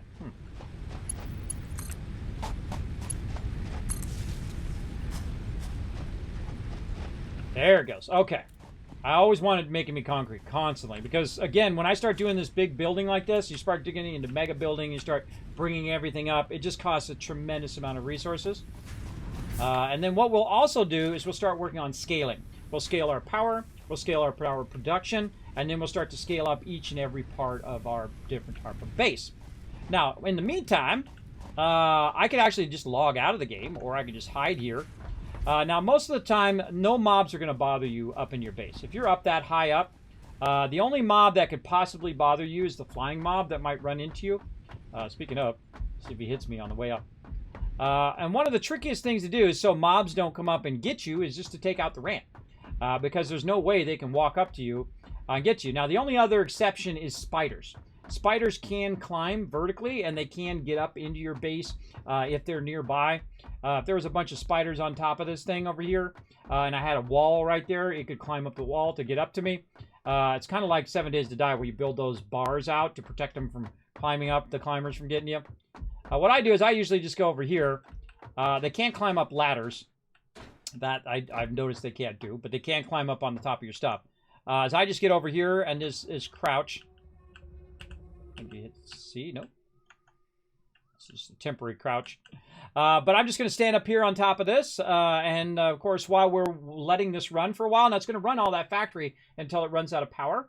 And then we're going to go back. We're going to build a little mini factory. And then we're just going to run all of our basic materials into that one factory and use that factory from now on. And then we'll just keep expanding that factory in a vertical way as opposed to a horizontal way. Right, which is normally how you build. You build in a horizontal fashion, typically, and what you want to eventually do is learn how to do it. Oh, there he is. He's flying in now. You eventually want to learn how to build vertically, because vertically, in the long run, is going to be much more efficient space-wise, because you can just keep running materials up, and you can just keep adding more and more plates or more of your rods or whatever you want to do. You'll also find that running stuff vertically sometimes ends up easier than running it horizontally in some ways, and you'll see when I get to that. All right, so enjoy these highlights while I go ahead and grab, until you said spiders, so there you go, Ems. I've been killed by radioactive in one cave. You absolutely can be killed by radiation. Yep, you linger too long. So I'll let you guys enjoy some of the highlights of my stream while I go grab some food. I'll be back in just a few minutes. We'll keep on going. Be right back. I'm back. Hello, everybody. I'm back. Spent a little time with the family, trying to figure out what we're going to be doing for the New Year's. I'm back live. Hello, hello. We're going to get it back into some more Satisfactory here. As you can see, I'm hanging out way up here on the top. We're going to start bringing up all of our resources up to the higher level here. Work a bit with that. But first, we're going to go ahead and do a battle. Let's go ahead and do that. To battle! All right, give you guys some boosty boost. Now, again, I think this is the boss one here. Let's see how we do. How many units do we got? 92. Wow. Oh, let's see how it goes. Let's see how it goes. Did I use my... I think I already blew up. Well, we got through those. That's what's important. Still looking pretty rock solid. A little worried about that group down there at the bottom. If they swing up behind us, we're going to be in trouble. Miss Mina going in there with the epic, keeping them busy. Oh, bye-bye. We're walking all over those guys. Oh, this is good because we're getting rid of all of their range class peeps. And then these guys will double back and come back this way. Most likely. Our range has no... Thanks? Oh, no. Miss Mina's taking that. Oh, God. Our peeps are stuck in the ice. They're stuck in the ice there. I think we got this. All right. That worked out well. All right. Awesome. And there we go. Boss chest. Whoa! 200 gold going to Subi and M's. I am Death walking away with 50 gold. And Akia walking away with a nice epic scroll. Jay coming in 6 as well. Look at that. 6 units down. Nice job with 31 kills. You are the MVP. Oh, that was just the blue chest. That wasn't the boss chest. So we got a couple more of these really nice chests to do. Sorry, I got the flu, everybody. And my cough is starting to kick back in. Let's go ahead and throw down the vampire for this round. And we'll come back to that in about 30 minutes.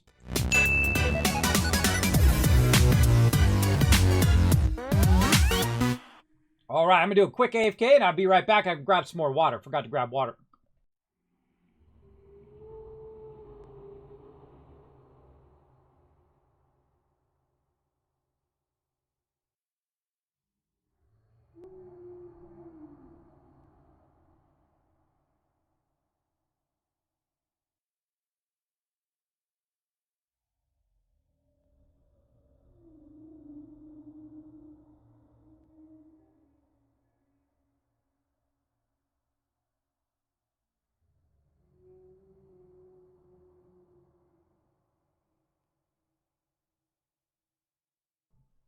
All right, I told you I'd be right back. Okay, now we're back at it. Trying to get to where I'm not coughing your guys' ear the whole night. Let's go ahead and jump down. Let's get back to it. Now, we've run some of our stuff up here. We run some of it up, but now we're just going to basically start to work on getting all of our extractors on kind of a level playing field. Now, we don't actually even need to line them up, by the way. Because they'll be separate, and the only thing that's really running is the actual lifter. They don't even need to be lined up if you don't want to. But I like to line it up just because I'm that type of dude. That I like to line everything up and have it running in parallel with my current base. All right, this looked like it ran for a while. This has probably run out of resources over here. How are we looking on our power? 4 per minute. So that's another 20 minutes or so. All right, that stuff's going to keep on running over there, but we need to go ahead. Don't need this one anymore. We'll get the resources back with that one. We're going to take this out, and we're going to take this whole entire line out of here. There we go. A little lag there on the server. Sometimes it takes a minute for it to disappear. There we go. And then we're going to go ahead and get node number 2. Now this one should already be at a good level because we've already checked the level over there. And we'll run it out like this. Let's just try to square this out a little bit. Maybe run that out too. What the heck? Let's do that. I'll go ahead and put this node down here. And then about the same spot, and we're kind of making it go forward a bit. So we want to kind of line that up in the same spot. Now later on you can get stuff where you can lift it through different walls and all sorts of amazing ways of raising that stuff up. Getting that going on. Oh, you got a skin, a candy cane healer. Awesome, Em. Yeah, you definitely want to check that chest, everybody. You might have got a free skin from that as well. So what we want to do is we want to get it close to the one we have already gotten. So how do we get it to go right here? Well, one of the things we could do is we can use a merger to basically use what you've already got in space-wise to kind of align it here and then run it out. And then we'll have it fairly close to each other like this. And then same thing here. Run that all the way up. And then when we get up to the top there, we can go ahead and tap into that. And then very simply just run that right into that merger. All right, looks good. Now I could try to merge the two together, but they're both normal nodes. If they were coarse nodes, then I would merge them. Because this is only going at 60, and so that's coming out at 60, and this is coming out at 60. There's no reason for me to deal with that. So let's go ahead and put this on top here. Make that nice and easy to find later on. Now we're also going to have a problem of our power. Where are we going to pull our power from? Well, we definitely want to bring our power from up there down to here. But to do that, we're going to need some sort of power lifting or power wall. Later on, I know that I'm going to probably or my server is going to automatically disconnect there, and I might be doing that again. One of the things that it does is it resets itself right about 7 o'clock each day. So one of the things that we'll need to do is make lifters, basically like elevators, using our hypertubes and all of that. And get all that stuff going on. So we'll give it a minute here to restart, and then we'll get into it. Now, I hope you've all having a great evening. I'll go ahead and catch up in the chat. Welcome back. Thank you, Olaf. Appreciate that. Little kitty from Gamer Girl. What's up, Gamer Girl? Yeah, we're going to have some fun. So I'm really liking this format where I go ahead and just start around 1 o'clock, and then I just go until I switch into some other game, and then switch into another game, and so on. Also, sometimes you'll see me go into battle mode, where I just run a bunch of battles while I'm busy running on stuff behind. I did catch up on my my videos, which is awesome. Able to catch up on that, so we're good to go. We can actually stream this week. Because what happens is I run out of space on my hard drives. And I mean, I have terabytes and terabytes and terabytes worth of space. But it runs out very, very quickly when you're doing full-size 1080 video. So, yeah. For sure.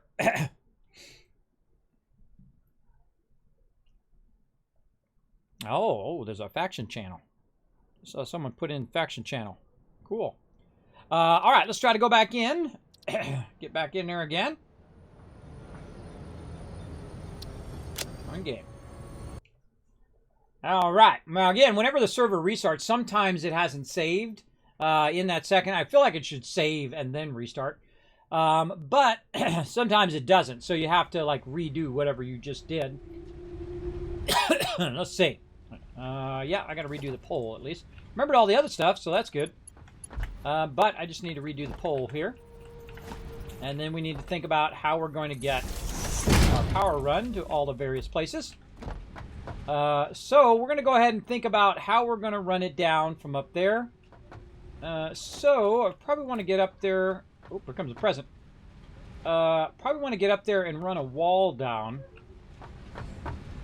So I could run that power along that wall.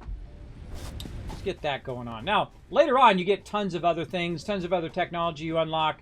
That allows you to do all this cool stuff. I told you to restart. Look at it. So when it restarts, you get more of that stuff. Or reloads. It respawns. There we go. Trying to remember what the name of that was. And oh, I already did that. Hydrate. So marking that as complete. Thank you, Bo, for that reminder. Appreciate that.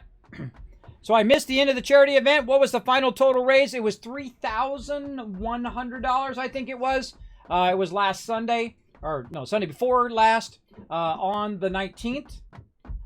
We raised $3,000 for St. Jude's. It's amazing. Amazing. Something I'll never forget, everybody. And I was just going to raise $500. And I thought, well, I'll just do a crazy pie in the sky. We'll do $1,000.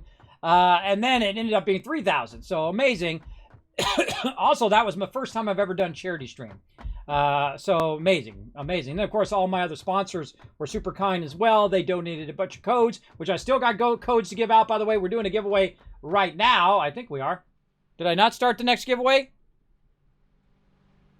I did. It just didn't refresh. Hold on. I got to refresh it. Refresh it. I learned a way just to refresh just that. There we go. There we go. Yeah, so giveaway going on right now, everybody. We're going to get to that eventually. We're going to give that out. I got a bunch more giveaways to do for today and tomorrow. And then, of course, I do random giveaways anyway all the time in the stream. So definitely want to be hanging out, lurking in the stream. Even if it doesn't say giveaways on there, you never know. I have tons of stuff to give away. All right, that was perfect. All right, awesome. Now, one of the things you can do now, they got soft clearance where you can actually run stuff through the middle of stuff like this if you want. And then you can also run it like this if you want. You know, you don't have to really worry about clearance as much. It's called soft clearance now. And then again, I'm going to do the same thing, but I'm going to do it up above here. And then same thing up here. Now later on, eventually you'll see me, of course, combine these into a single. Oh, I don't have my zoop on. No wonder it's not zooping. You'll see me combine all of these into double stacking. But for right now, I'm just going to go ahead and try to get this going on.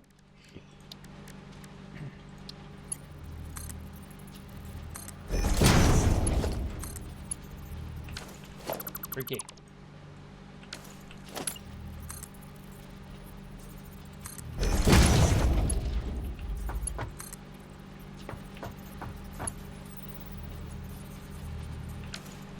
Really? Invalid shape.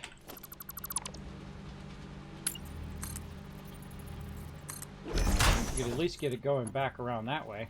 Gotta get on this side. Sometimes it goes in weird directions. Let's have it go this way. Huh, I think that would work. Maybe up a little higher.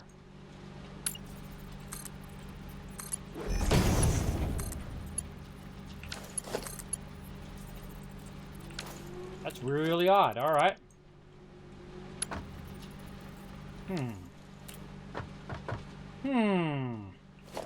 All right, well, let's do lift her down then.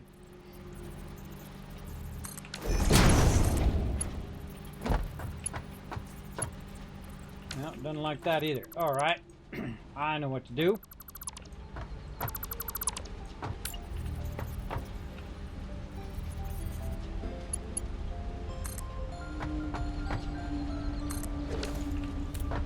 What you do is you turn it around the opposite direction. And then you try to get to go up there. Weird that it's going like in the weird wrong way though. Yeah, I'm trying to run it from this side around here. And it doesn't really want to do that.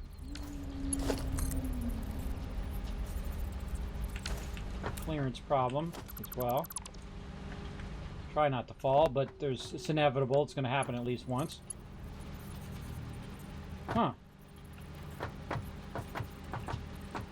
Find that fascinating. All right. Now let's try it like this. There we go. All right, problem solved. Okay. Now, next thing we want to do is we want to make a wall that's going down from right here.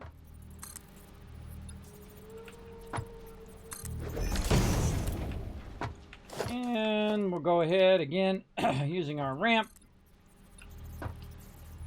Zoop that out. Or not. There we go.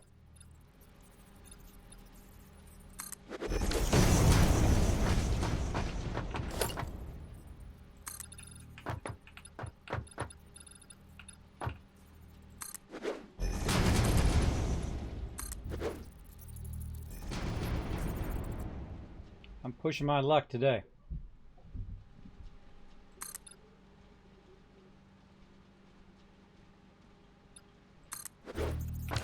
All right, close enough. Now, have we unlocked our power things? We have not. Okay. So, we need to think about doing that. So let's come back to this here in a minute. And walk our way over here. Now, we got so many upgrades to do and tons of stuff to unlock. One of the fun things about the game is its awesome progression between one thing and the next thing and the next thing. It does a really great job of giving you a path from one thing to the next. So let's go ahead and do that. Let's click this thing because I hate it when it does that exclamation thing. And then we don't have enough concrete. Let's see. We need our equipment thingy. Yeah, let's just put it right there. What else are we working on? Let's see. What should we be working on next? Field research. Definitely a good one. We need a bunch more wire. Let's just put our stuff in there that we can for right now. So we're going to need to research some of that stuff. So we'll come back to that. Get this going. Again, this gets way easier when you can use hypertubes. You can use your skates and vehicles and other stuff that you'll unlock along the way.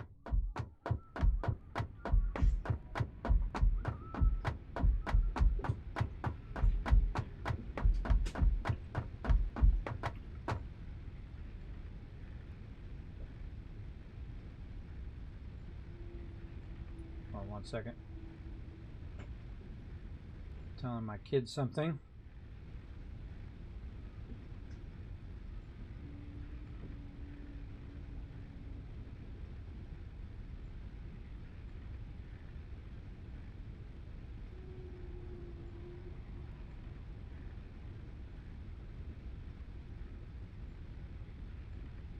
There we go.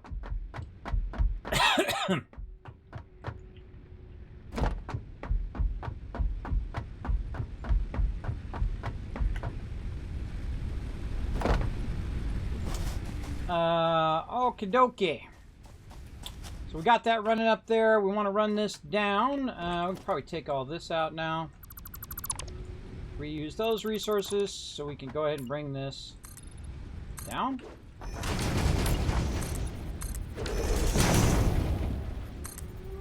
Oh, look at that. A little half wall. See, because of the way that it started, you got a little half distance there. Because up there it actually used it, and then the thickness of the foundation made the thing look. I forgot to change my foundation thickness up there too. So this actually doesn't line up. So let's go ahead and take it and go the opposite direction. Line it up based on the bottom here.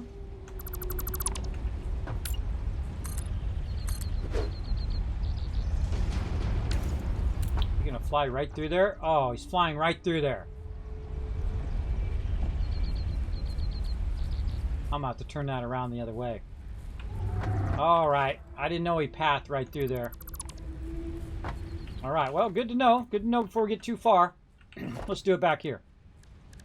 I don't like to build stuff where that guy flies through. So I'm going to actually reverse all of this now.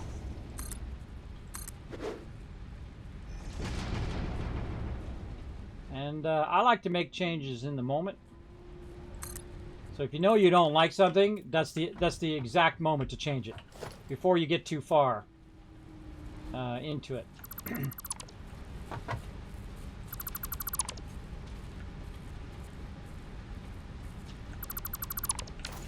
Take all that out. I'll go up there and take all that out. Take all this out.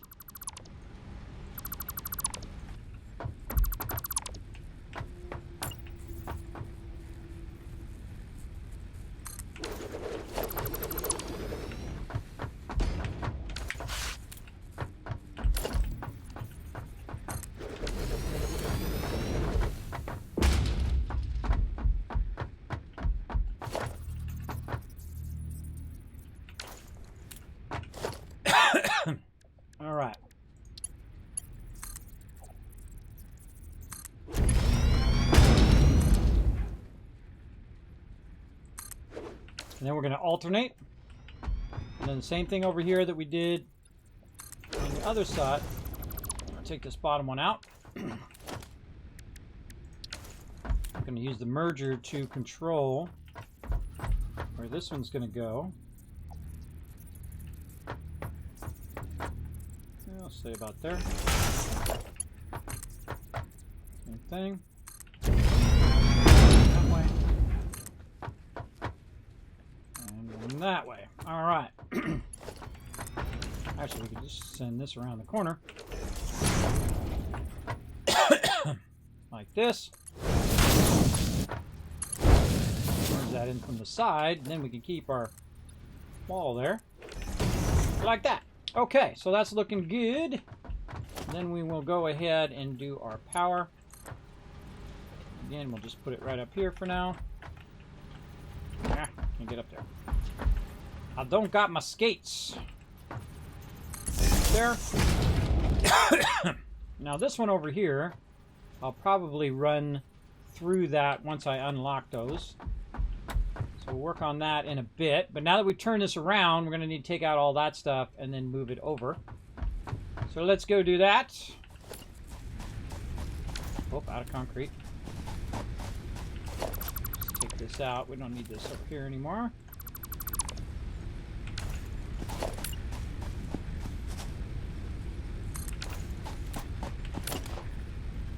Oh, because I'm zooming. There we go. All right, back to the top. Now, again, what should be happening is that you want to keep your stuff running over here constantly. Some of this is running and some of it's not. I just noticed that my thing is red here. Which means that I took something out and so it's not running by mistake. There we go. But you always want to keep your concrete running, especially when you're building, so that you have plenty of concrete to continue to expand all your stuff. And this is more of an advanced start. I could be going around and building little mini factories at every single node and starting that way as well. That's another great way of starting and getting into it. But I'm just starting up here, and this allows not only me but other people get on the server to get a general gist of what I'm trying to do and how we're going to do this particular playthrough.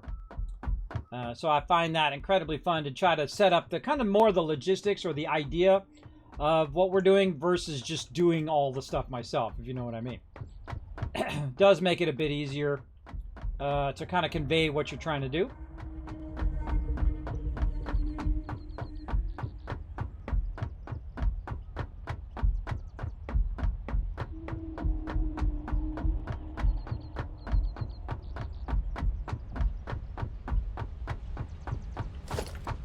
Take all these out because we're going to move this now.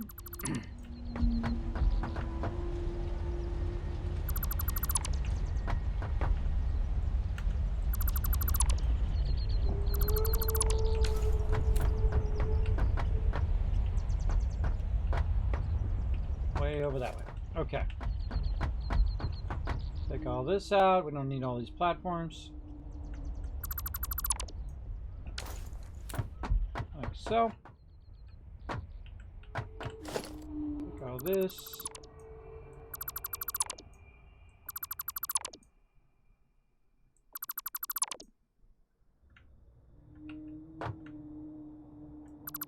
Whoa, that was a close one. Almost took out the one I was standing on. Luckily, you can let go of the button and it stops. All right. And then we'll tap into this one. Bring that way up. So that's offering to be basically a guide for us. Turn that way. And that way. And there we go. So now we know where to go.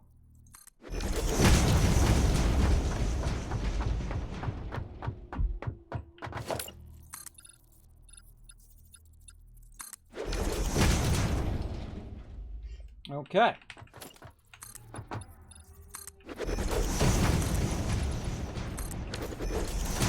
Again, I like trying new stuff. I like trying different things.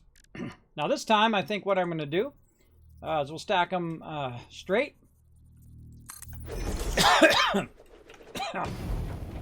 Like so.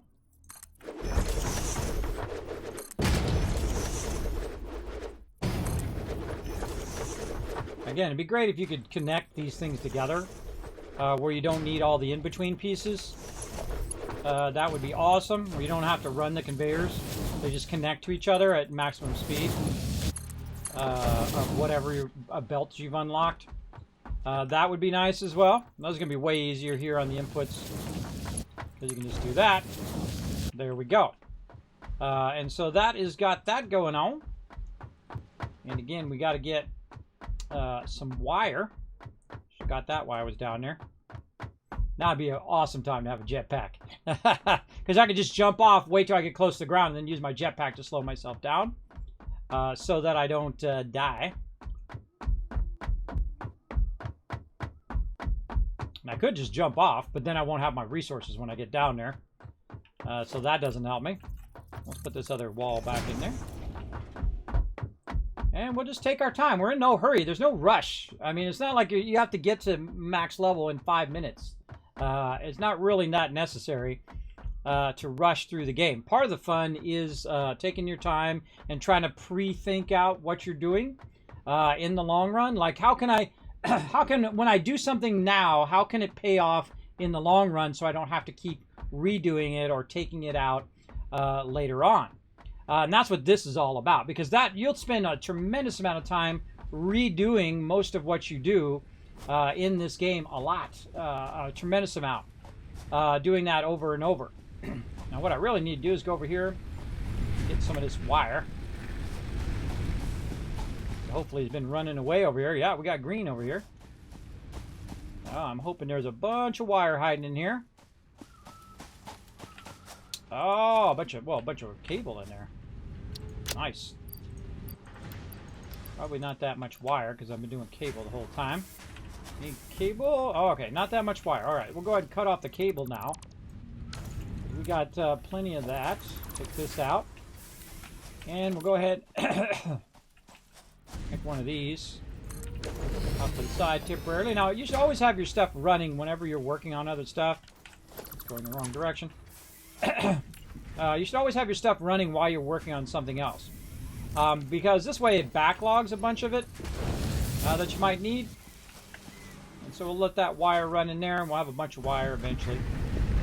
But I'm also going to go back here and grab some of this copper ore so I can make my own. Just have that run for a while. Now all of this stuff down here is all going to be lifted up there, and the only thing that's going to be at ground level are going to be the nodes. And so every single copper node, I'm going to run into the copper factory. Every single iron node, we're going to run into the iron factory. And so on and so forth. And this way, we don't ever have to like rework, go back to the original node unless we're upgrading it. And then you upgrade it, and then you upgrade the lines, or you'd upgrade the way that it is transporting it. And really when you get, there we go. Not obscured now. Perfect. Basically, it'll be where instead of reworking stuff all the time and reworking those factories at the beginning, those factories will just be scaled up and scaled up and scaled up as we go along. And I like the idea of the little separate factories and all of that kind of cool stuff. But how can you do that from the very beginning, right? From the very beginning of the game, it's a lot more difficult because you don't have all of the pieces and parts that you need to do all of that. All right, we'll put that wire in there, and we'll make some of our own wire while we're waiting for that other wire to get done. Let's do it. Kiz, is there a way to get constructors or assemblers to only make so many items? No, you can't tell it to limit to make 15 items or 20 items, but you can limit the amount that it's making per minute, right? So you could, in theory, figure out a way of putting in just enough fuel to run the constructor for, say, 5 minutes, and in 5 minutes it's going to make so many things, right? So you can't do it that way, very much like you would do in 7 Days to Die, right? If you were going to cook, say, a bunch of glue, and that glue is going to take 4 minutes to make 20 glue, or whatever it is, you would put 4 minutes of fuel in there, and thus after 4 minutes, and when it's done with that 20, it's not going to keep burning that fuel, and it's going to only make as many as you tell it to make. So it's a way of kind of reverse engineering it, right? You go back to the beginning where it's actually the power. Now, once you have coal power, though, it will just infinitely run. And there's no real reason to stop making something other than if you want to shift it over to something else, right? Eventually, you should have nodes that are just for that particular thing. And the way I'm doing it here is where I am basically making it where all of the resources are coming into one central hub. And so that will just be the hub just for the raw iron, right? And then that raw iron will be split up and split up and split up, and then sent to the different parts of the factory that it needs to be done. Like some will be going to the steel factory, some will be going to the making plates or rods, and some will be going to screws, and so on and so forth. So you need to kind of build a bunch of bypasses and build a bunch of distributing later on for all of that. Now, I might have enough here. Let's see. It's going to be pretty close. I need 213. Probably not. Probably not. 200. All right. Very close. So we'll go ahead and turn that 200 in so we don't use it on something else. And then, again, it'd be great if there was a faster way down. With a hypertube, whoof, I'd be down there in a minute. And we'll try to get to those. We'll get as far as we can. Now, at 10 o'clock, I'm going to be switching over to some New World. We're going to be doing the New World event over there. And again, we'll be playing all day today, and then we're going to play tomorrow. Now, I'm not going to stay up too late because I want to rest up and then do it all over again tomorrow. Just have some fun. Playing some 7 Days to Die, or not 7 Days to Die, the Fallout 76, there we go. And then play some more New World, trying to get my events going on, because my events are getting way behind. All right, coming down to get some more of this wire it was working on. Now, this is the tedious part, everybody, is the walking back and forth and, you know, getting this all running and all that stuff. That's the time factor. But in the long run, it's going to pay off time-wise. To put a little bit of investment here at the beginning, and then it pays off in the long run. Where if you're building the factories at the node, it pays off in the short term. But in the long term, you have to come back and upgrade it anyway. So it doesn't really... it doesn't pay off in the long run as much as it does in the short run. So this is like more long run thinking over here. And while I'm walking up there, let's go ahead and do a battle. Hopefully I don't fall off while I'm looking up here. Let's go. To battle! All right, there we go. Battling up. Now, this little side game we played called Stream Raider. Super fun and free to play, by the way. You guys can come and join us. We're going to go ahead and blow it up here. Get this going on.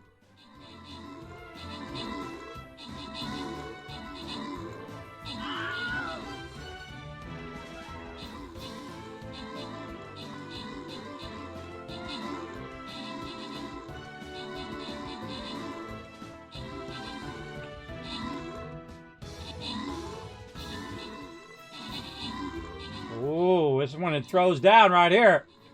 This is the epic part of that battle. Wiping them out.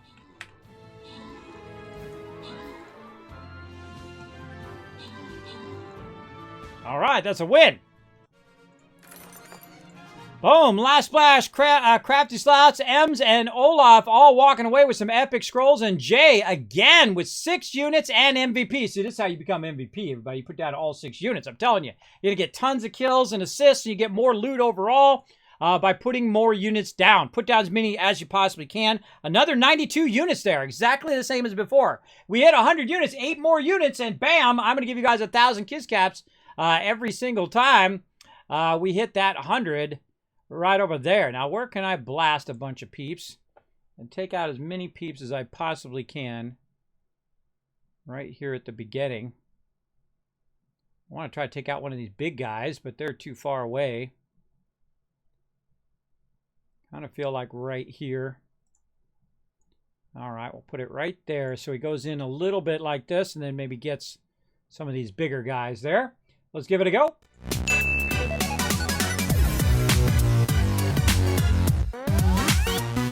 Oh, you're welcome, Em. See, that's just reverse engineering there. That's just kind of thinking it through. How can I give it just enough fuel? And I would put it on its own line if you want to do that. Just give it just enough fuel to make what you want to make. But I find in the long run, it's really not that necessary in this game, unlike it is in 7 Days to Die. In 7 Days to Die, you're collecting that wood. So that wood is going to be burnt up. And if you just let it run in there, you're wasting resources and wasting the worst thing, which is time, people's time, who've gone and collected that wood and done all that stuff. Now, speaking of 7 Days to Die, we are going to reset our server after the new year, and then we're just going to be playing. Usually, I like to play on Saturdays, so we'll play some New World with my crew, and then we'll switch over and play some 7 Days to Die as well. All right, let's launch that. Milestone reached. The molecular analysis machine, referred to as the MAM, will allow R&D to provide new technologies, items, and buildings based on samples collected in the field. To ensure a greater chance of success during exploration, an upgraded tool belt has been provided, as well as an object scanner and beacons. Note, the object scanner requires calibration via the MAM to enable detection of specific objects.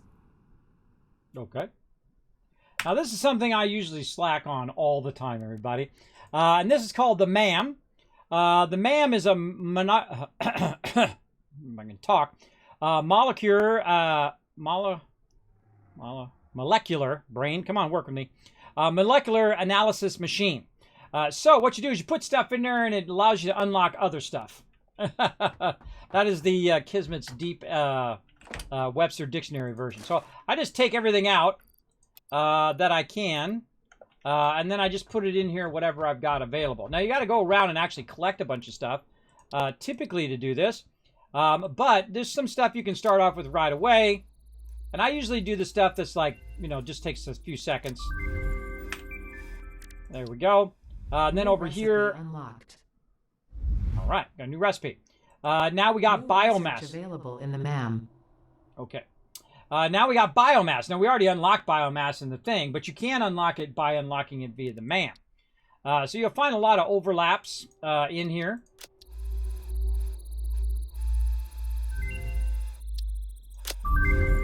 Okay. New now we got object added to the object scanner. Now we got to unlock all three of these to unlock this one. Now we also have the Christmas event. I'm not going to unlock that again, everybody. We already did that once. That's good enough. But as you go along, there's different metals that you can unlock along the way as well. Crystals, chemicals, energy readings, all of this stuff that you'll discover along the way. Now, one of the main metals that you need to find very, very quickly is your copper, your limestone, and your iron. Those are like your basics. But there are other ones along beyond that, like crystal and eventually uranium, sulfur, a whole bunch of other stuff that we'll get. Now, the only thing we can scan for are those three basics right now and whatnot. Now, I do know there's another limestone nearby. Oh, on the way back. I know there's another limestone nearby, so we can go ahead and try to tap into that so we can get more limestone running at the same time. You can see now we're in assemblers. We can do jump pads, which I never use. So maybe I could use it on this one. The awesome sink, which is really nice because you can unlock a vehicle and get around. And then there's that second conveyor belt exchange concluded. I was talking about. FICS freighter re-entry complete. Well, thanks for letting me know. Now, out of all of these ones that I would do next, I would probably say the resource sink is probably your next best bet. So let's do that, and let's just put all the resources that we have for that in there, and then we need to get more of our wires going. But what I really want to unlock is the ability to do power, and the ability to do more power lines. And so I need to kind of hunt down this kind of mystery metal that's in there. Now, I don't remember where these nodes are. So I don't look at a map that tells me where all the nodes are, where all the stuff is. I hate doing that. I like to go in and try to remember or go and search it out and see if I can find that stuff. Now, there's little samples of different metals laying around all over the place, so you can unlock it that way as well, just by doing some exploring.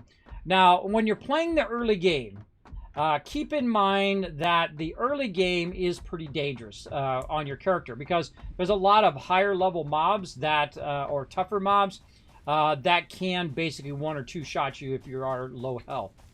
So you definitely want to keep your health up. Now I see we've got a bit of a tree over here. Right here. Now another thing we can do while we're out and about is we could use our chainsaw, which I probably don't have enough stuff for. No, I don't. But the cool thing is I can just grab some using the chainsaw I've got until I run out. And that's it. And then if I'm smart enough and I brought enough resources, we'll find out, I can just make myself a bench and then go make myself some more fuel to get more fuel for the more fuel that I need to get.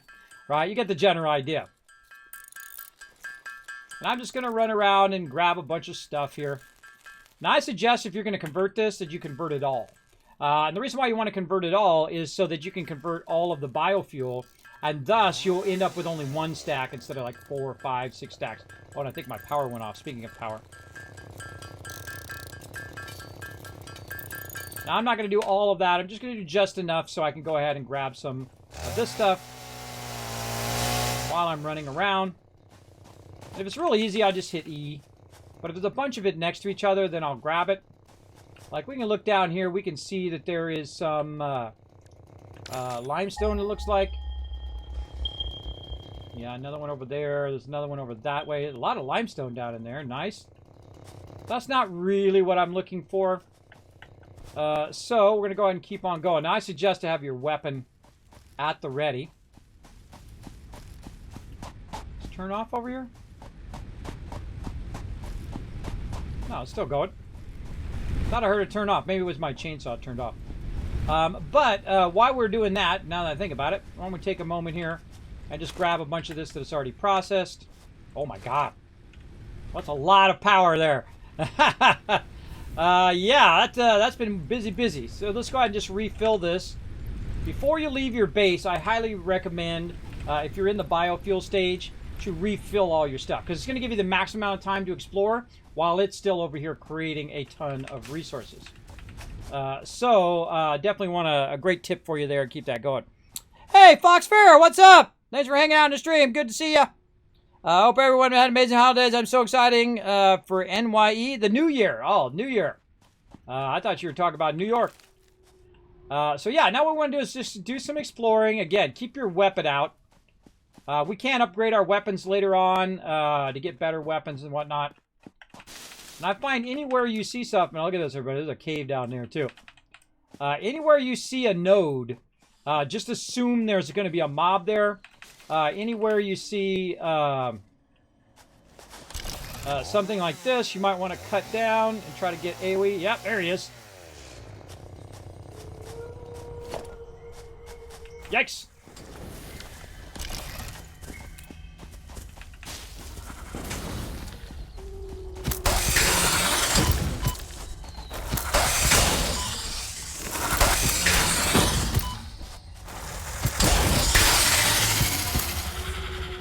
That's one you don't want to go in lightly, everybody. You want to go all in or don't go in at all on that one for sure. Now, I've got a bunch of stuff on me, like some raw ore here that I don't really need to carry anymore. I'm just going to get rid of that. It's just trash. Because I can collect a bunch of that. I'd much rather have that because that's the alien organs I need for the other thing. And you can see I've taken a bit of damage as well. Over here. Oh, there's another one over there. See, we got anything? Yeah, let's go ahead and put this on now. Now again, when you're out exploring, keep your health up as best you can.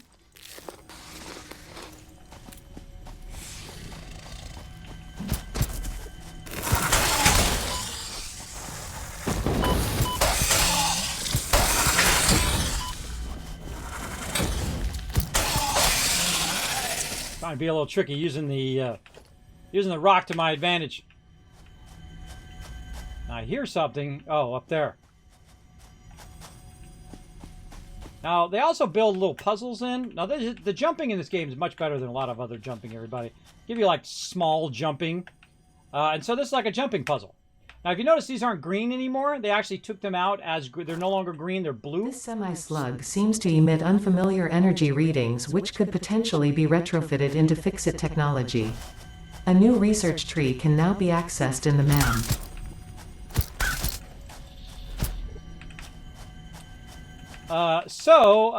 Basically, there's like a little climbing puzzle that you can do to get to these things. Yeah, I can hear another one. I'm really looking for these right here. These little pale berries. Oh, there's another one up there. Now, probably can't get up there by climbing on this one. Some of them you can, some of them you can't. But the easiest way to get up onto that one is just build your way there.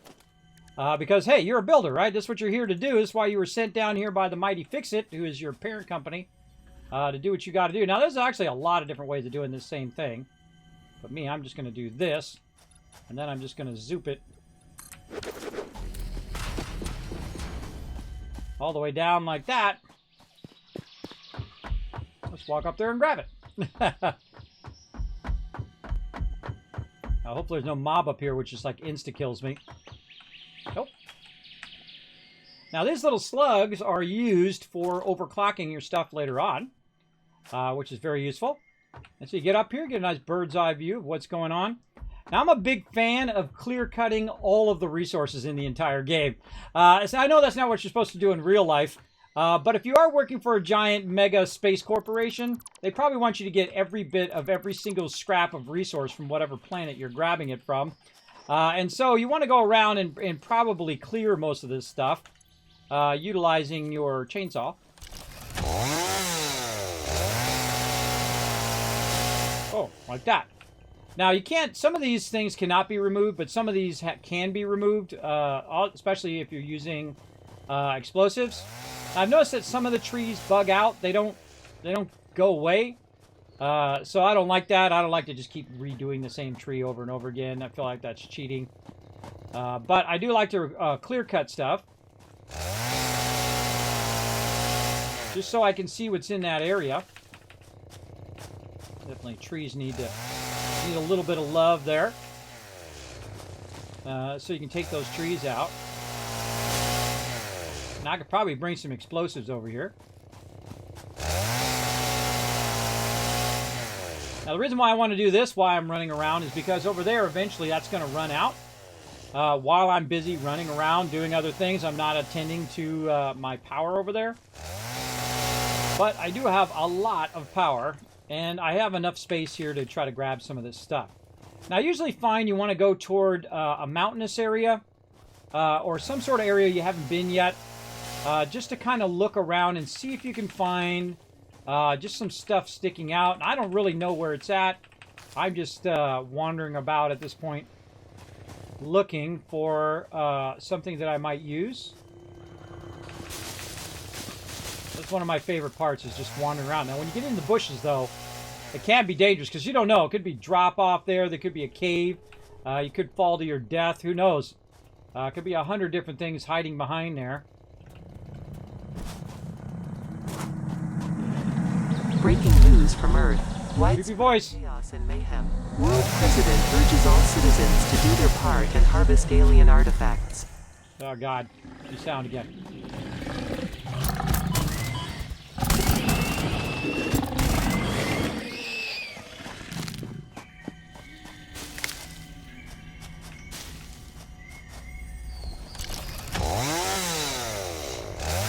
Water over here. Water's a rare thing on this particular part because they didn't have water. They didn't have fluids when they made this whole section. So the fluid's a little freaky. Aha! Here we go. Right up here, this is box, right? I don't have enough space, sadly. What else can we get rid of? Let's sort. Now, what would I get rid of first? I would get rid of the actual iron ingots here. Or iron ingots. I'd get rid of those. And then now, we can get some resources we haven't got before.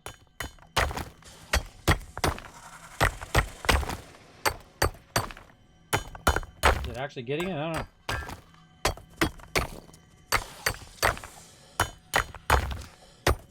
Doesn't seem like it's getting it.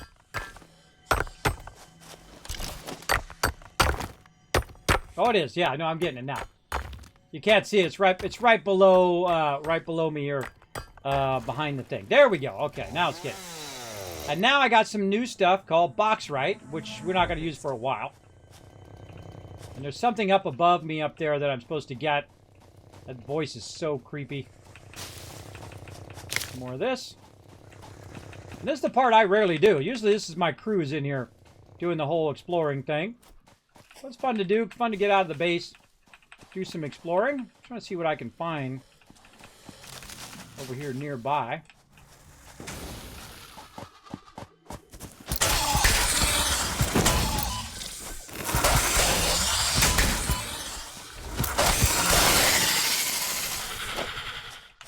You either do it or don't do it. That's how you go on that. Heal back up again. Normally I have my health about 3 most of the time. The reason why is that I'm usually not out of the base. So if I die, I'm just literally right there by the base.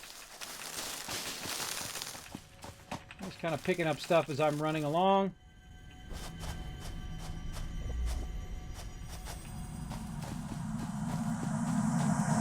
I strongly advise you to harvest this specimen. Nah, I'm good. Aha! Okay, now this is where it gets dangerous. There's a big boy probably over there. Oh, there he is! He wasn't even close to the thing. Darn, I could have grabbed some of this. I'm gonna grab it. Grab this resource. Oh, not enough space. Of course. Oh, God. 2 of them there. Now it's on like Donkey Kong.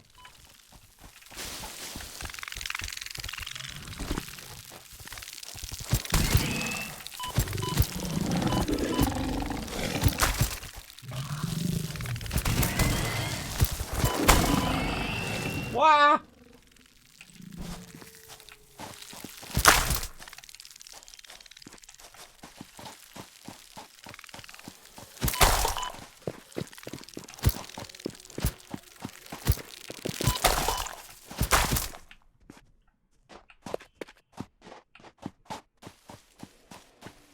There was some action there.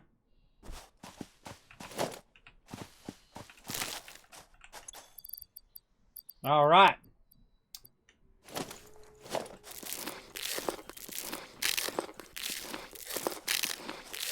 All right. Now, like normal, I'm getting overburdened. I got too much stuff on me. So let's wander our way back this way. And we'll come back. And I know where that's at now. It's right over there. So we can come back and grab it. And I grab, grab whatever I can grab on the way back. Try to clear my path out. One of these days, I just want to go around and collect every single resource everywhere. I mean, every leaf, every tree, everything from everywhere. That would be fun. Okay, now, while we have done that over there, I forget which one's which. I think the wood is on the right side. So let's just take a guess and say wood that side, and then leaves on this side. And survey says I was right. Okay, cool. And that's going to go ahead and make some more fuel. Now I'm also going to go ahead and just put just one out here sitting by itself, kind of at an angle. And I'm going to put all of this back in there. I'm going to go ahead and create another one of these that I'm just going to let sit right there for right now. And I'm going to put all of that in there. And then only take the stuff I think I'm going to need for running around getting into trouble. And then all the rest of the stuff I'll just keep there. Oh, maybe chainsaw. Keep there, and we'll probably need a little bit of this fuel. Maybe 81 ought to be enough. And there we go. So now we just cleared out the inventory, and then we're going to go back and try to find some more of that. By the way, if you notice, I don't have box right as our thing yet. And you'll see why later on. So we know there is a new type of material in this direction.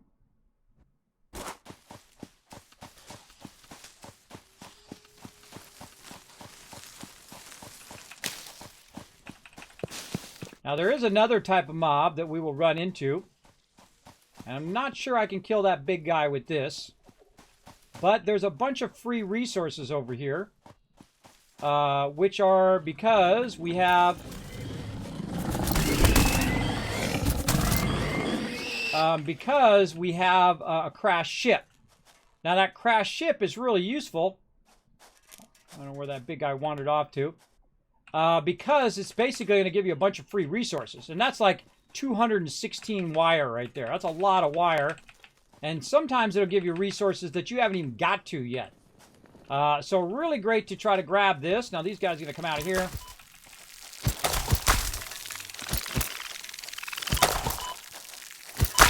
And with this thing, it takes a couple hits. I keep them in front of you. And then what you want to do is you want to go to this right here. Now, I rarely do this on stream, but you can go ahead and put, say it needs some screws. And then you go ahead and you get a hard drive. Now, that hard drive unlocks... Oh, there's, Data on the speaking hard of. drive has been salvaged and can be repurposed to unlock an alternate recipe. Salvaging more hard drives will provide additional alternate recipes. And there you go. Now, that's not really what I'm looking for. I'm actually looking for those other resources, which is over there where that big guy is. There he is. Oh, there's some more right there. And so, of course, he's right by where I want to go. That's always how it goes, everybody. It wasn't really even the... Normally, he's by that thing. What I want to do is I want to get to this without him seeing me. Because then I don't have to kill him. All right, there we go.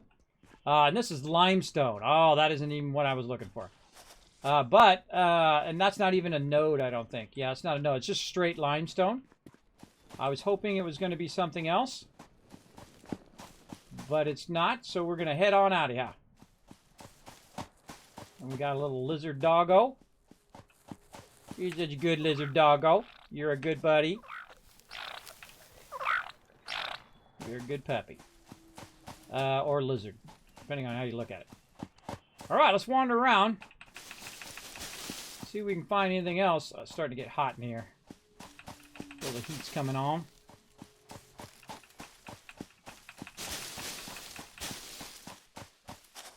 Aha! Here we go. Now we're just looking for little things like this that are different types, that's copper, that are different types of resources than we've already found. But I'm just like not finding any of those. Yeah, limestone. We are not lucking out, that's for sure.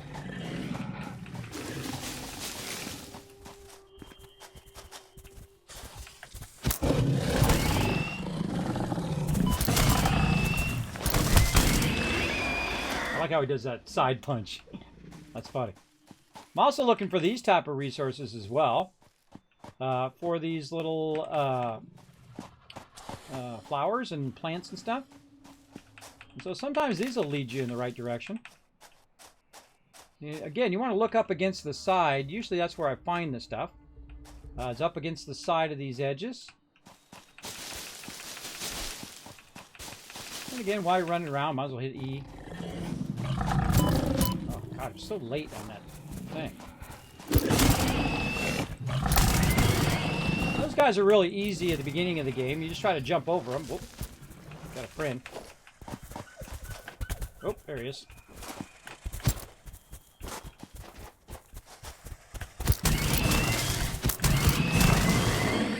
Usually got to get about 2 or 3 hits on them, and you're good. Now, I actually want to kill those guys because I want those as well, because I'm going to need those later as well. So, yeah. That's where we came from over that way. See if we can sneak by here. Now, you can die, absolutely, in this game. That is pure, but it's not a node. It's just a cluster of resources. Now, again, I don't need to look it up online and go and, oh, it's right here, Kismet. Don't tell me. I don't want to know. Because if you know exactly where it is, what you're going to do is just beeline straight for it. And then all of the adventure that was going to happen along the road, along the way from A to Z, you miss out on.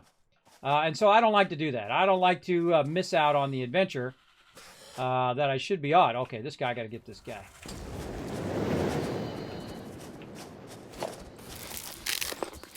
Save some more of these just in case.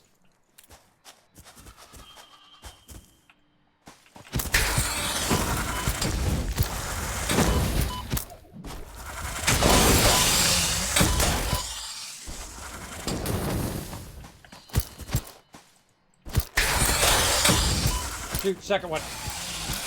Oh, wow, I think he hit his friend.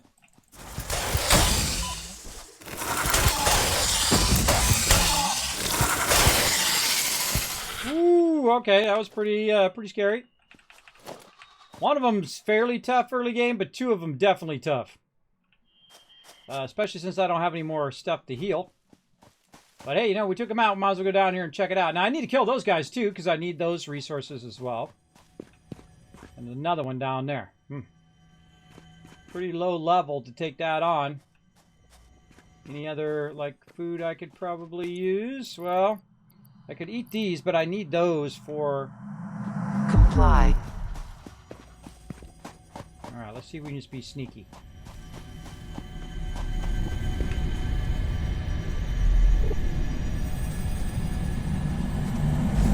Relaying message. Hello, this is Paternal Figure. I have taken ill and need your help to find a cure. Doctors say that the only remedy is alien artifacts.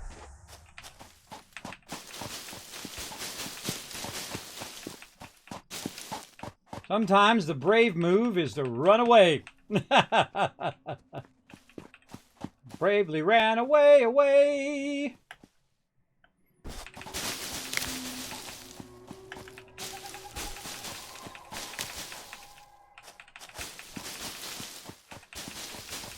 I'm just here for the loots. Oh, look at this big drop off. Oh, it goes underneath the thing. Oh. Oh, there's one of those real tough guys right there. Those guys are tough. They're like the parent version of those guys we got earlier. Now, there's also some other sneaky, scary stuff out here that I usually, like, run upon, and there's like 20 of them on me. And the one thing you can't do is you can't do the whole New World thing where you pull yourself up into that thing. That would be awesome if you could do climbing in this game. But there's no climbing, sadly. I don't know why there's no climbing. You'd think that would be pretty cool. Pretty cool thing to add. Man, I can't believe how unlucky I am today at finding... Oh! This mineral shows purity levels akin to synthetic quartz manufactured on Earth, and can be used to improve communication and exploration technologies. A new research tree can now be accessed in the MAM. Alright, awesome. That's what I'm looking for. I'm looking for quartz, and then this right here is Caterium. That's the other thing I'm looking for. See, look! Never give up, never surrender. Technologies can be developed based on this new, superconductive, gold-like element, primarily in power and electronics. A new research tree can now be accessed in the MAM.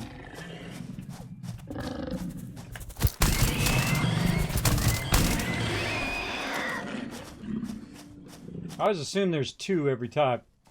Alright, so there we go. So we got some of the resources that we were looking for, and those were the two I was looking for. Oh, get out of there. Getting radiated. Oh, there's some loot there. Let's get that back on our thing here. Now, one of the smart things that I usually do with this is I do it all the way till I get to 1. And then I don't eat that last one. And this way it stays into my thing. Look at that. That's uranium right there.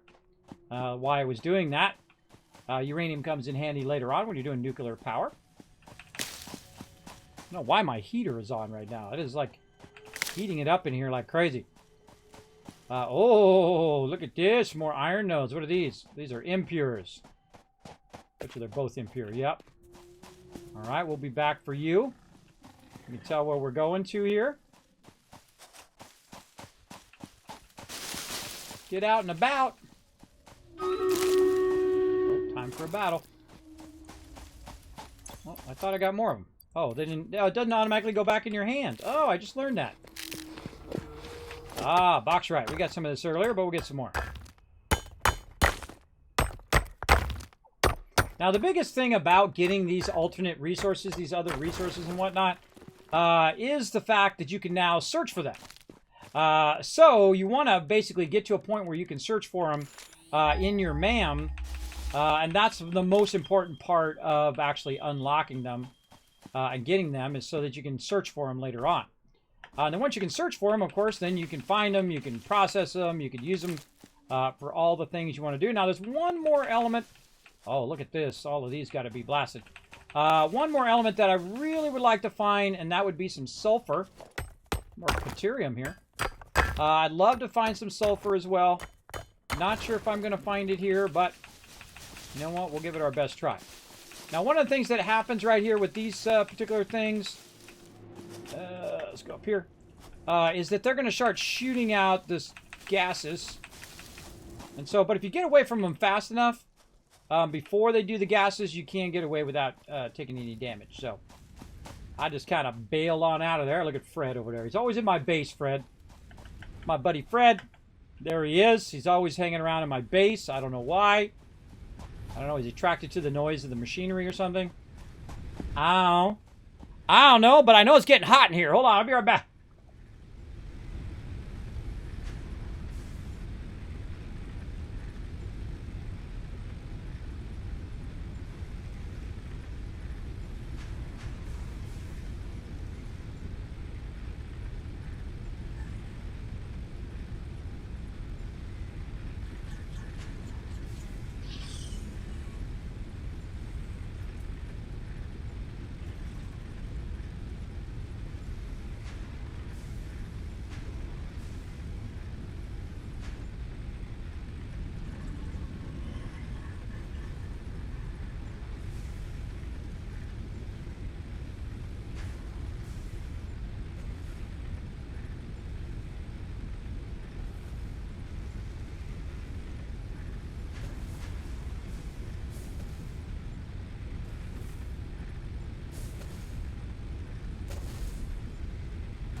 You have a Fred in your base too? Awesome. He likes to walk around and hang out in the base for some reason. I don't know. He's like the inspector or something. What's up, Fred? All right, he likes to inspect the area. Okay, we got that done. Let's grab our random resources. That is not random resources. That is our power. Let's get these random. In fact, let's just take the whole thing out. Boom. And there we go. So we got all of our random resources. Now we got to go on for a little bit of a hike here. And run our way up here.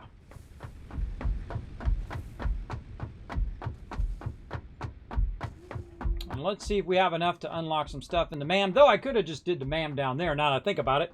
I could have just made another. Because it used to be where you had to run to your hub every time you did the MAM. But I didn't need to do that. I could have just done it down at the bottom level down there.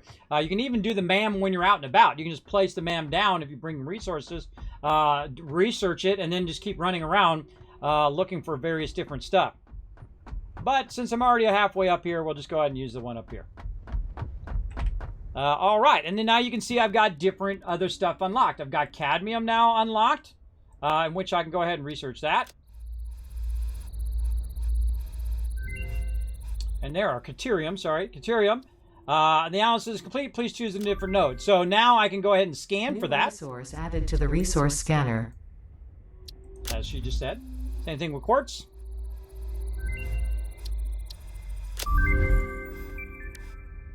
And then power slugs. Go ahead and get that going.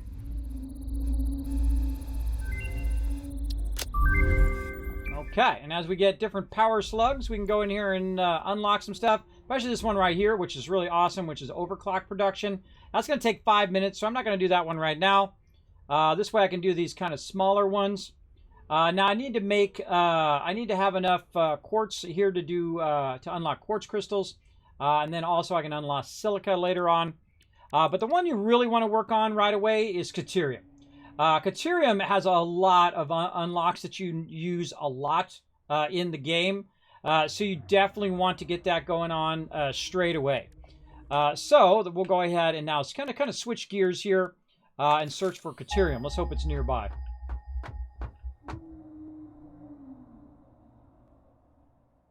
Nope. Yeah, 700 in that direction out that way. 1,222 that way. And 1,803 in that direction. So the closest one I have is that way. And I kind of feel like I'll probably have to walk around, or maybe it's down below. But it's definitely going to need that deuterium to unlock a bunch of various stuff. Now, one of those things is going to be more advanced sorters and things of that nature that you can go ahead and unlock. So we want to make some Caterium ore here. Now, to do this, just to make the Caterium ignates, I need a bunch of Caterium to start with. Now, before you wander away, though, you definitely want to take this stuff and put it somewhere where you think you're going to be working it. So I'm going to take this out of here, and I'm going to work it back down here at the bottom, because this is where I'm going to go collect it and run back and do a bunch of stuff with it down here. Now, the reason why I'm doing the side stuff and I'm not doing iron plates and doing all that stuff right now is because I want to unlock the ability for me to run power up the top of this thing right here.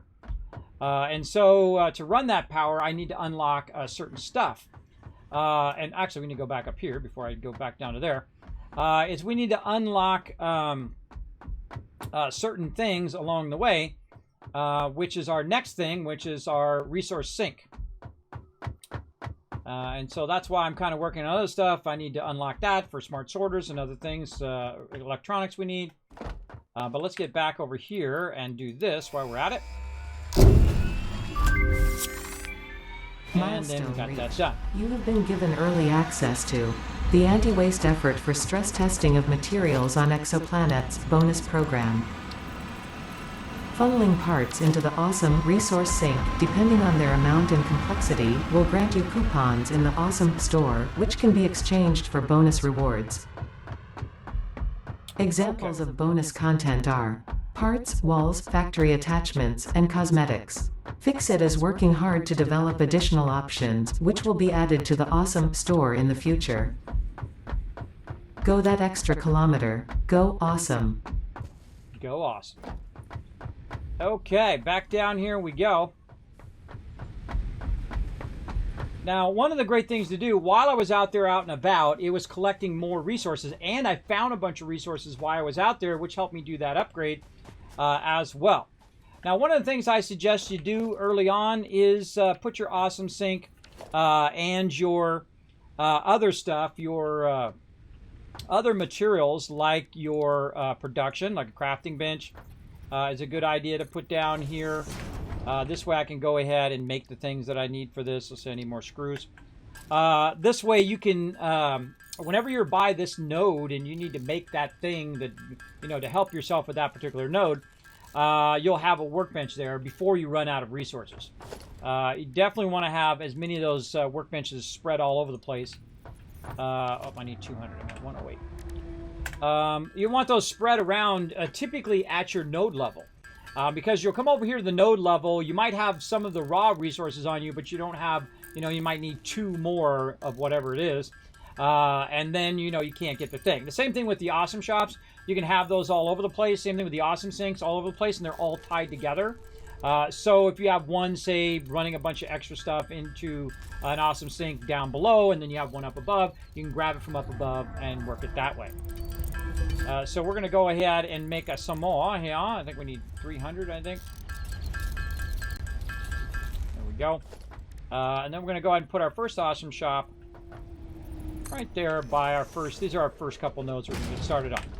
Now, the thing I was talking about were here are attachments.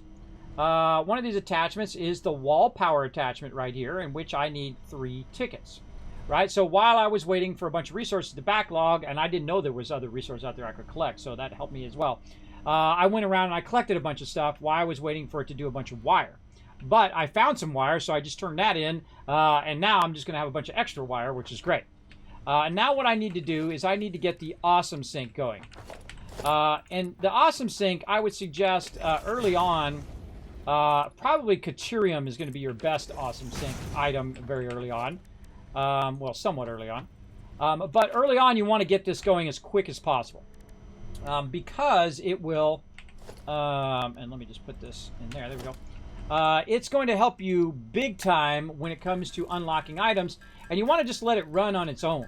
Right? In fact, you might want to just get a node and just have that particular node just running in the awesome sink all the time, constantly, with its own power and whatnot, so you don't have to wait around for it later on.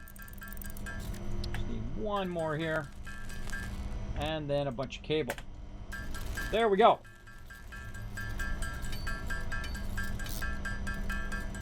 Now, one of the biggest problems with the Awesome Sink is it does take a tremendous amount of power.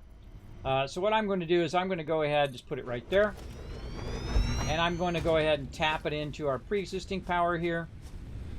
We got enough power poles somewhere else. Right there. And run that into here. And then I can go ahead and start that up.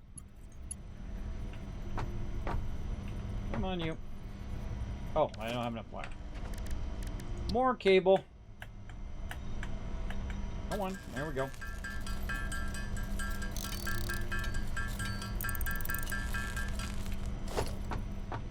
Again, no rush, no hurry. Just take your time. Enjoy building. There's no real wrong way of doing it, everybody. Whatever you want, it's your factory. You build however you want. For me, though, I'm always thinking in terms of what's the most efficient thing for me to do next. In this case, it's going to be the Awesome Sink. And what I'm going to do is I'm going to kind of divert some of this right here through a splitter. And I'm going to run that over here, if this stuff wasn't in the way. Put that right in my own way. Get that out of there. I'm going to divert some of this into there. Right? And so it's going to run as fast as it possibly can. Now, the other thing I need is I need more power going this way. And then power going this way. Oh, I don't have enough. Don't have enough stuff again. Why can I not? Oh, because I put it this way already. All right, I forgot. Let's just take that out. There we go. Let's run it this way. Now, this is going to go ahead and tap into that power. Now, again, the power usage is all of a sudden going to jump. Right? It's going to jump really high because of the Awesome Sink. Now, one of the things is this is extracting right here at 60 per minute. So I can't make it go faster than that because this belt only goes 60. So my only other option is to create another Awesome Sink while we're working on everything else. This is a fantastic thing to do, is to just let your raw ore run into there. And let's go ahead and pick up these useless presents. Run those presents into the Awesome Sink. That's another thing you can do in this event, is you can just make an endless amount of trees and just keep running them into the Awesome Sink. Yeah, you could definitely do that all day. Let's see. We have no screws running right now, so we're going to have to make our own screws. And let's put this down again before we forget. Put the crafting bench down. You know what? Let's throw a MAM down here, too. Nope, don't have enough plates. Make a bunch more plates.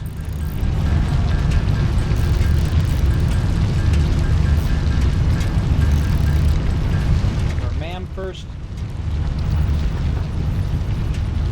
Usually wherever I start the game is usually where I put this stuff, just because it makes it easier in the long run. Very, very cool to make a bunch of cool stuff. Glad to see you're feeling better. I hope to join you again in the community maybe 7 days. But yeah, you'll ever see I'm going to lurk. Well, thank you for the lurk, Foxfair. I appreciate that. Appreciate everybody hanging out in the stream. There we go. Hey, what's up, Gorks? It's a battle. Does this game have a campaign? Yes, Gorks, it does. There's actually a whole storyline and everything that goes along with it. They're still adding more to the storyline. But basic gist of it is you work for a giant space corporation. They send you down to this planet. You're like the manager of the planet. And what you're trying to do is collect resources. And as you collect more resources and you exchange it, you send it up to the space station. It then allows you it's kind of like you start off as the noob, like the low-level mailman or whatnot, or the mail in the mail office, and you're trying to work your way up, right? You're trying to work your way up the ranks, and as you work up and do a better and better job, you of course unlock more and more advanced stuff, which allows you to get to, of course, the ultimate thing, which is the employee of the planet, which I've never unlocked yet, which we'll get to eventually. We'll see. We'll get it going on. We're in no rush. So eventually I want to get that Caterium so I can get that higher level switchers and all of that. I want to get 15 of these. That's what I'm doing. So I need more screws. I usually find that it's more of a screw problem than it is a plate problem when I'm making reinforced iron plates. Normally by this time I've made a lot of plates. So usually it's the production of screws. And I can see up there in the upper right corner that it's got plenty of plates right now. But I need reinforced iron plates. All right, now we got number 2. Oh, now I need more wire, or cable in this case. Now this shortage that we're having of materials will be a thing of the past very, very soon as we go in and start to gear up all of our stuff. But in the meantime, while I'm working on all of that here, I want to go ahead and utilize some of this power that I'm using to link all this stuff in. I feel like we're going to go ahead and find this wire, and we'll go ahead and run. God, where were we running that from? Over here. Over here. We'll run that to there first. Then we'll connect it to this one. Then we'll go ahead and connect it across to there. There we go. All right, so that's going to basically take that one and run it into there. And then this one's running up right now, but I'm going to go ahead and just kind of interrupt that. And I'm going to run this back in this direction. And this is just early game, everybody. While I'm working, it's doing nothing. It's doing a whole lot of nothing right now. It's not lifting up materials. It's not really doing anything. Now, it's lifting up some of the materials up there into those boxes, but I don't really need to do that right now. So again, I can just go ahead and take out the lifter. And then what we'll do is start to backlog along here. And then the bulk of the output's going to come out on this side. And it's just going to run it directly into there. I can also go in and just say, you know what, screw this all together. Let's forget the splitter. Forget all of this. Let's just go ahead and straight run this right into there. Like that. Oh, and my fuse went off. Okay, now we have to go look and see why did it turn the power off. Right? And we see that basically it looks like it ran out of fuel at some point, maybe. See, maybe it's too much. No, it didn't run out of fuel because the thing's still going. So I think when I added that 30 more power, it's more than it can handle. So what we do is we go ahead and add another little item here. If we can get it to rotate, there we go. Add another one of these. Find a way of tapping in the power here. Oh boy. Let's do this. Pull this to here, and then run that to there, and then run this to here, and then we go ahead and we got a bunch of this laying around. And I would go in and I would max all of these out. Put that in there. I mean, while you're at it, you might as well max them all out. Now the problem is the more I build, the more power I'm burning, the faster I'm burning this fuel. And part of the fuel that I'm burning is also making the fuel. And so I want to kind of keep this going, constantly making the fuel, constantly running the fuel over here so that it's making the fuel that I'm going to need in a bit. Now what I really need in the long run is I need the ability for it to run without me having to keep putting that fuel in there. That's what our big goal is for right now, is to get to the point where we can grab coal power, our coal, and then run it over here along with water, and then be able to keep that perpetual power going. We want to keep our concrete constantly running. Look how much concrete we got now. Nice. Keep that constantly running as well. Now we've also got some other things that we picked up that we want to go ahead and throw into the MAM. Over here we got some of these. Let's research those. There we go. And then over here we can do biomass. On this side.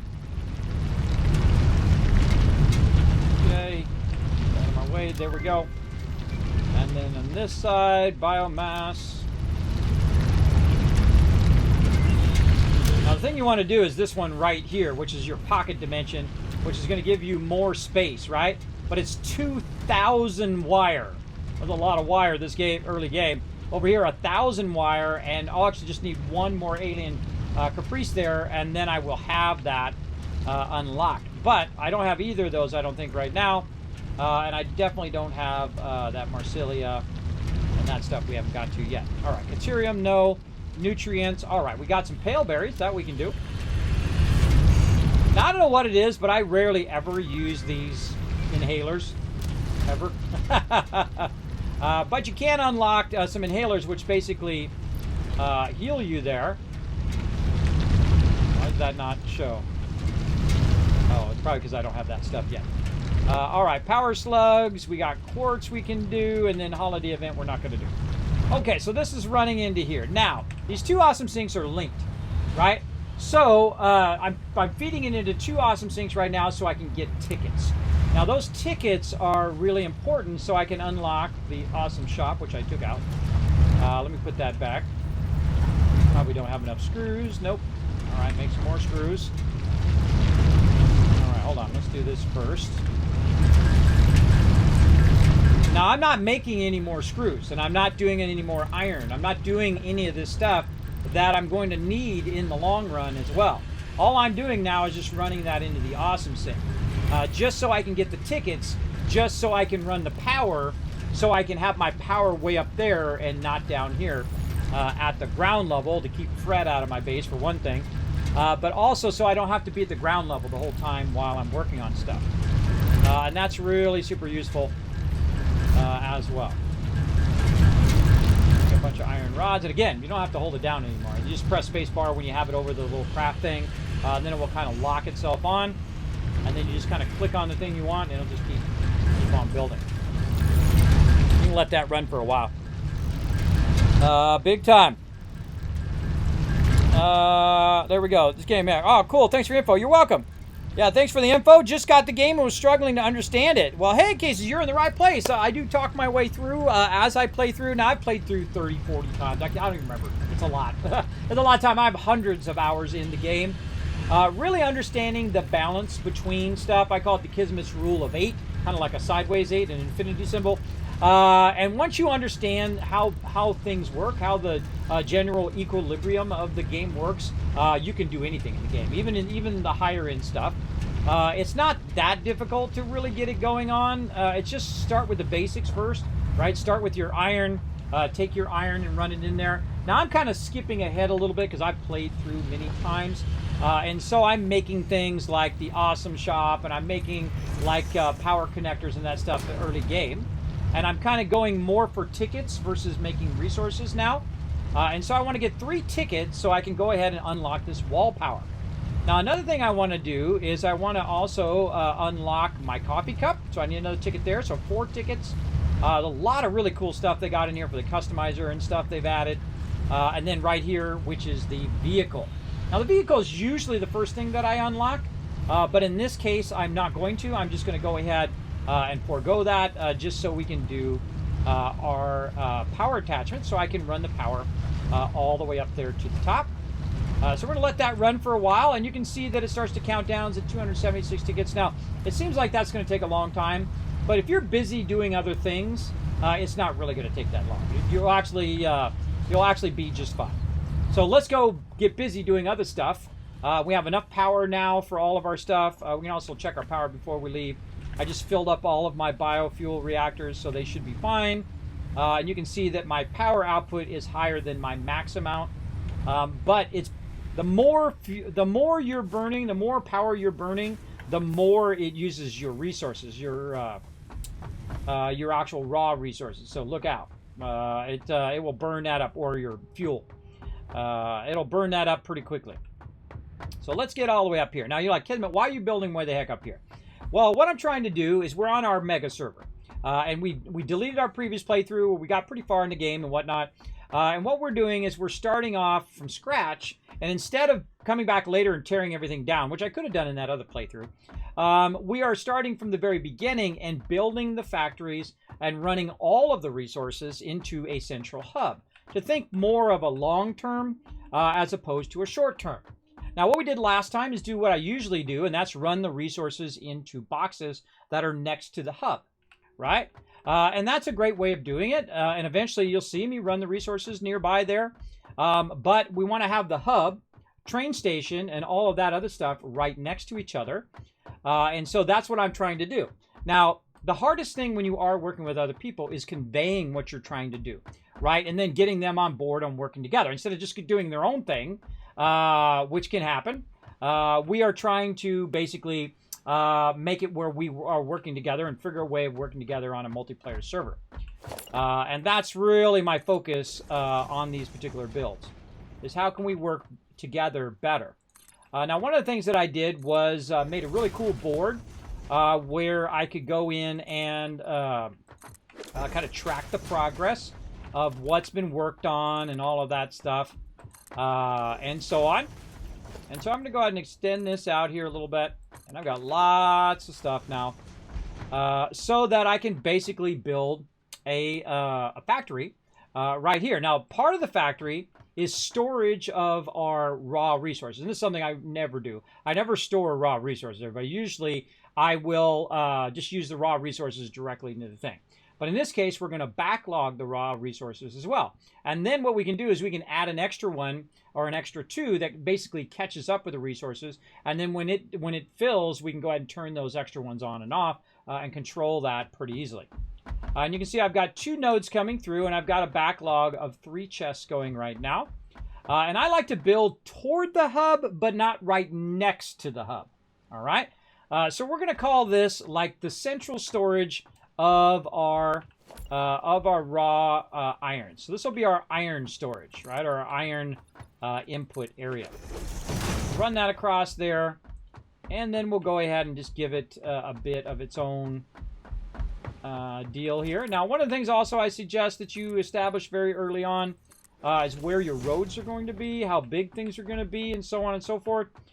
We can see that this is kind of the backside of where we're going to be running these resources. That's called zooping, by the way. If you have never seen that before, it is awesome. It's one of my favorite new things in the game. It is so awesome to be able to do this. And the way you do that is you hold down R, and then you choose zooping, or zoop. You can also vertical zoop as well, which is awesome. It saves so much time, everybody. I mean, it's a fun thing to go in and put all the blocks in, but after a while, it just becomes tedious. And so they took that tedium out by allowing you to do a whole bunch of them at the same time. So I'm going to say this is going to be the kind of exterior of our thing here. So we're going to go ahead and do this, and then we'll zoop that across. And we'll say, okay, we're going to establish that. Maybe this one here. Maybe this across here. And that's going to be our main area. Now, this one right here needs to be taken out. Because what I really need is I need a... but you can't move that up to the top. Can't you put that up at the top there? That'd be way better if it was on the top than the bottom. What I need is I need a doorway here. Because I'm going to go ahead and establish the road is eventually going to come straight off of where the hub is here. But for now, I'm just going to go ahead and put in a little extra one here just to remind myself that this is going to be kind of the storage for our iron. Now, our iron, if you've got every single iron node pumping into here, that is a lot of iron. That's a tremendous amount of iron to be able to do. Now, again, we can probably take this ramp out now. We're done with that. And again, you get all the resources back, so it's not like, you know, when you build something, you lose out and you got to go back and build it again. So we'll call that there. And then now, how far do we want this to go? And to decide how big our storage is going to be. Do we really need that much space for our storage? We start to stack these vertically. Will we need to do that? Can we do different levels? And those different levels will have different outputs of different levels of the base storage. I mean, how many nodes are there is really what you want to know, right? How many nodes could we actually run in here? Now, there are a lot of nodes, everybody. I would say in the hundreds of nodes of various different types. Throughout there. Maybe it's 50, maybe it's 80, I don't know, don't tell me. But we're going to figure that out in this playthrough, because we're going to run every single node, every single iron node needs to run to right here in the game. So that's our next goal, and see what happens. What are the issues that we run into, and what are the problems that we're going to run into while doing that? Now, I'm going to go ahead and just say right here, this will be our storage for right now. Now, as I'm transitioning from the raw stuff, right, I'm going to need to have it go to certain directions, right? I'm going to need to have it go into our stuff for our iron plating, and then also for our rod making, and then screw making, and then also steel. Now, I know that because I've played through the game. I know what those resources are going to be used for later on. Same thing with copper. Copper is used for multiple things, including the event as well. So I know eventually I want to store the raw ore here, and then I want the raw ore to go that way. I want the raw ore to go this way. I want it to go that way, and a whole bunch of different ways to be in those different areas. Now, I like to have my basic resources as close to the hub as possible. So we're going to say this is the end of that part of the base. And then this part right here is going to be our next thing. And this is what you're thinking in your head, right? Okay, this will be our next thing. What are we going to do here? Now, one of the things that I find that is incredibly useful is leaving yourself room to expand later on. Like if I put a constructor down here, if I had enough wire, if I put a constructor down there, actually let's build a crafting bench up here. We don't even have enough to build a crafting bench. Let's go back over here and get some more resources. One of the things you want to do is leave yourself room to expand. Not only horizontally, but also vertically. Now, what we can do is keep building in a vertical fashion, because you can see this goes up really high. And I can actually build downwards, too, if I wanted to.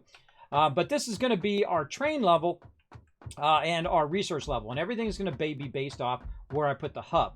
And you can see I've left lots of room in a bunch of different directions to keep expanding and adjusting and doing stuff on the server. And eventually, when we unlock the ability to do signs and all that other stuff, we'll get that in there and go with that. But we also need to think about what is our next upgrade. I'd probably say maybe parts assembly. Yeah, let's go ahead and put that as our next one. We'll just keep it on the back burner for now, though. I probably would not work on any of that right now. I would work on the logistics of getting all your base running simultaneously. So we got that done. What was the other thing we needed? We needed more wire is what we needed. Let's go ahead and do some wire, or cable actually is what it's called. Wire is the other thing.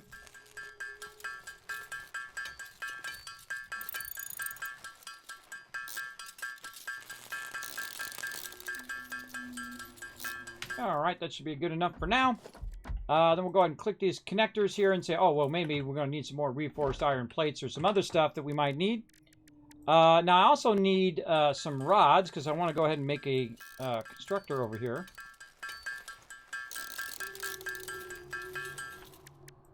Make a few rods. I think I got plenty of plates.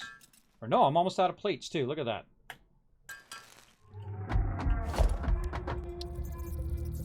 Yeah, we got to make more screws and all of that stuff. Oh, wrong thing. Over here. Yeah, we don't have enough plates right now. We're not making any. So when you stop making something, you're going to be in trouble in the long run. Especially when you're doing huge things like I'm doing right now. I'm doing lots of foundations and lots of stuff. Though my foundations, I'm failing at my foundations right now. I'm actually going to do something I normally don't do, and that is to use the real small ones here. And set this to 5. Now, the cool thing about zooping is you can take this out and then go in and put the new ones in. And normally I don't use the skinny ones. I usually use the very large ones. But I feel like using the skinny ones this time. What the heck?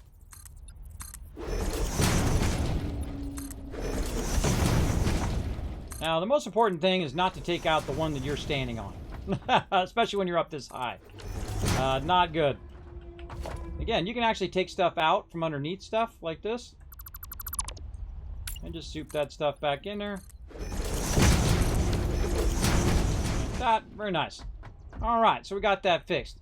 Now, what does that do? It only affects the ability when you are going up levels and you're going vertically. Horizontally, it doesn't really matter because if you're just going flat along the same surface, it doesn't really matter. It's also a cosmetic thing. If you don't want to have these big ones way up here like this, you can just take these out and just make it more to your liking. Like I'm doing right now.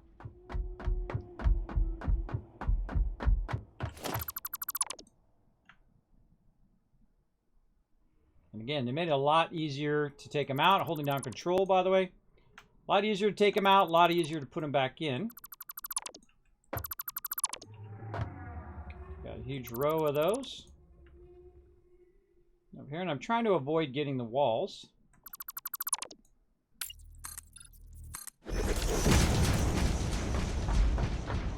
And it's a good thing to do before you get too far. Otherwise, you know, you've done 5 miles of these things, and then you realize, wait a minute, I don't like that, and then you come back, and you're always revamping. I find that most of the time you're spending a lot of time just redoing stuff.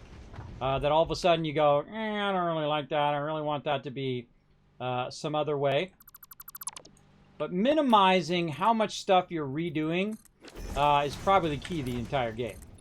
Especially when you're playing through like the second or third time. Kind of mastering that ability to think far ahead is going to help you a ton. Alright, so we'll call it there. And let's see, we got any more here? Yeah, we got one there. I'm just going to be real careful here so I don't have to re-put that stuff in over there. And this one. And those ones. Sometimes I'll just take them out one at a time, or you can just hit Control. You just press Control and then let go. You won't, hopefully you won't accidentally get the wrong thing. And so you can get a lot of the same thing. Now you notice that turns yellow. The reason why it turns yellow is that's called soft clearance. Soft clearance now allows you to clip through stuff if you want to. It's up to you. It's your game, however you want to play. I really don't like clipping through stuff. It's not my jam. But you know, sometimes, you know, you're just like, you know what, screw it for now. I'll fix it later kind of thing.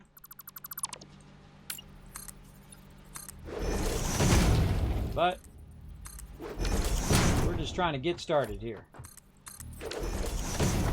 I should get rid of all of those. And just put this out here. I like to have a little walkway around the edges of whatever I'm doing. Because a lot of times you have to get behind whatever you're doing. Like you get behind here to run power or whatever it is you're doing. So we're going to go ahead and a little outside edge here. Take this out.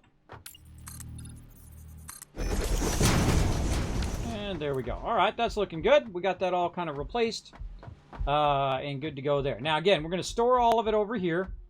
And then over here on this side, we're going to go ahead and start to build out a little area where we can go ahead and start doing our manufacturing. Like that. Okay, constructor. Let's get a constructor out here. Now, there's multiple ways of doing this. I could do it this way, and so it was going off into the distance that way, or I can turn it this way. Now, I kind of feel like I want to turn it this way so that instead of it actually walking in that direction, the actual production is going to walk that way. So it's actually going to move its way closer to my hub naturally as I add more and more to it. Now, one of the things eventually we'll do is add the ability to run it to the wall. And then in the wall, there'll be a wall connector that you can run it to that wall connector and then keep it up out of the way. And of course, we'll use the double stacked storage and whatnot. And we can just keep stacking those storages up and keep making multiple levels and just keep making more and more of whatever it is we want to make. Now, you notice I'm not using glass. The reason why I don't use glass is because the whole purpose of what you're doing when you're making a factory, I find in this game, is to hide the factory, is to hide all of the stuff that's going on in the factory so that you're reducing your overhead of your redraw of your card than increasing it. The more glass you add, the more embellishment and whatnot, though it looks cool, the harder it is for it to keep up, especially on the server. On the server, since it's not really optimized, you're going to find that you run out of, what's the best way to put that? You run out of redraw resources quickly. Okay. Now, one of the things that we want to do is we want to run this in such a way that we can just keep going and going and going down the line, right? So we're going to do a lifter here, and the reason why I'm going to do a lifter is so I can walk under it, and I can get around and do whatever I need to do. And then we're going to go ahead and do a splitter. Now I'm going to run that splitter right up next against it here. And normally I don't like it too close, but in this case, we'll just go ahead and make it nice and close. Now, all I need to do now is run that to there, and then that is it. Boom. Now it's going to go ahead and run those raw resources into here, and I get back to making some plates. So I'm going to go ahead and tell it to be plates. Now, on the other side of this, I'm going to go ahead and utilize. Now, I can do it the opposite way, too, and just run the raw resources on one side, or I can do it facing each other. I don't know. Either way is just as good as the other, I find. because, you know, no matter what, you got to run the resources in and you have to run the resources out. So whatever you prefer doing is the thing. So what I'm going to do is I'm going to go ahead and now do what's known as a merger on this side. And I can go ahead and run it into here and run it this way. Now, the problem with what I just did is that it is actually not doing the thing that I want it to do. I don't want it to make plates. I actually can't make the plates. You know why I can't make the plates? Because I don't have iron ingots. So really, before I start making the plates and before I start making all of that stuff, what I really want to do is take all this iron and convert it into ingots, right? That's what I want to do. That's step number one. Now, normally what you do is you'll put the smelter down, which you saw me do earlier if you were watching at the beginning here. You saw me put the smelter down, then I put the constructor, and then I put the output, usually a box where you run stuff into a storage box and whatnot. But if you're thinking really far ahead, what you're doing is you're zoning each area for a different thing.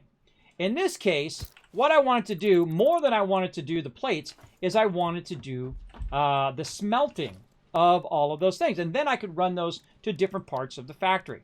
So really the smelter is the number one thing that we want. And we'll go ahead and line that up somehow. There we go. We'll take this out.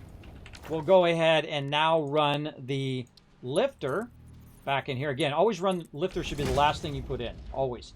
And so now that's going to run across there. And now that's going to make iron ingots. Now, you're like, well, Kismet, how do you make more? Well, you make more simply by putting another one right over here, like so. Oh, if I had enough rods. And then I could go ahead and make more and more and more and more and more all the way down. Now, another thing that I can do is I can go ahead and make basically a double stack of iron ingots. So I can have iron coming along and then making even more smelting and smelting and smelting and so on. Because I have two lines. So I have two lines here. So really both those lines are going to end up as iron ingots. There's no reason for me to go ahead and make two separate lines of two separate smelters in two separate places. Unless you are like me, you know, you like to do it at the node. If you do it at the node, the best thing to do is just to have two separate factories that have to do that one thing. But in this case, since we're centralizing all of our resources, in the long run, it's actually going to make it easier. It's actually going to make it where we can scale up to an infinite amount based on how many nodes that we bring in. And there is a finite amount. There's obviously only so many nodes in the game, and there's only so much that we can scale up. Now, another thing we want to think about before we get too far is where is our power going to be? And how is our power going to get over here? Right? And how's our power going to get down into that lower level down below? That is another great question that we need to solve along the way. Now, one of the things that I would do, because power is something that you're always kind of tinkering with and working with, is I would decide which side is going to be your resource side, if you're going to do a big wide open factory like I'm doing here and have it in different sections, or which side is going to be like your power side. Right? Like I'm going to eventually have nuclear power over here. I'm going to eventually have coal power. And of course, the first thing we're going to have is going to be our power that comes from trees and whatnot, our biomass power or biofuel. And so I want that to be nearby my base, right? Because really the most of the things that I'm going to be doing is just running down there, making a platform, putting that on there, running it up, and then matching it up to this top area. And then running the resource. And I'll probably run around the low level, by the way. I'll probably run it to the low level to right here and then run it up. As opposed to running it across some big long platform that I make and run it way out to there. That's not really that time effective and resource effective to build all the way out to the node. It'd be smarter for you to run the node to you. Now, eventually, it would be smarter to run a path to the node, and that's when you get to trains. When you get to trains, then that's when you'd want to run that stuff way out there. But I have more iron nodes right down here, and eventually I will tap into those two iron nodes, and I will run them up and then build out some more stuff there. So we're trying to modulize each and every step along the way so that we can expand it and vertically build until we're producing just an obscene amount of whatever it is that we need. But this requires a lot of pre-thought and pre-planning for sure. Oh, put that one back in. We don't want to go a fallen. So we need to go ahead and get our tickets. That's what we need to do. So let's go down here and see if we can get our tickets going on.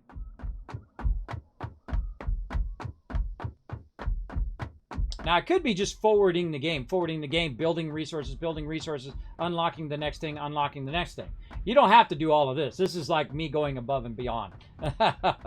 Really going above and beyond, doing a whole bunch of stuff. What does the coffee cup do? It's really for you to not have to carry that thing around or this thing around the whole time. We used to just carry that around, and the reason why is because it minimizes what's being blocked on your screen. Because if you're walking around with a chainsaw all the time, this is what you're seeing when you're trying to build. You're trying to build with a big old chainsaw in your face. That's really what the coffee cup is for. It's just to hide. It's to hide the other tools. Because they don't. It's not like Fallout 4 or Fallout 76, where you can just hit R and then it goes away. Hopefully, eventually, that you hold down R and then just put your arm away, so you don't have your arm out the whole time. It's like walking around like this all day long, or even with your coffee cup. I mean, how often do you walk around with your coffee cup like this all day, like 12 hours a day? Maybe somebody does. I don't know. Not me. I don't drink coffee. There you go. Oh, there's our 3 tickets. Yay! Perfect timing.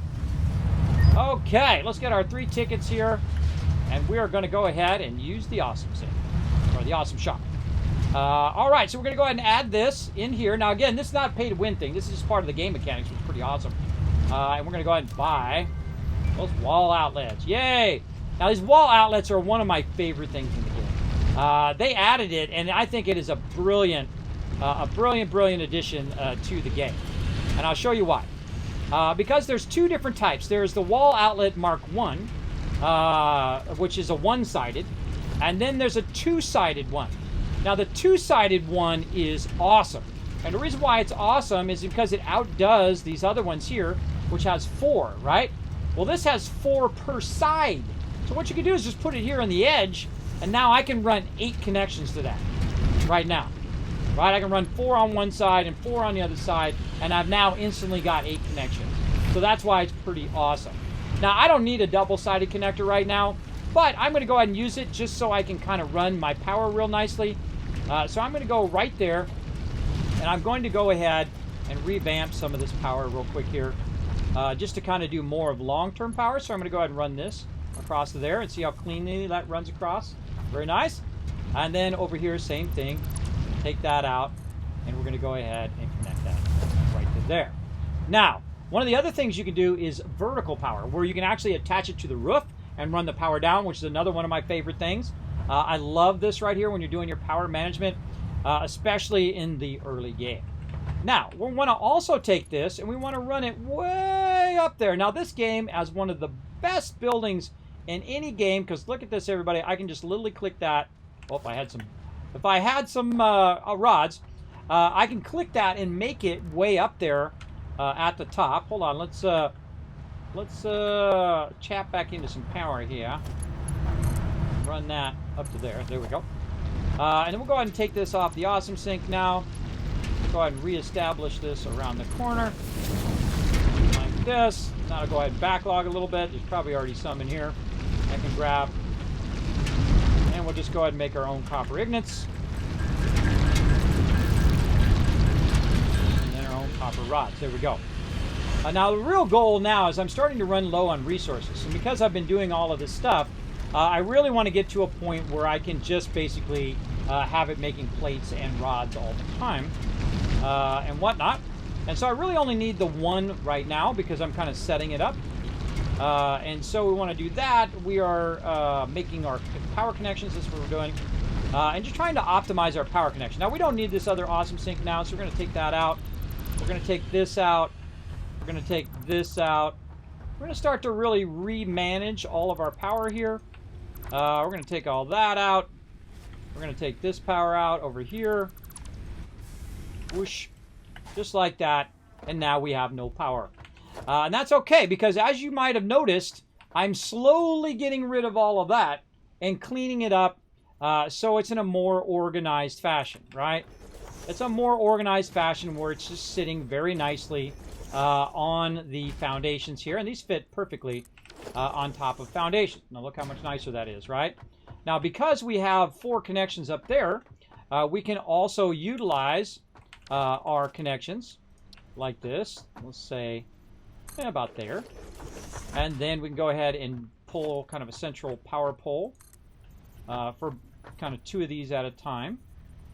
Say there. And there. Run those to there. Run this one to here. And then we run this one to there. And now we have a central area in which all of our power is running, and we have the power to turn certain ones on and off. We can just cut the lines or whatever we want to do. So we're kind of thinking in terms of how to micromanage all of our power. And let's go ahead and get some more from over here. We'll just get rid of that now. And then we'll go ahead and refill these. So 200 there. 200 here. And we don't have quite enough 200 there, but I do know that back over this way, we still have one running here, so we'll go ahead and take that one out. Now, am I going to keep this power here? Absolutely not. It'll actually end up on the top. But while I'm working, it's best to have it nearby wherever you're working. So let's grab this. We've got these all connected in. They're all connected together. What it should have is it should have a lever. That allows me to pull that lever and to get it running. But there's no lever because it's not running to anything. It's not connected to anything. You're like, well, Kismet's connected to that. True, but that's not connected to everything else. So we need to go in and get on the other side here and connect this on the back side. And now it's connected to these. And so once it's connected to those, it'll automatically start itself up. And so now it's off and running, and you can see that we're using about 10 megawatts just to start up our coal. And you're going to see that I work from a single starter node and I work my way out, as opposed to just building a bunch of random stuff, which is what you do kind of in the beginning, just to build a bit of resources.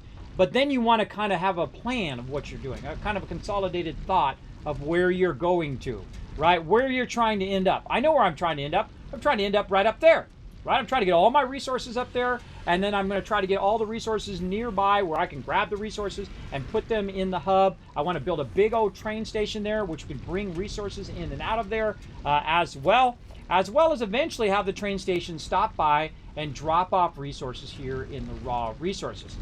So eventually you don't even need to do running it across the whole entire thing. You can just run a train over there, have it run straight up. The train grabs it, brings it back. There you go. And that's kind of long-term thinking, right? I'm just doing the basics right now. Now, we're going to need some of this to go back up there, which is where we're working. So let's go ahead and reconnect those together. And you want to watch it, though. Do not leave. Make sure that that goes up there and then transitions to this one. So one of the toughest things, everybody, when you start over is to wait for that to go. All right, so while that's going up there, let's do a battle. To battle! Sorry, I got so involved there, everybody. Sometimes I do, but hey, whenever I take too long, I give you guys 1,000 Kiz caps. There you go. Hey, Will, what's up? Thanks for hanging out.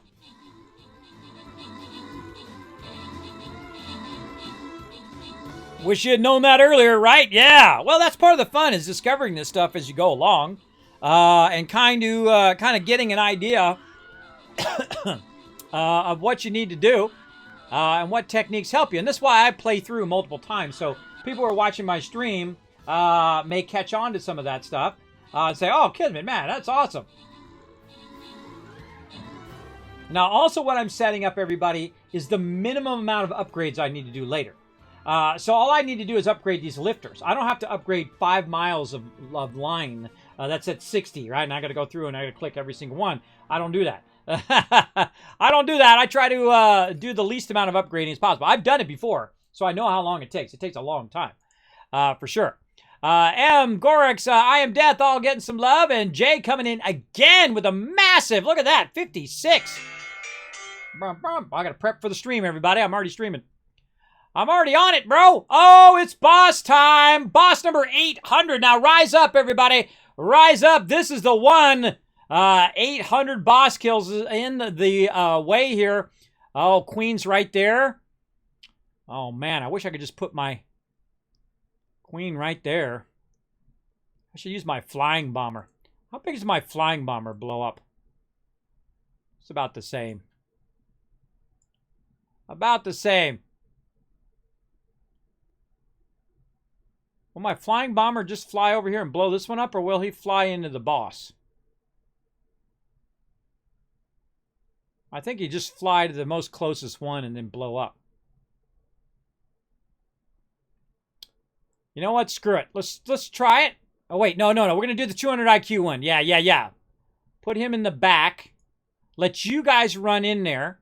And while you guys wipe all these guys out and we get close to the queen, he might take long enough to get to the queen to blow up the queen and everybody around.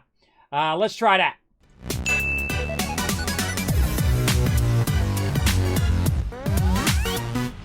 Okay, now we can see that it's going up this one, and I can see it. It might be a little hard for you to see, but I can see it going up the second one and potentially going up the third one.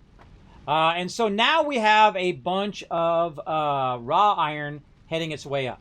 Now we also have some raw iron going over here to the awesome sink. Again, watch this, how nice it is to be able to organize your stuff right from a central power junction, right? Right from a central spot. Look how cleanly it's run. We have our 2 lines from our power. We have our 2 lines that are going to our extractors, and then 1 line that's going over here. Now I'm going to go ahead and divert this now from over here, like this, or actually I should probably do it from over here now, because this is where we've got, this is a merger. You know what, I think I will do it from over here. Hold on, let's readjust this. Let's take that out.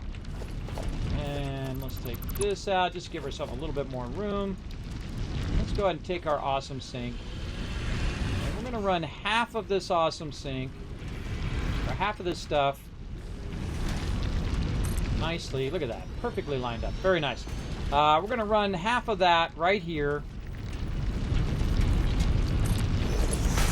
into that awesome sink and just let it run and run. Now look at that. Uh-oh, Kismet. What happened here? That's not a 90. Now, if you really want to get hardcore in this game, I suggest you master the 90-degree angle. And so what you want to do is line it up like this, move it back by 2, 1, 2, and then put it in, and then just rotate it through. And there you go. You got yourself a somewhat beautiful 90. Not quite 90 because the original extractor is not straight. But there you go. It is much nicer than it was at that weird angle. And so that's going to run in there. And again, we'll go ahead and tap into our top one here, and we'll bring that down. And now that's just going to go ahead and make me a bunch more tickets. So half of that node is going to go there, and the other 30 is going to go up above.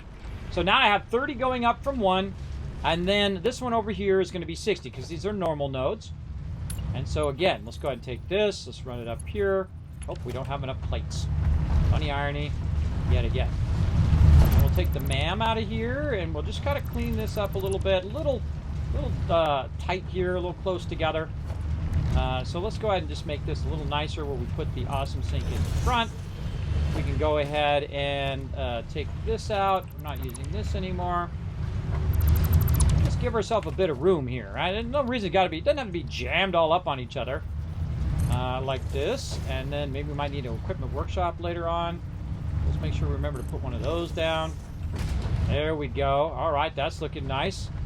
We're still going to need a lifter here, and I forget how many we're going to need here. I forgot what it was. We are going to need 48 plates. Okay, so let's go over here, take these make some iron ingots, and make ourselves some plates. Now, I seriously doubt I have enough for 48 plates. That's a good amount. But we'll go ahead and get it going on.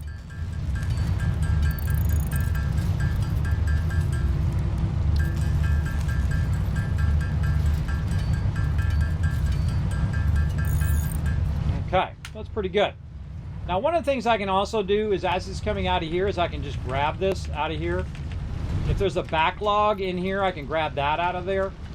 Usually that happens. It'll backlog when it's first kind of starting up and getting going because it's not being used up fast enough. And so you can just grab it out of the node itself and utilize that.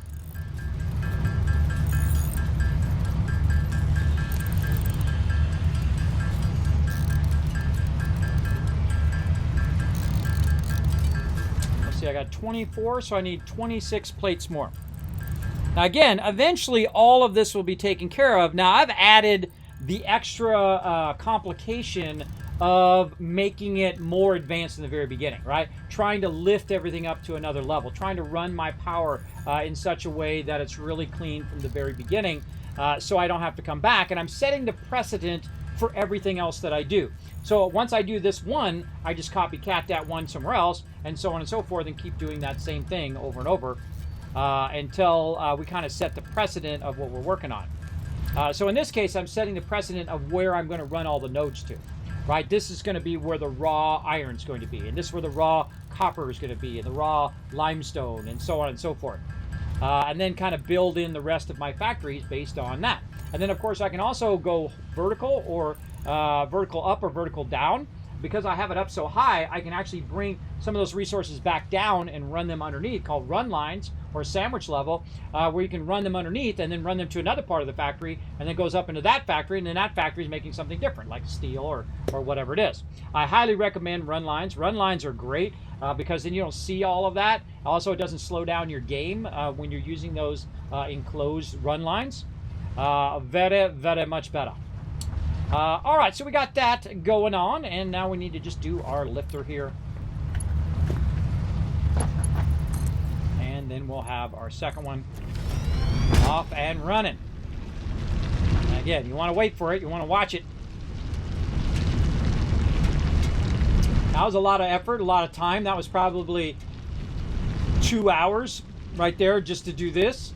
But again, it's 2 hours now, which is a great investment now, versus spending 3, 4, 5, 10, 15, 20 hours later on tearing everything out and remaking it all later on. Now, sometimes it's better to make it later on. It's better to kind of work your way through the game, get a whole bunch of stuff unlocked, and then come back and then build it out the way you want at the end. Again, I find usually it's better to build at the node. But I also find that sometimes I like to try different stuff to see what I can learn. Oh, there it goes. You can see it's starting to go up that second one, just barely going up that second one. So we have a high chance that we're going to be able to see that stuff when we get to the top where all that stuff is going on. Now I've cut off the power over here on my stuff. I don't like doing that, so I'm just going to go ahead and just do a temporary chain back there. And then a chain back over here, and that's also going to run all the way over to where my copper is, so that stuff can run while I'm busy doing something else. What is this making here? I forgot. Oh, that was wood there, and then this was making biomass. All right, we'll move that out of there in a bit. Let's go ahead and run back up to the top.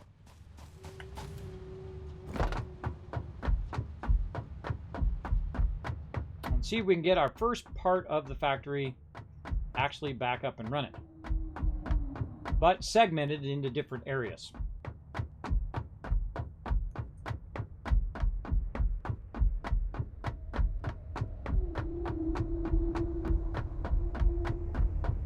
Now I went up a little extra high too in case we wanted to underrun right through here.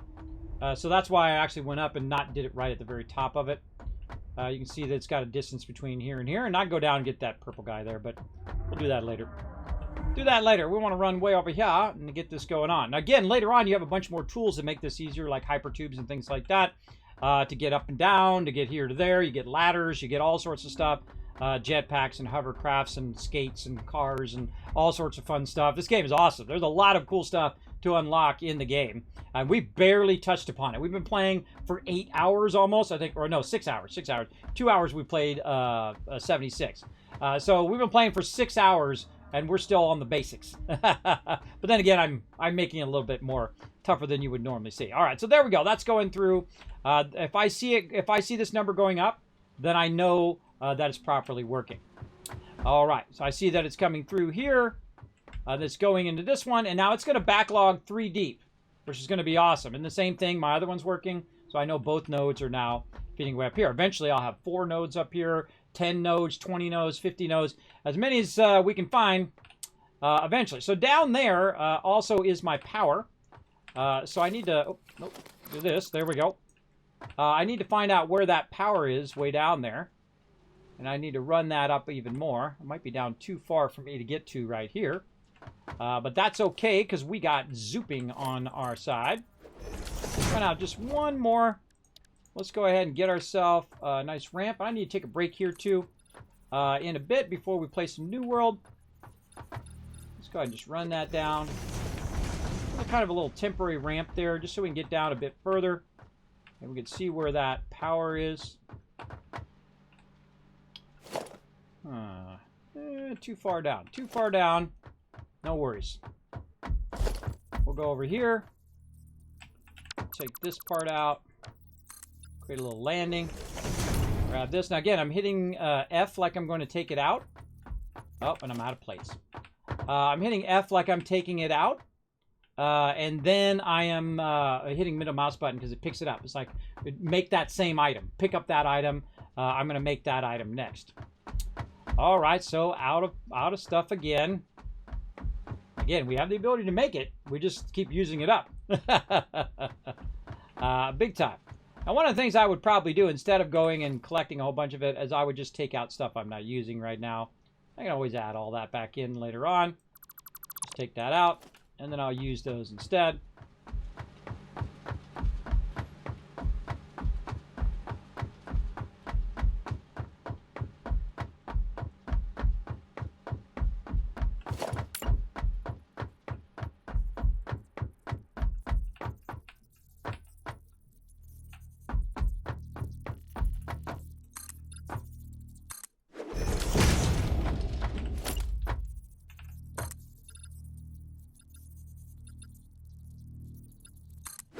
Now, the reason why I offset it like that by 1 is so I can see over the edge.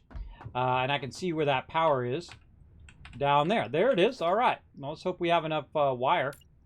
So I'm going to go ahead and run it up like this. But I'm going to go ahead and just run it on the one side.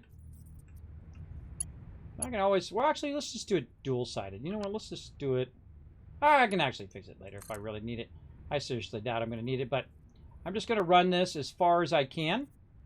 So what I'm going to do is I'm going to pick up the power line itself, right? I'm going to say, hey, I'm going to attach the power line, and then I'm going to run it as far as it'll let me run it. Now it says too long there, right? If I move it down just a little bit until it doesn't say too long, it just ran that power line from down there all the way up to there, just like that. So activating my vertical, everybody. Again, it makes me feel like I'm going to fall. But we got it way up here now toward the top, which is what we want. We want to go ahead and take this out. And then we know where that power is coming up, which is right here. Peek over the side. There it is. Again, I'm going to hit 4 down there in my thing, so it's doing the power line, not the connector itself. And then this one is a good one to do a double direction. So we'll go ahead and say, we'll put it up a little bit higher. And then we'll go ahead and run the line. And we'll connect that up. Now, what that does is not only does it chain it up, but eventually it'll chain it down when I'm running the power later on.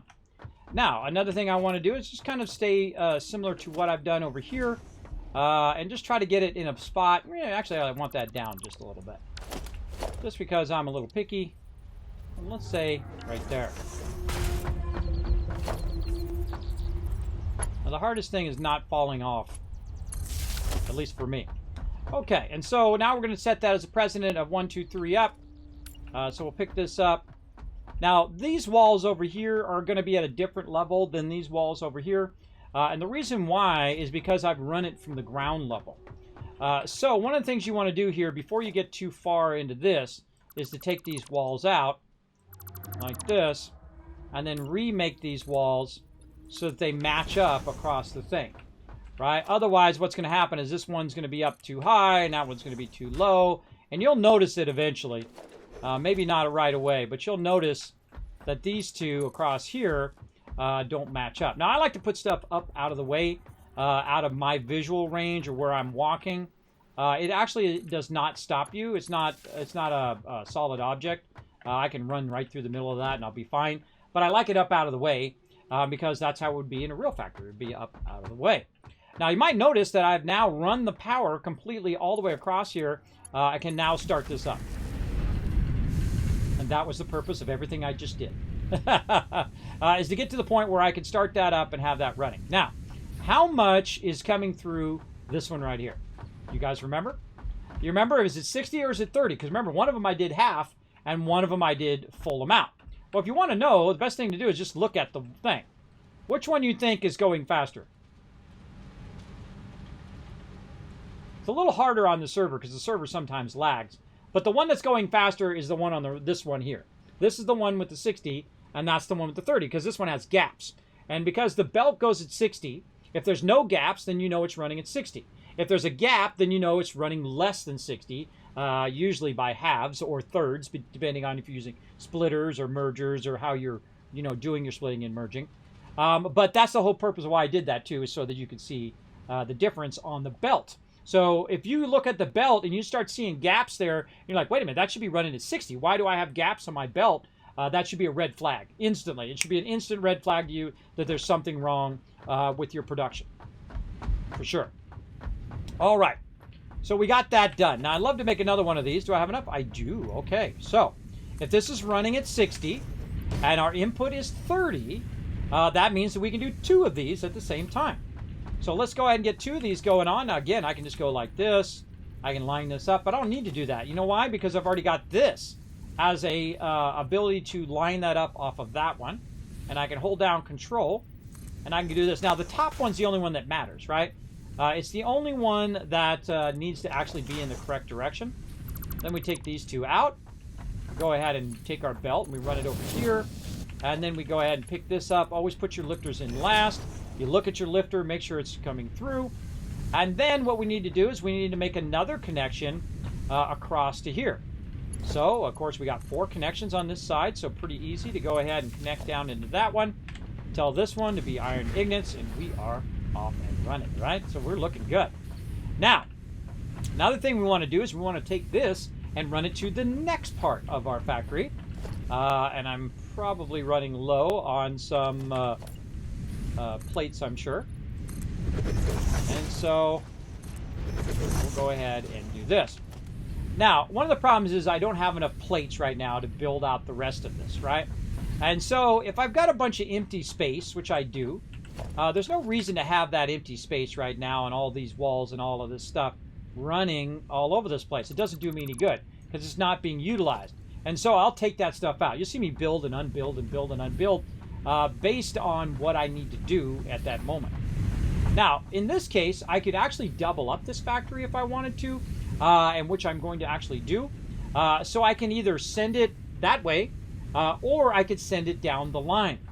And so I can go ahead and now just put a constructor over here that I could run straight out, but I'm not going to. What I'm going to actually do is split this into this, because this actually is going to be the factory for these. And these are just going to keep going down the line. And I'm going to open up a doorway here. And I try to keep all my doorways consistent. And so this is now going to go over to this side, and it's going to be its own factory as well. Now, I'll probably put a lot more space in between the factories and create a bunch of run lines and all that stuff later on. But I'm just going to give you the gist of it here. And so this part will go, let's say, right there in the center of that.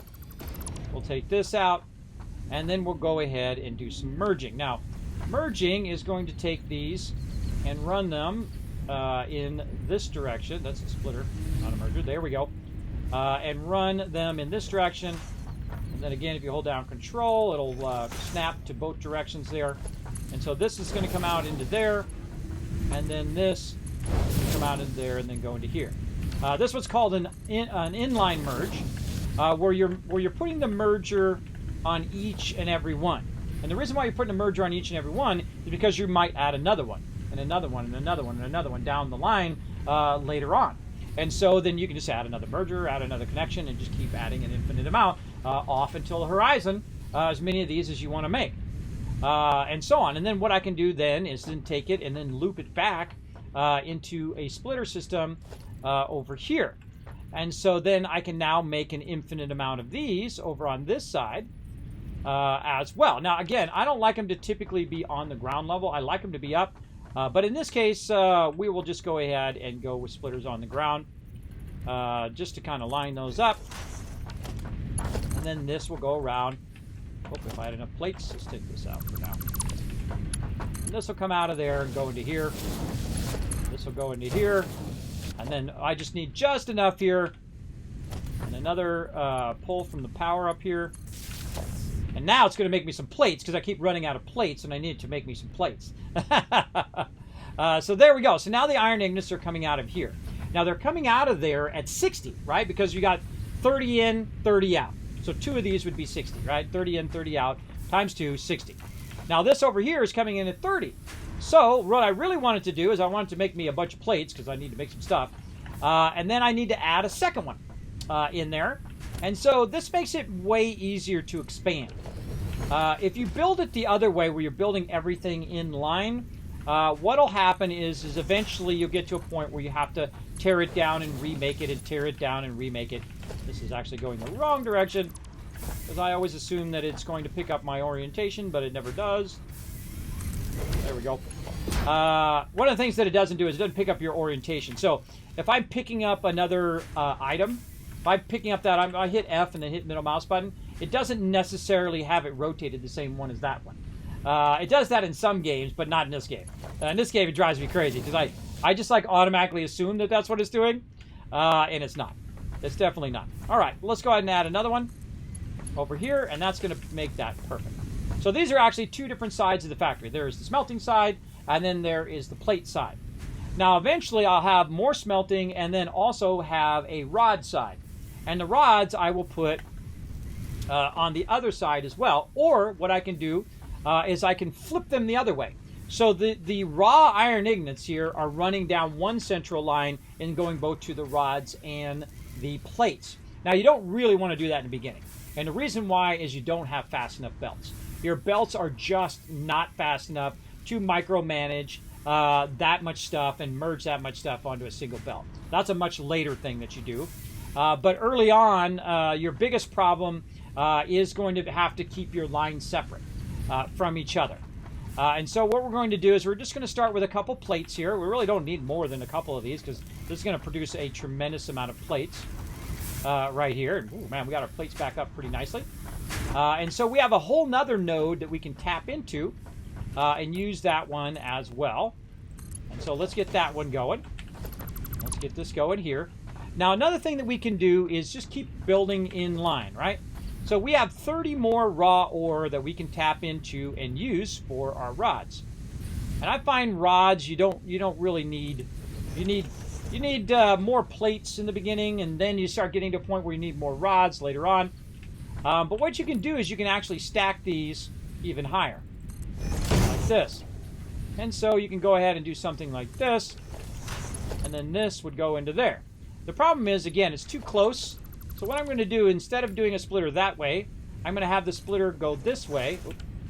Hold on. Nope, the splitter was right. Go that way. There we go. And I'm going to run it out of this side of the splitter and run that into there. Like this. And then I can go ahead and try to get it to go up here on the top. I'm going to run this to here. Connect these 2 top ones together. And now we're thinking very vertically, right? And then this is going to come out of here and go into here. And then this will be its own separate one as well. Of course, it needs its own power. Now, one of the things I would suggest to do at this point when you are building walls is to actually have the power as part of the wall, right? So you go ahead and do something like this. We go ahead and put in a double side right here. And then something magical is about to happen. Where we take out all of the lines right here. And so we have one line that goes from here, and it goes to here, but then also the other lines here, the other 3 lines, one there, and then one right there. And then on the other side, guess what? We got 4 more connections, so we can also run it on both sides. Yes, that's sometimes hard to visualize, but look how much nicer that is, right? One line in, and then the other ones are just short lines. And of course, putting them up above is even better. I love the vertical lines, which you'll see me come back and run a bunch of vertical lines later on. But that is an awesome way of doing that, and it takes a very minimum amount of resources, less resources than running a bunch of poles and micromanaging the poles, and the poles are always in the way. But you definitely want to have some poles also. And the reason why you want to have the poles is so that you can check the status of your power. But probably a good idea to stick a little power pole off to the side here, and then every now and then just take a look at what your power is doing for sure, so you don't accidentally hit your max power. And there we go. So now we've got that going. Now, we got one more thing to do over here. How we doing about it? 4 more minutes on the battle. Another 30 minutes here until we play some New World. And so, more plates I need. Nicely, it's making me to, 54 plates there. Very nice. We're going to have so many plates we won't even know what to do with them here. Right over there. Now, I'm going to go ahead and build out this some more. We definitely have plenty of concrete. That's nice. That's nice to have. Okay. Now, the next thing I want to do is I want to go ahead and expand this a bit further out. Like this. Zoom in some expansion space here. Now, of course, this will come when I get some other tools that I need to unlock from various different places from the MAM and from the Awesome Sync and all of that stuff. We'll come back and work on all of that. But we're going to go ahead and kind of flip what we're doing here. So instead of this way, we're going to go ahead and we're going to put it the other way. Like this. Okay. And so we'll take this. Now we need to make sure we leave some room this time. So we're going to go ahead and actually put this back by one more. We leave a little bit of room. We're going to do this. Then on the other side of this, we're going to go ahead and put a splitter in here. And we're going to try to aim it in the right direction. There we go. Hold down Control. There's one there. And then, come on you. There we go. Snap that in there. So this is actually going to come across. And then, oh, that's not good.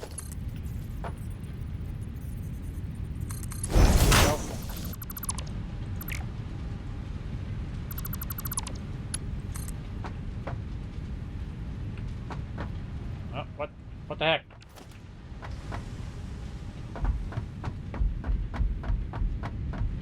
Oh, I gotta turn. I gotta turn that other way. Hold on, let's take this out and really make this nice. By taking this merger, and we're gonna turn it in the direction we want it to go. There, we can bring this here. We can then run this straight across. And that now is gonna snap beautifully at a nice 90-degree angle.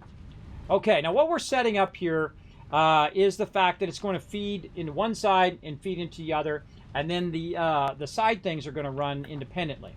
Right, so this is going to now run in there. This will run across here. That'll go into there. This right here will be iron plates and iron plates. We also want to get our power back going. So run that back down like this. Oop, come on, you. Come on. And there we go. And iron plates, and now it'll turn yellow when it's waiting on resources, and then once the resources gets in there, it'll turn green and start making those plates. Okay, now on the other side of this, we're going to go ahead and use a lifter. Now those lifters are, in this case, because I can't run it all along the same one, but I'm still going to use a splitter, and so I'm going to go ahead and basically kind of stack this up. Then I'm going to go ahead and try to put this down. Now, I would actually not put this down first. I would put down your lifter to kind of get yourself some spacing. Kind of like this. Do something along that line. And then it gives you a general idea of where you can be. And you can be a little bit closer to it. Rotate it around properly. And I would actually move it into it just a little bit so that it's really flush. And then when you take it out, and you put this one in, it'll be flush against your thing like that. Now, one of the things that just happened there, as you can see, is that it didn't quite line up, even though I held down Control.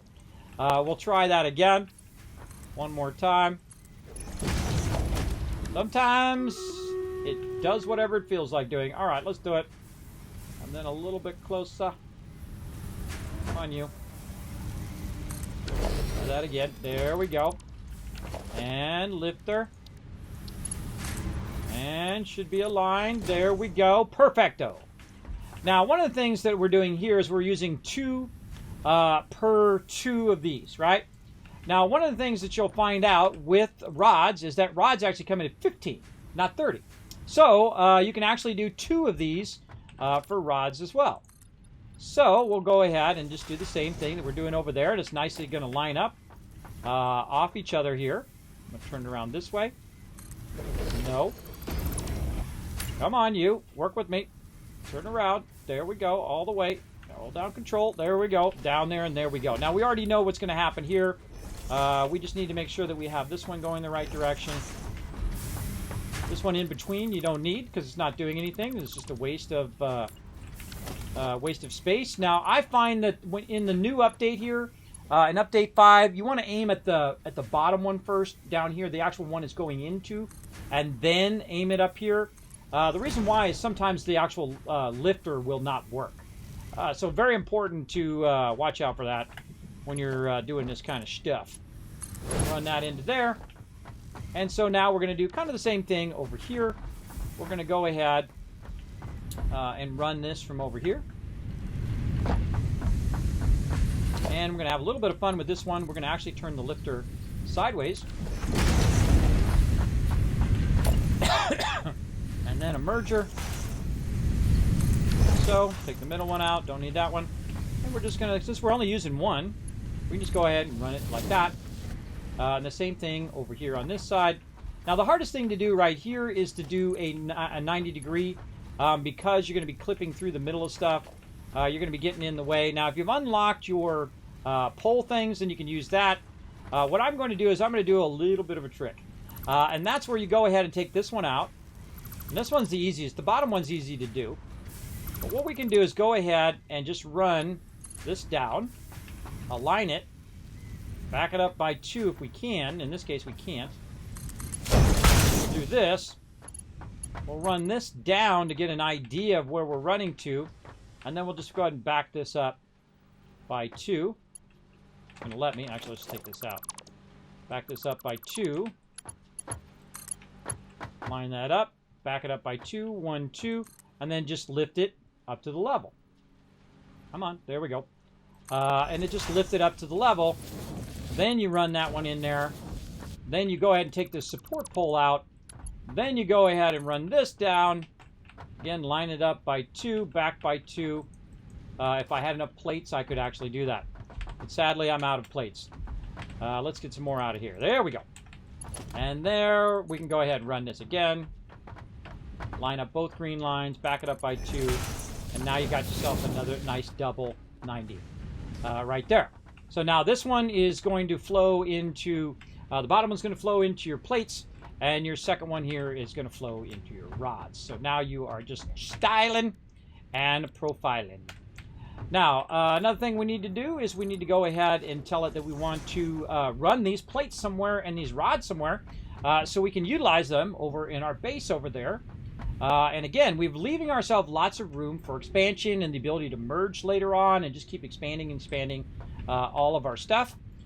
So we want to go ahead and do a merger here in the front. Go ahead and just offset it out just a little bit here. And make sure it's going in the right direction. Nope. Not what I wanted to do.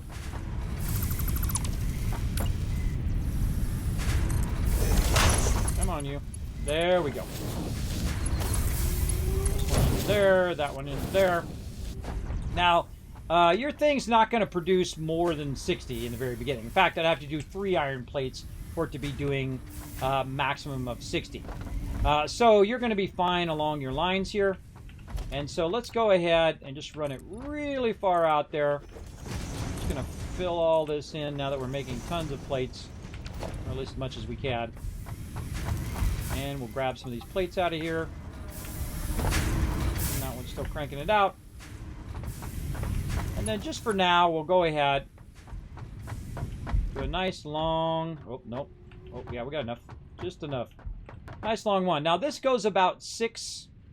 You can also hold down control. As you can see there, it's trying to snap over to there, which it should really be snapping this way. I don't know why it's not. But that's going to go ahead and let us run that. Now we're going to need some rods. And so we're going to need some power over there. So we'll go ahead and run this over here.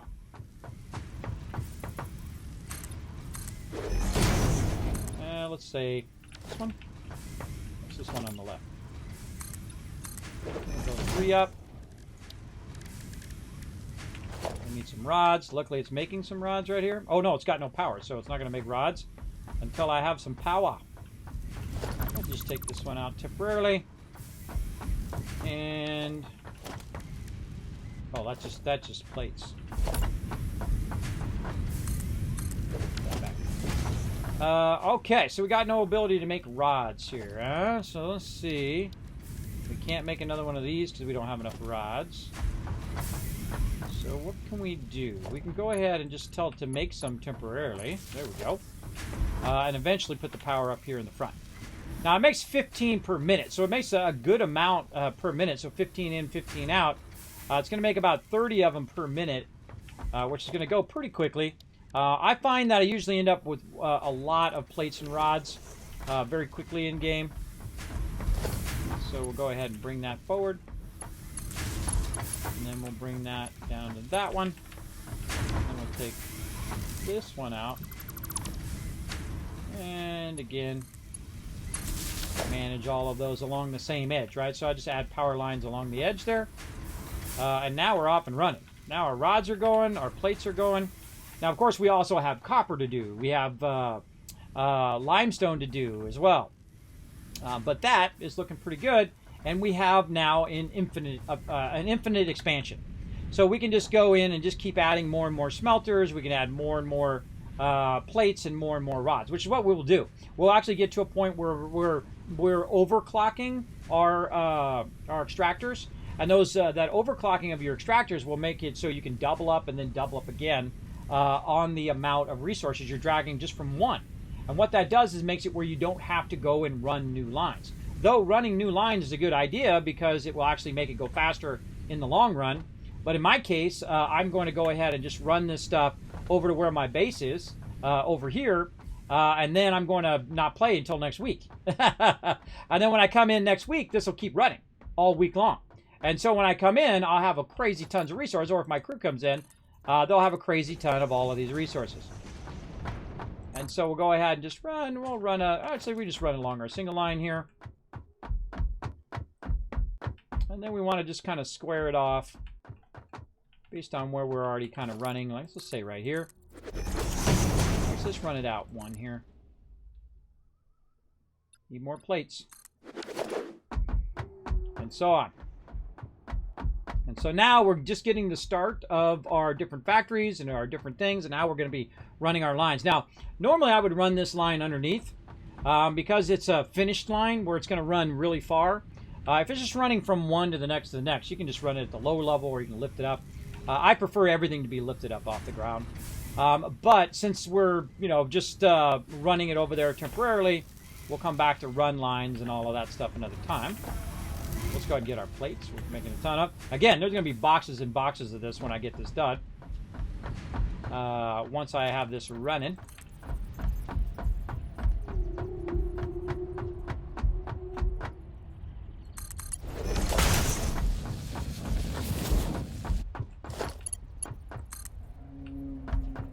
Again, normally I don't like to run it at ground level.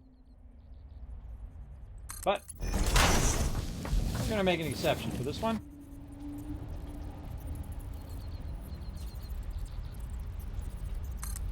A little bit.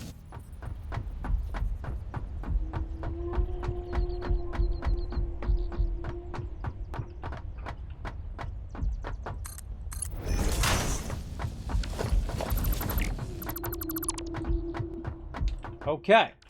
So now basically what this is doing is producing the resources and it's bringing the resources to me. So I don't have to go get the resources. I don't like to have to go get it.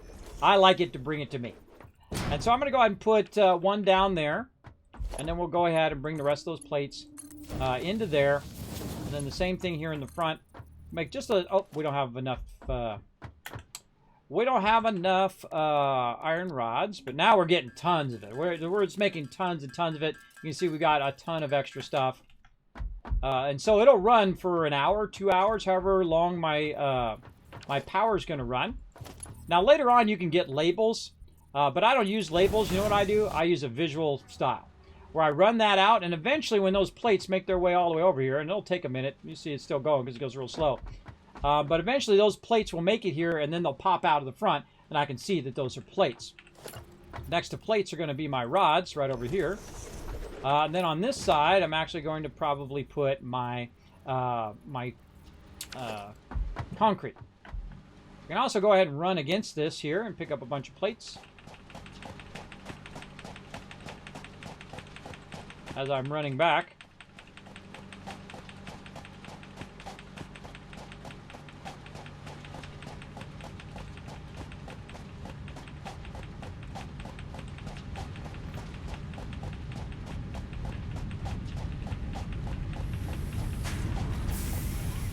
Okay, and then over here, with these rods. Okay, now we're scaling up. Now more mergers.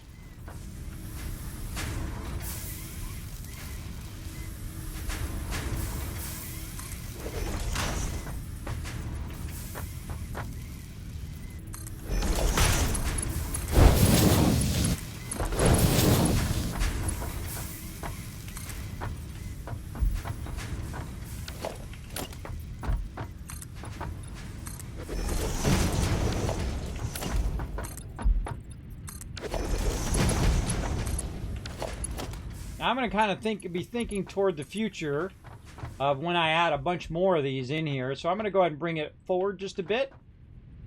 Like this. Actually, we'll do it about there. And then we'll go ahead and rotate around the center here. And then we'll run it over here.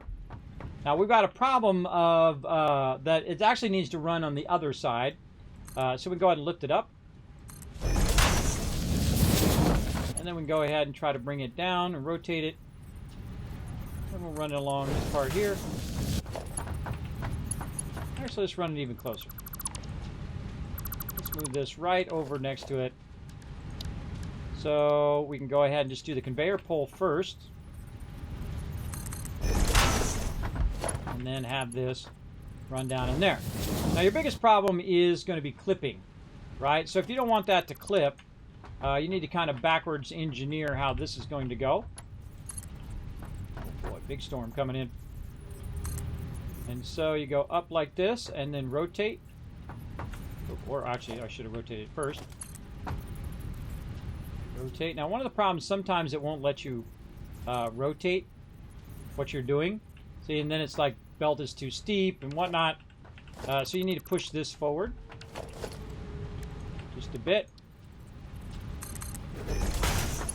And try this again, see if it clips. And you probably be pretty good with that, but still, don't like it. Go back this way.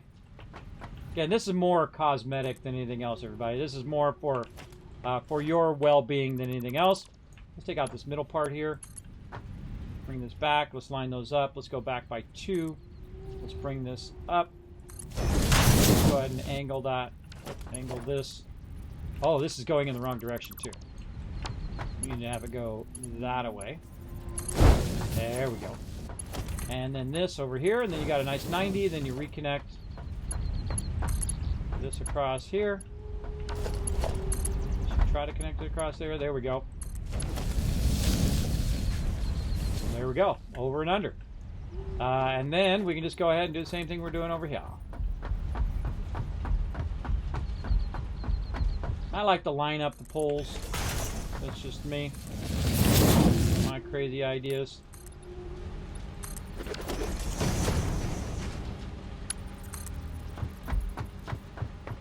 Now, of course, vertical stacking would be way better because you would want to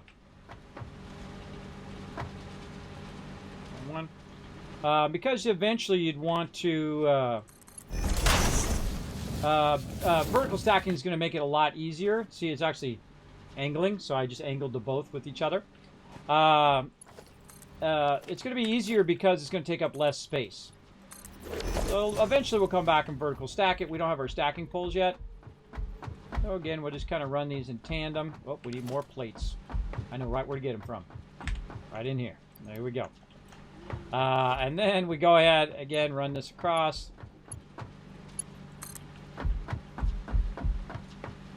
And you can get to vertical stacking later. And then run that right in there. So now we have both of our resources. We learned how to go up and over and rearrange them all and get them basically over by our hub. You want to build your stuff a little bit away from your hub, because what happens is, and I do this myself, is your hub starts getting really crowded. There's getting a bunch of stuff around it. It's all being blocked. There's no way to drive by it and whatnot. And so I try not to build stuff too close to the hub, but I do build stuff around it so it's convenient for it to go to the hub. Because the whole purpose of what you're doing in the beginning is to unlock all your stuff. Now that purpose is, and also to build. But that purpose changes very quickly after you get the space elevator. Then the purpose of it is to get it by the space elevator so you can make all the things that go into the space elevator. And those are the last bit of tiers. But the first tiers up to 3 and 4 will be just trying to get yourself those resources so you can go ahead and utilize all of these rods and whatnot when you're making stuff. Now that's just, those are just the first 2 resources we got to. How we do on time? About another 15 minutes. And so let's go ahead and think toward the next resources. Now, I might as well just fill all this in now that I've got plenty of resources now.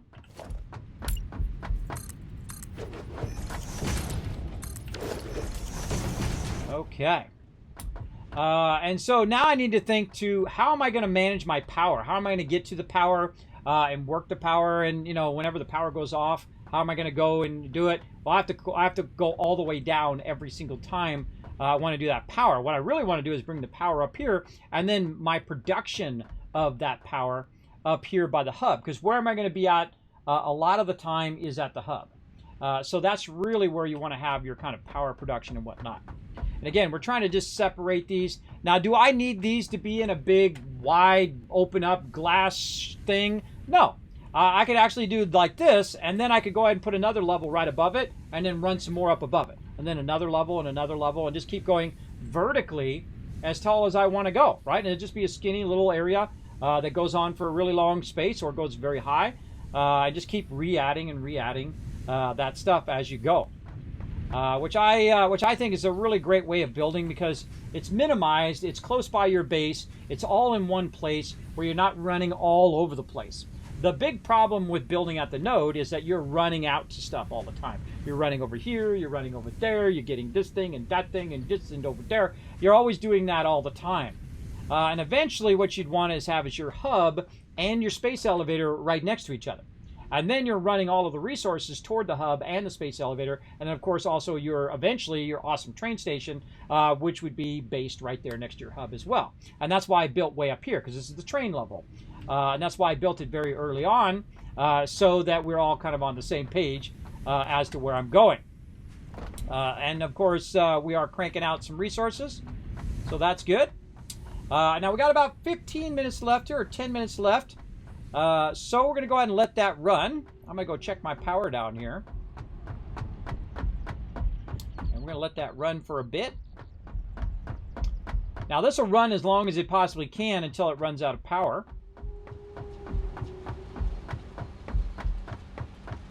But it's going to start to backlog all my resources nice and close right over here. Now what am I working on, right? What resources do I need? I need my plates, which I've got. I need my rods, but I also need screws, and I need cable. I also need concrete for making stuff, but I have plenty of concrete now. I'm probably okay for right now. I could probably unlock some of this. Eventually, I need to get to the point where I'm making reinforced iron plates as well. So I need to make another area where I'm making screws, another area where I'm making reinforced iron plates. And as you're building these things out, right? So you're building out your massive line of your things. You're building out your massive line of plates and rods and all of those things. You can then start diverting them in different directions. Some of them you can divert into your box, and some of them you can divert off to make reinforced iron plates. And so when your box fills up also, it's going to start to backlog, and then all of the iron plates will go in that direction. So I kind of think in the logistics of what I'm doing ahead of time.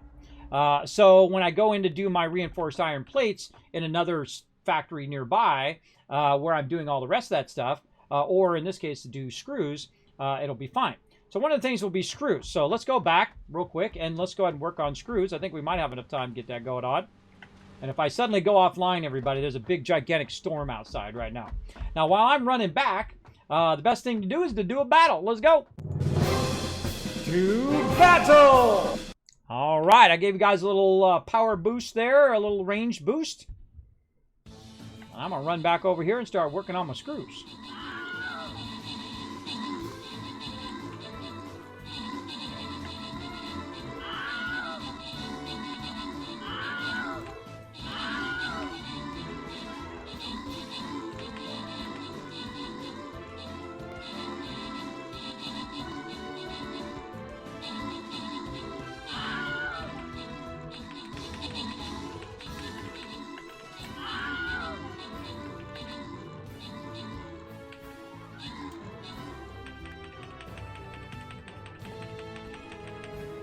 Plates while I'm at it.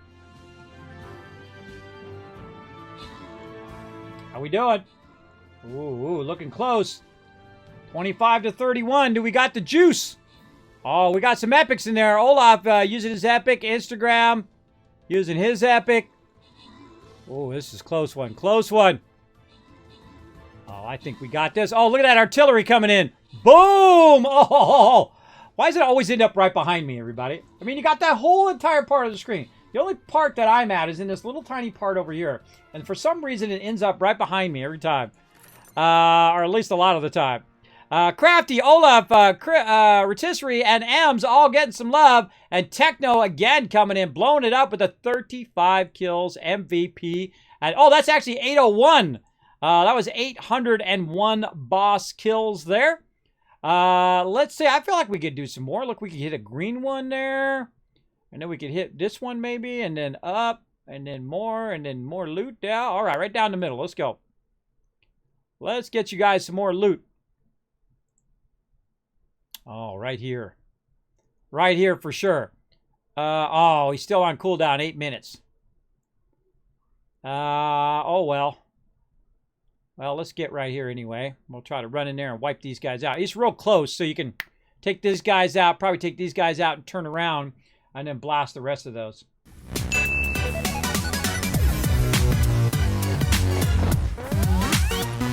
Okay, so let's go ahead and add some other stuff over here. Now, this is coming out here, and one of the things we can do right here, and this is a merger, so this is merging together. But what we can do is we can add some more production nearby. And I'll separate these a bit more when I get really into it. But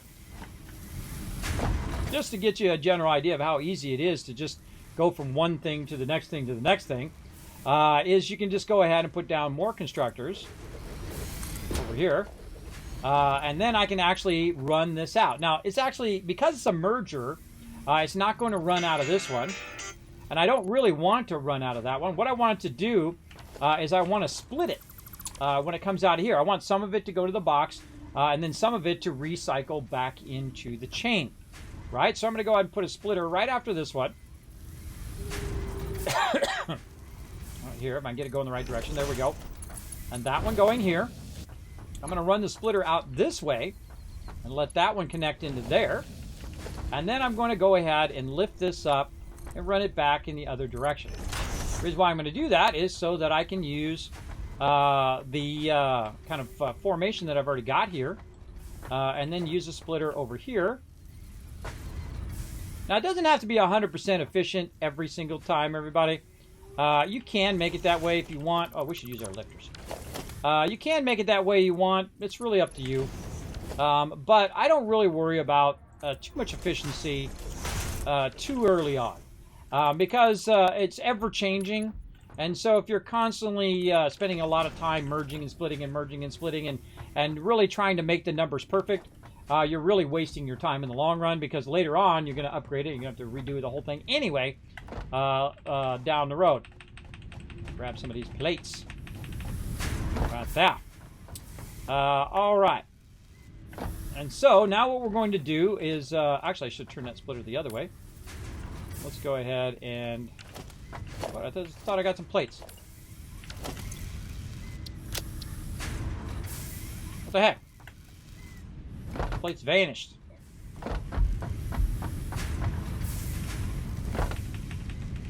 Where's some of these plates?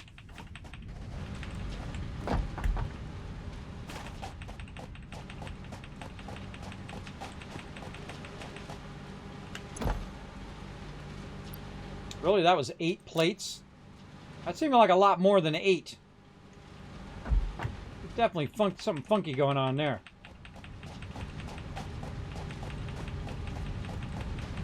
Maybe I'm only grabbing 8.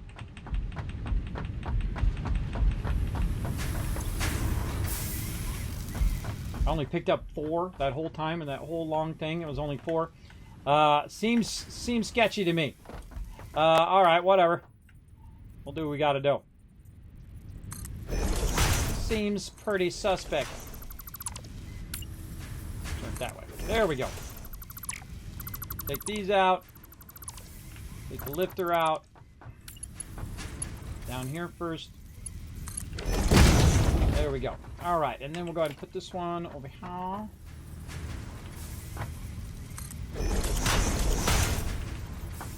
Sure our directions are going correctly. Yep.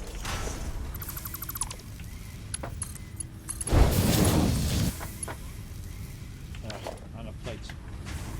Alright, you want to play that game, eh? Pow!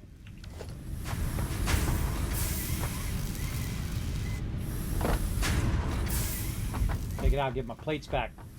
Alright, boom. And then this. Into there. Now, when it comes to doing screws, you need 10 per minute. Now, we're outputting 50, or outputting 50, we're outputting 30 over there, and now we're splitting in half, so it's going to be 15. So that math is actually not going to work out. What we really need is we need 10 to go out one way, 10 to go out the other way, and then 10 to go out the other way. So we actually need to split it 3 times. And again, I don't normally worry about efficiency, but in this case, you definitely do. You want 20 to be going here, and then 10 to be going off there for it to be totally efficient. So what we're going to do is we're going to go ahead and have this go up here, like this. Then we're going to go ahead and add a merger, hopefully in a nice straight way here. Let's say that. Too close. I don't think it vertically is going to check that now. Yeah, it might be a little too close. Let's do this.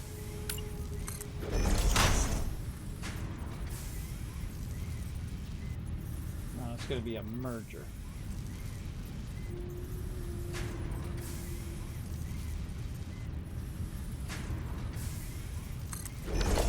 Okay.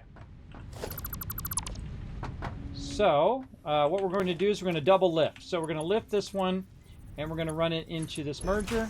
We're going to run this one. We're going to run that into the merger. So now you got 10 and 10 being merged, and the other 10 is going in there because it's splitting 30 into 10, 10, and 10. And see, so this one goes, these two go back up, 10 and 10. Then the other one comes out here. Because if you split 30 into a third, right, you get 10, 10, and 10. So now you got the math perfectly set up. And that's why I ran it out the side and not here in the thing. Now, I could have just done it on both sides and done it that way, too. I mean, hey, if you want to see that, it's the same exact thing. If it lets me put the lifter on that side. Let's see. Oh, yeah. There you go. And then this one can just come straight out the front again. Doesn't really matter. As long as it's splitting it into a third, you'll then get your screws properly done here. So, oh, I got my thing right above there. Oh, neato. And then we'll go ahead and run these down. That's going to start making my screws. And so scary noises. Scary noises out there. And now we're making screws. All right, awesome. Screws and screws. And then more merging. Let's put it out a little bit.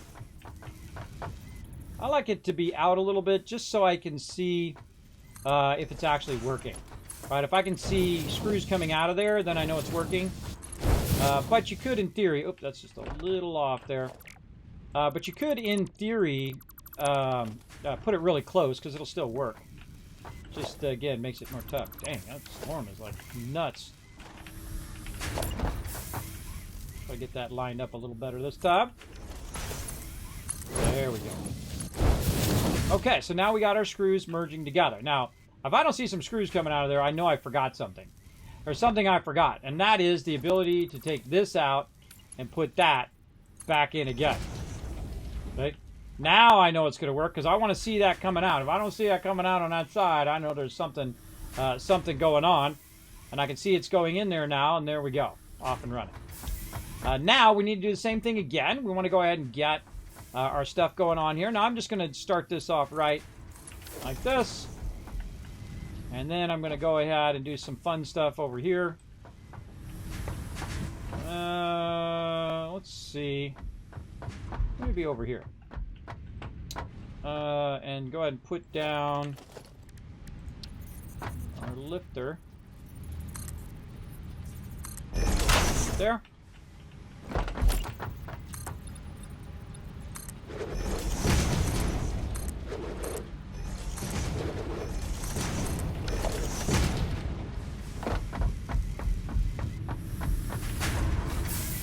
Having it backlog the plates into the thing so it doesn't, for some reason, like when I'm picking it up on the thing, they're vanishing. But you just saw I got 100 there. So definitely something funky going on there, but we'll worry about that later. Then we'll go across here. I'll line that up nicely. Like this, back by 2, up. I'm going wrong direction. Wrong direction, but I can correct it just like this. Correct direction here. And then put back in this one. Those are going back over there now. And then same thing over here. Assume it's going to reach that far. And move it forward. We'll turn it this way. And let's go ahead and say that. Oops. Oh, that's right. That there. This one to here. And there. Back by 2. Nope. That is incorrect. You see it's not lined up. And then back by 2 here. Then up. And this down to there. Those screws across to here. Just run it on the ground. Normally I don't run stuff on the ground. I really feel like this is the noob way of running stuff. But it is kind of fun to run them all in tandem. Where you can see them all running at the same time.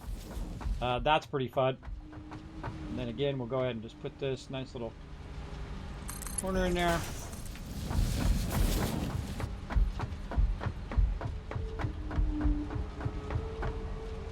And we'll run it to there. Zoop in some more room here. Another one right here. And out of plates. That's funny. Oh, plenty of plates in there. Look at them all. And then over to there. And now you got your triple resources coming in. Very fun. Now again, eventually we'll clean that all up and we'll run it underneath, and then it will come up from underneath. And you won't see any of these lines, and this will just be production over here. Run that out that way. Run that across there just to kind of widen that out a little bit. And now we have item number 3. Now I like to put items that come from the same starter resource together. I like to do it in order. Iron plates, iron rods, and then screws. Some people like to mix it up however they like. Me, that's how I like to do it. I like to have it in that particular order. Now again, we want to go ahead and run down. And we want to let this go. Now, of course, I'd love to get the copper, and I'd love to get the limestone going. There's a bunch of limestone nodes over here, too, that I could run over and connect to the rest of our limestone nodes. But I feel like no matter what you do in the game, at some point you will come back and adjust it in some way or another. But it's kind of cool to think it out in advance of how your stuff's going to work. I also feel that a good thing to do while you're building is to be splitting the resources where they're running to. So if you're running some resources off to your base, you might want to also split it off and build some resources right there where you're building. Like it'd be great to have a bunch of plates and rods. As you saw, I kept running back and grabbing some. Having an extra bit of it being produced next to where I'm building as well. So I don't have to run all the way back to the base every single time I need that particular resource. All right, now the thing I need to do right here is I need to go over here and work on what's going on with my concrete. Let's get that figured out. See that my concrete has stopped, and that should never happen. There we go. Let's go figure out what we got going on over here. Actually, I can just take all this up now. Take all up. Oh, I'm out of resources. I'm dropping resources or something. Yes, okay, I'm out of space. Oh, no, I don't want to get rid of that. I want to get rid of iron ore. That should be good enough. I think we get. Oh, boy, look at all that. Holy mackerel. Okay. We got a lot of power. So let's get over here and sort of stack these in here. And our power consumption versus power usage is looking pretty rock solid right now.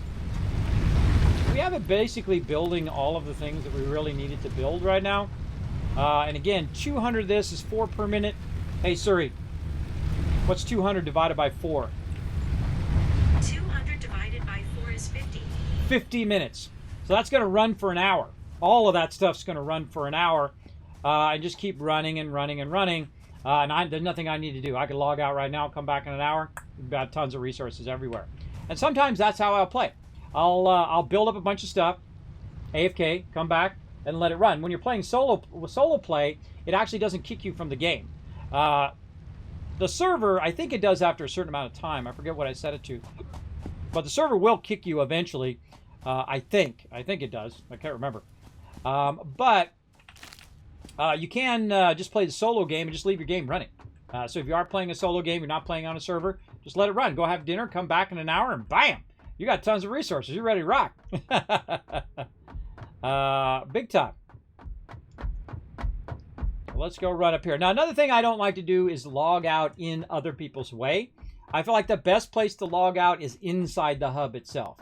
Unless I'm going to move the hub. Now, I'm not going to move this hub. This hub I'm going to keep right here. We're going to try to build around it. We'll build a space elevator. We'll do all of that fun stuff later on. But for right now, I'm just going to go ahead and let all this run. It's going to run for about an hour. And we're going to go ahead and get on up here. And just kind of log out up here. Look at all this stuff. Oh, here comes the Falcon. Look at that. We got stuff to collect there. Look at all these nodes. Holy mackerel. We could just take all those nodes and run them over, run them up, and keep building out over there. I'll keep adding more and more to our factory. Now, we'll run separate lines to start, and then later on, we'll start to combine those lines together. As the lines get faster, then we can merge those lines together. And then we can eventually, we don't have to really overclock in the beginning, by the way. You don't have to overclock at all. You just keep bringing in more and more nodes and you'll be fine. Because I can always run, I always have tons of plates. You can see there's more nodes out here we can tap into. I always have tons of plates eventually, and tons of rods and tons of that basic elements. And then you'll go to a point where you have tons of the level 3 stuff, which is your steel items. And then you will have tons of aluminum eventually, which is your highest level item where you're just making, super fast 780 lines instead of 60 lines. And then you style it. Styling and profiling. All right, everybody. Now what I'm going to do is, let me go ahead and click over here real quick. Clicky the stuff. There we go. I'm going to go ahead and do this giveaway real quick. And then we will go ahead and switch over to some, or then I'll take a break. Then we'll switch over to some that game, New World. We'll do that.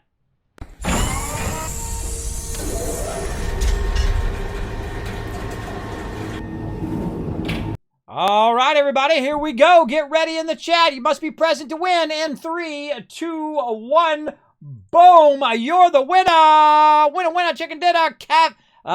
Crafty sloth. God, I can't even speak today. Crafty Sloth, you are the winner. You have 2 minutes to say something in the chat before I have to re-roll. Don't make me do it.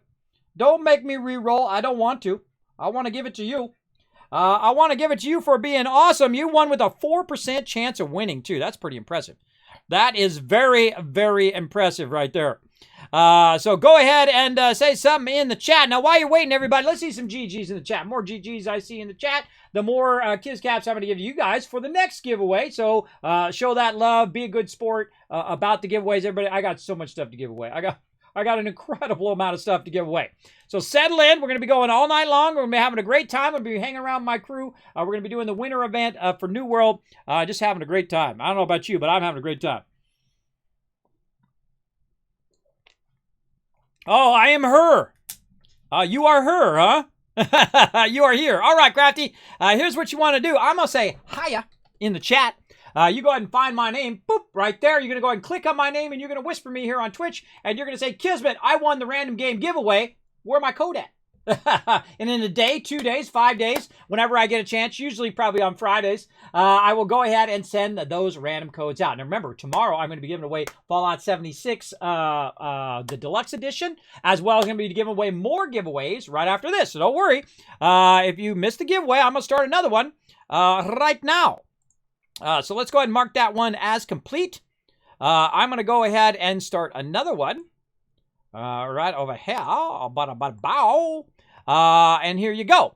Now I'm have my buddy Saltbot come up tell you a little bit about the giveaways, and then I'm going to take a quick break, and then I'll be back. Let's go.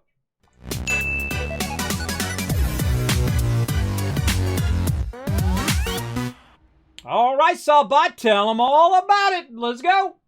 Hello, this is Saltbot. You might be wondering, what are Kiz Caps, and how do I use them? They are loyalty points for watching Kismet stream. There are many ways to earn Kiz Caps, whether you are a streamer or viewer. Some free, and some are for above and beyond supporters. Let me show you how. The easiest way is to hit the follow button and earn an instant 1000 Kiz Caps, or by hosting by going to your channel by using the Twitch menu in the upper right corner, open your chat in a new window and type /host Kismet. Another way is to team up with other Wasteland Tycoons in the chat and earn 500 caps for every 5 retweets on Twitter. Each time you unlock another 5 retweets, the amount increases by 500 each time. So you get 500, then 1000 more, then 1500 more, etc. Use the RT command in the chat at any time to find the right tweet. Earn even more bonus Kiz Caps by participating in the chat with some GGs. If you want to go above and beyond, you can donate to the stream or subscribe using your Twitch Prime.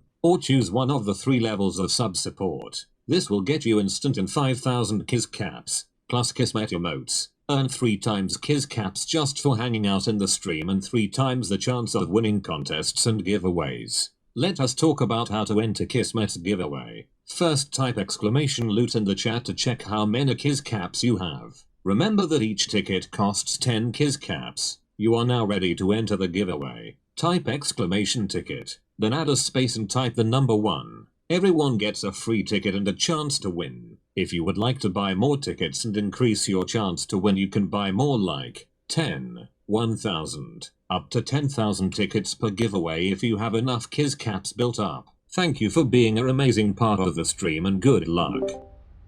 All right, I'm back, everybody. You didn't even know I was gone, did you? Because you were listening to Saltbot. That's why. All right, everybody, we're going to go ahead and switch over to some New World. So I'm going to go back to my office again, and we'll go do that. Let's go. Hey, thanks for watching this video. Help support more videos just like this one and keep the Kismet love train a-going by dropping by my Patreon and showing your support. Make sure to hit that subscribe button right in the center of the screen. Big thanks going out to Resident Spike, Riverdog, Rotisserie G, and JC Hunter. Click to watch more videos, and I'll see you next time.